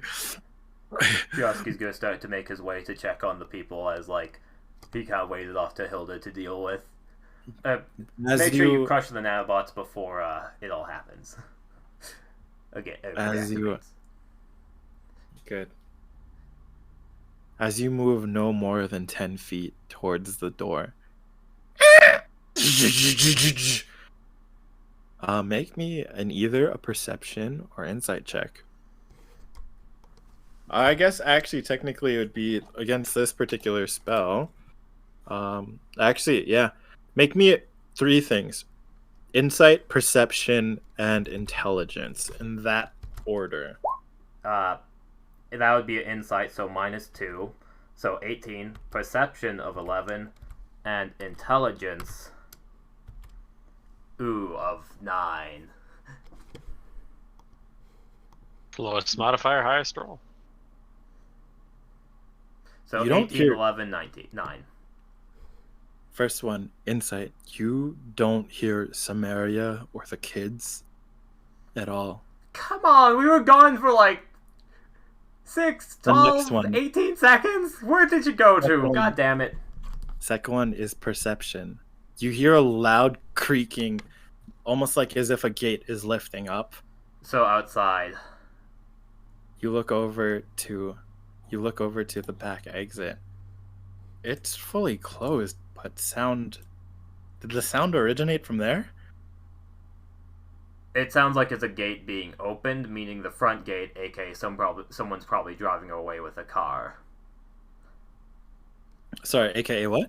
It sounds like someone's driving away, like opening a gate so they can drive out with their car. Well, So I'm not gonna say we're done initiative yet. Let's resolve these things. Yeah. So that's no more than after moving 10 feet. This is what you hear. Okay? Okay. What are you doing? And You give them insight would the be- instructions of dismantling and crushing the emitter gems. Is that true? Josky is going to... So insight tells me she's not in that room. You don't hear her at all? Insight of 18. That would be more of a perception, but alright.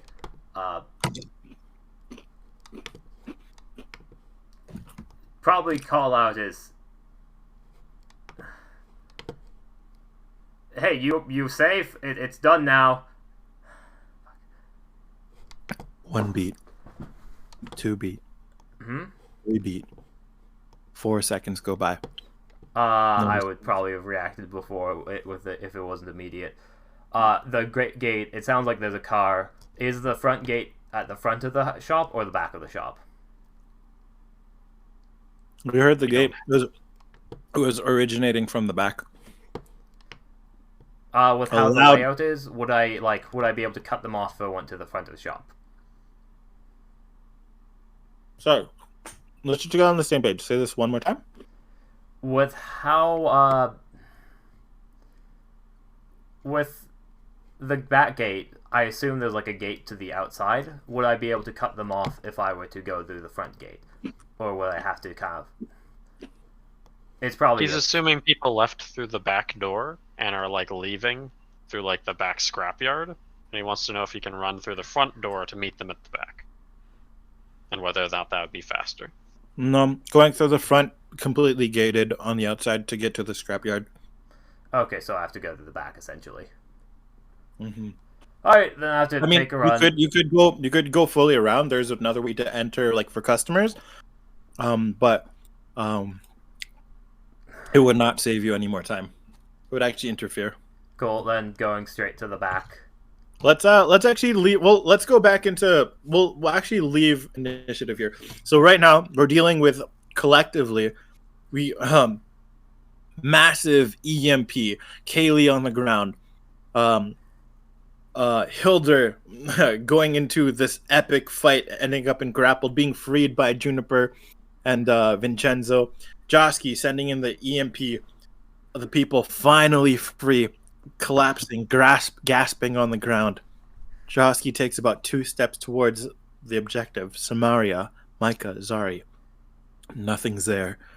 Everyone is haunted by the silence that is left by the horrible screeching from behind.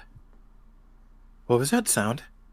Josky's like off to like check it out immediately. Which way are you going? It sounded like it was that way. Josky's gonna run down, double check the room. You two crush the things to make sure it doesn't get back. They don't get back up in a minute or so. Okay.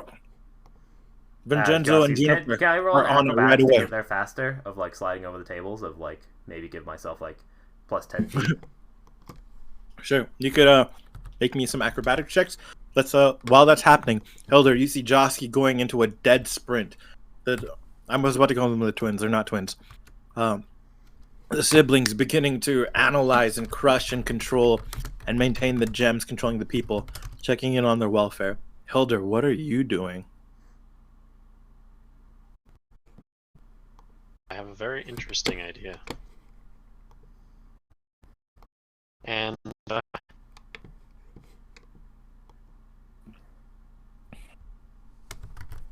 I'm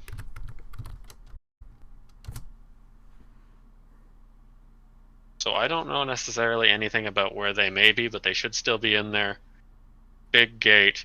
Vinny seems You do like that screech was incredible, and you're familiar enough with that sound that it was definitely the back door, even though it looks very closed.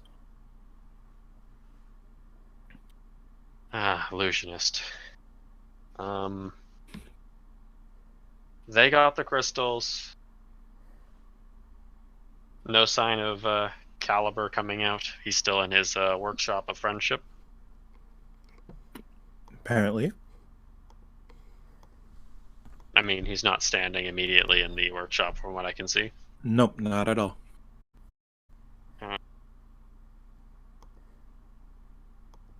Alright, cool.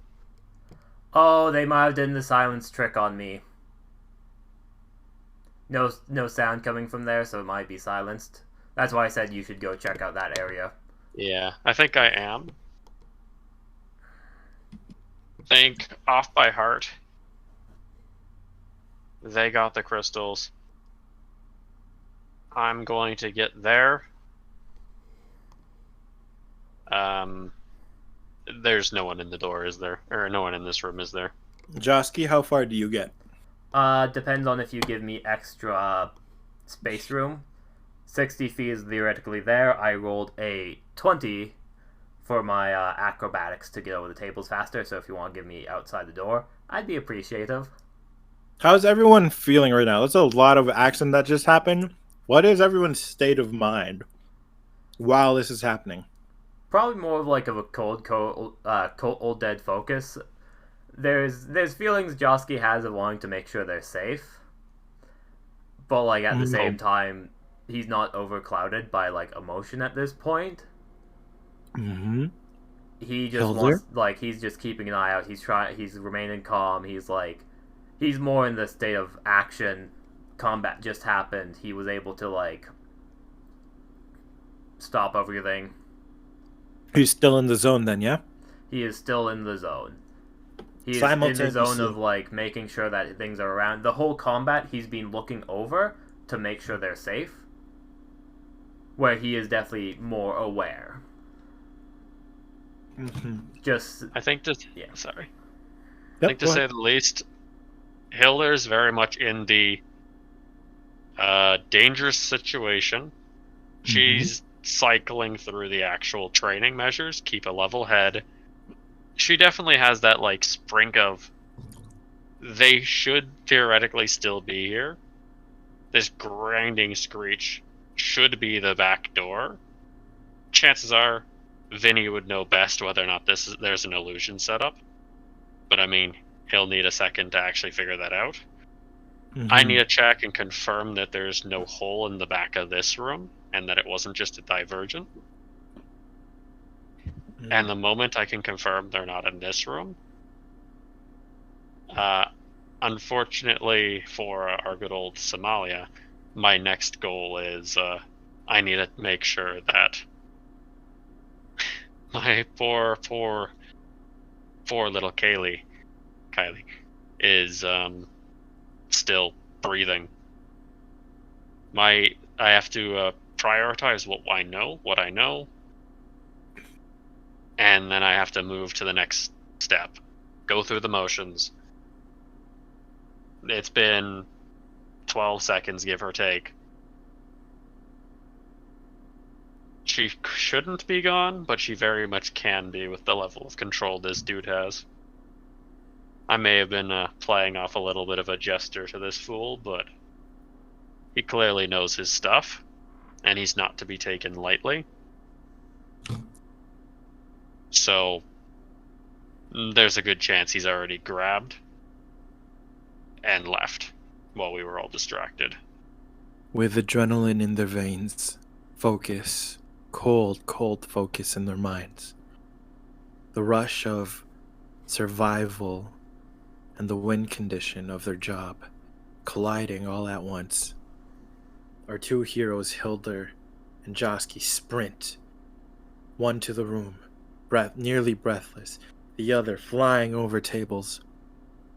Hands, feet in the air, till they both finally reach the door. They touch, they reach, only to find something that shocks. Maybe that lose condition isn't so far away. Josky, you reach for the door. It doesn't match what you're seeing. Fully open. You put your hand through what turns out to be an illusion of the grand gate. You see through it fully. Hilda, you open your door. Empty cots. Bags packed, no longer there. You check for obscurities on the walls. You feel the texture of what may or may not be there. This man is more than just a trickster. Deceit, seems to be his first tongue. You leave the room, understanding what's happening. Something's out of place here. I'm going to allow you to make me a perception or investigation check.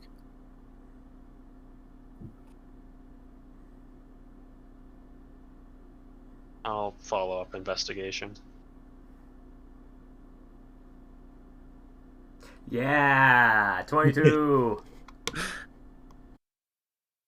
The washroom door wasn't opened earlier. Right before you left them, you took in your surroundings. That awareness that's been trained into you, that doesn't go away. That door was definitely closed before. And you see now. An insider. It's from the inside. You go up on your comms to reach out to communicate with the rest of your team. At the same time, I think you guys don't have cell phones? No.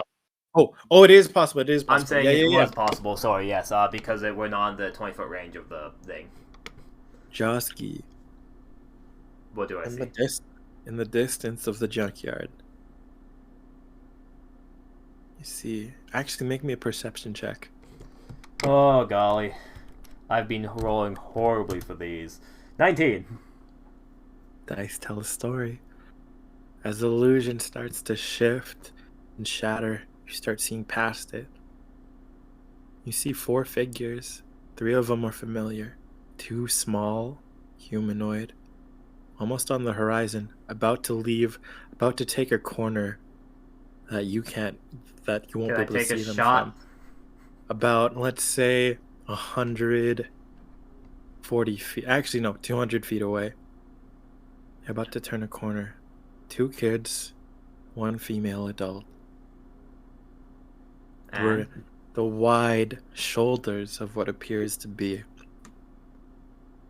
of what you assume is Caliber. I can shoot Caliber in the face.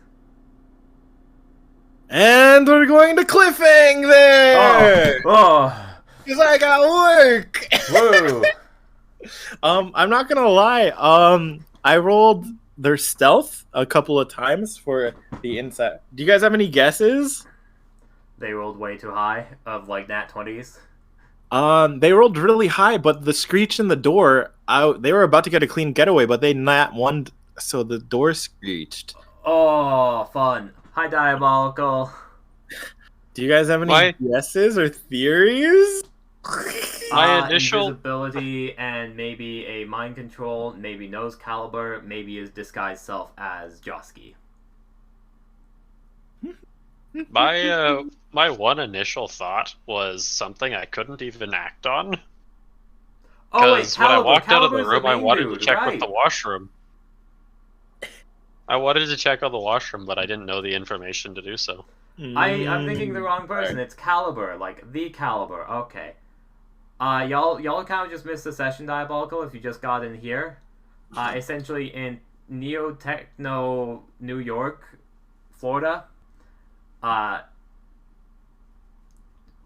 We were escorting a lady to like docks to be like transported to safety because mercenaries, and we got ambushed by techno zombies of like just pretty much a bunch of like people who had their bodies taken over by like a cyborg, whatchamacallit?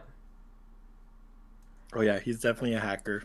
A hacker cyborg, and I did the best maneuver ever, which was twist a spell and to shut them all down. That was you guys both were very scary with that. It was awesome. We were cutting it on a very good time. I want to mention. Mm-hmm. Also, inside job. Somebody cast an illusion. There's an illusionist amongst the party that was helping us out.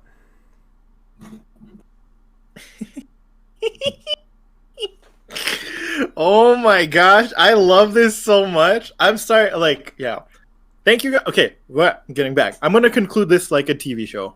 All right. Thank you for tuning in to Neon Nights. We do hope you enjoyed. we have Hilder, played by Justin. Oh yeah, clap, clap, clap, clap, clap. And we also have Josky, played by Raylan Ranlad. Oh, it's so cool! Ah, da, da, da, da. And with me, honored to be your DM / movie director, TJ Roosevelt. Thank you guys so much for tuning in. And yeah, if you guys have any theories, we'd be more than glad to conspire with you. But careful, to make sure your ideas aren't too good, I might steal them. Tune in next time, which might be a really long time because DMing is kind of exhausting. But this was so much fun. Thank you guys, like you guys, like the players. Thank you guys so much for making the story so much richer. Like, I love the juicy RP, and I love how you guys like leverage all the mechanics, but also with your creativity, with your spells. I love that shit. So thank you guys for making it rewarding for me, Justin, and Raylan. Yeah, And thank you for letting me use silence in the weirdest way possible. Of silencing all like techno not all Wi-Fi. I made a Wi-Fi dead spot. Yep. That was so much fun of just like being like, yeah, no Wi-Fi, instead of sound, no Wi-Fi. Yeah. There is some other it's crazy. I think, dare I say, I over and underplanned, which is weird. There's like lots of different outcomes, which would have been really interesting. And yeah, the GM rolls were pretty crazy. I'm really satisfied with the ending, how we both rolled like really high of like just piecing the end stuff, so we have like that good cliffhanger point. But you should get ready for work. Maybe. Yeah, that was by far one of the funniest things. We were straight up low rolling to start off with, but we high rolled for the ending. Like, literally, it just flowed. It just flowed. And I think one of the greatest things that, even if I knew about them, I don't know if I'd have been able to do a lot. When that there was like, can I use your washroom? And watching the setup. Oh yeah, we got like the preview of it all, and like didn't metagame in the slightest. I'm proud of you guys. That's really good. The one thing that I wanted to maybe be able to check on was if I didn't see someone top though. Like, from what I knew, Caliber was in for. I saw that if one of them was gone, I might have had a reason to check. But I didn't. I saw all of them. Like, there's no reason to get someone out of like an unsafe location. No. Because to the entire left, where the washroom is probably, I couldn't. There was no reason for me to go over there. There shouldn't have been anyone there. And then there was also the thing that Josky got shredded, which, I mean, we definitely might add could have died there. Yeah, Josky kind of saved their lives of your friends and family. If it wasn't for Josky, I think they might have like fell and taken damage. For most of those attacks, they could have downed me, and they could have very quickly downed you. Like, with actually good strikes on those attacks from those enemies, even with Vinny and Juniper. We could have completely been slaughtered there. The creativity was your biggest ally there, and I love that you guys were able to really utilize that. Something I did want to highlight, funny enough, was Hilder's shot where she did max damage on 2d4 and then rolled a 4 on d6. Literally, you were 2 points away from one-shotting it, which would have required like a full 6 on that d6 instead of a 4. So and I'm talking about the one that was over Kaylee's body. So that was so epic, honestly. Yeah. My favorite too was the freaking EMP geniuses were so good, and the fact that like you were using the environment of like, hey, is there any arms with controllers on it? And it was like, yeah, son, let's go. Yes, what you doing? What you doing? And then like when it clicked what was happening, I was like, oh, they met my savageness with more savageness, and I'm here. Oh yeah, I'm because realistically, y'all were keeping track of when they were like stealthing and stuff. Sorry, y'all were keeping what? I assume y'all were keeping track of like them like leaving the bathroom, taking people and exiting. Yeah, I had rolls for yeah, the nat one was the exiting one, and there's some things you know me, I love my illusions. Shout out Bear Rose Hall. It's a different joke, but yeah, there was some silent image BS, and yeah. And it really is. It is great because we didn't lose the encounter, we just didn't win it. Hmm. Like, I think one of the victories I can see out of this, these people are actually safe for the time being. Yeah, we don't know what the force is really. That could have like there's some hints definitely, but no one. It's hard to like. That could actually be Caliber. That could be something else. Either way, if he is your pops, I'm shooting him in the face once I get the chance to next game. Like, oh, he's about to turn the corner. Shoots off your father's arm or something. I do want to highlight. What was that? Do you remember that weird mechanic that happened to Josky mid combat? Which one? Good. Do you, Justin? But I'm just gonna keep that on the down low. Listen, I probably do. I just don't know which one you're talking. At what moment?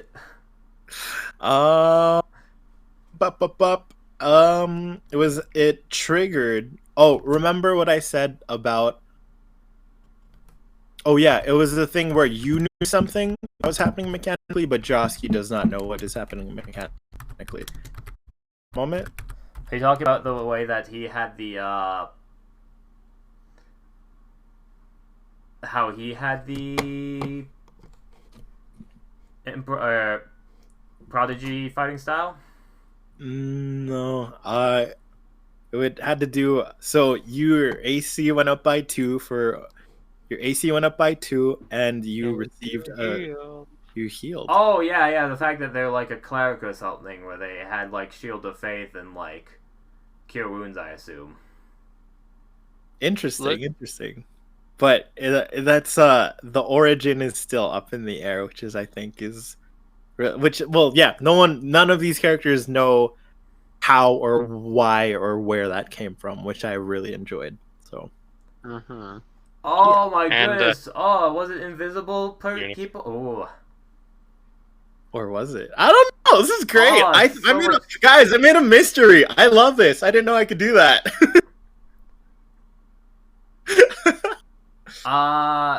As I will be posting a recap in the Discord eventually, or if TJ wants to write it, about all of Nonoke, of like, hey, here's how to catch up on the Discord, essentially. Just as a heads up for anyone who's by. Roger. For Nononoke, you said? I'm doing it for all the campaigns, essentially. Oh, cool. So if you want to do Neon Knight, since you're the DM, or get enlist Justin to do it, that works. If not, I will be the fallback of, oh, you haven't done this? Cool, I'll do it. Cool. Not gonna lie, I feel like I might give away more information than I mean to. Y'all should bonus action. I see for that.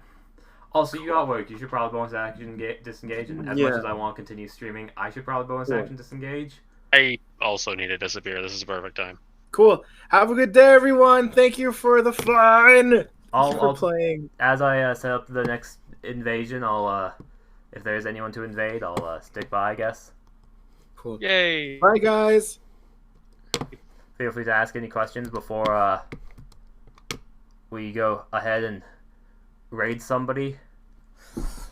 Gotta find out who's online and who's to raid.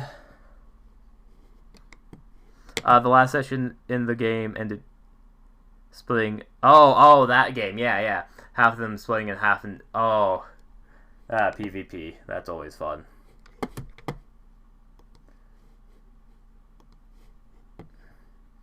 No one I know is online. And there's 3 people, so I'm not gonna raid anybody. Mainly because I don't want to go into some randos chat. I'm too antisocial. So I'm just gonna say goodbye. Have fun. Thanks for stopping by.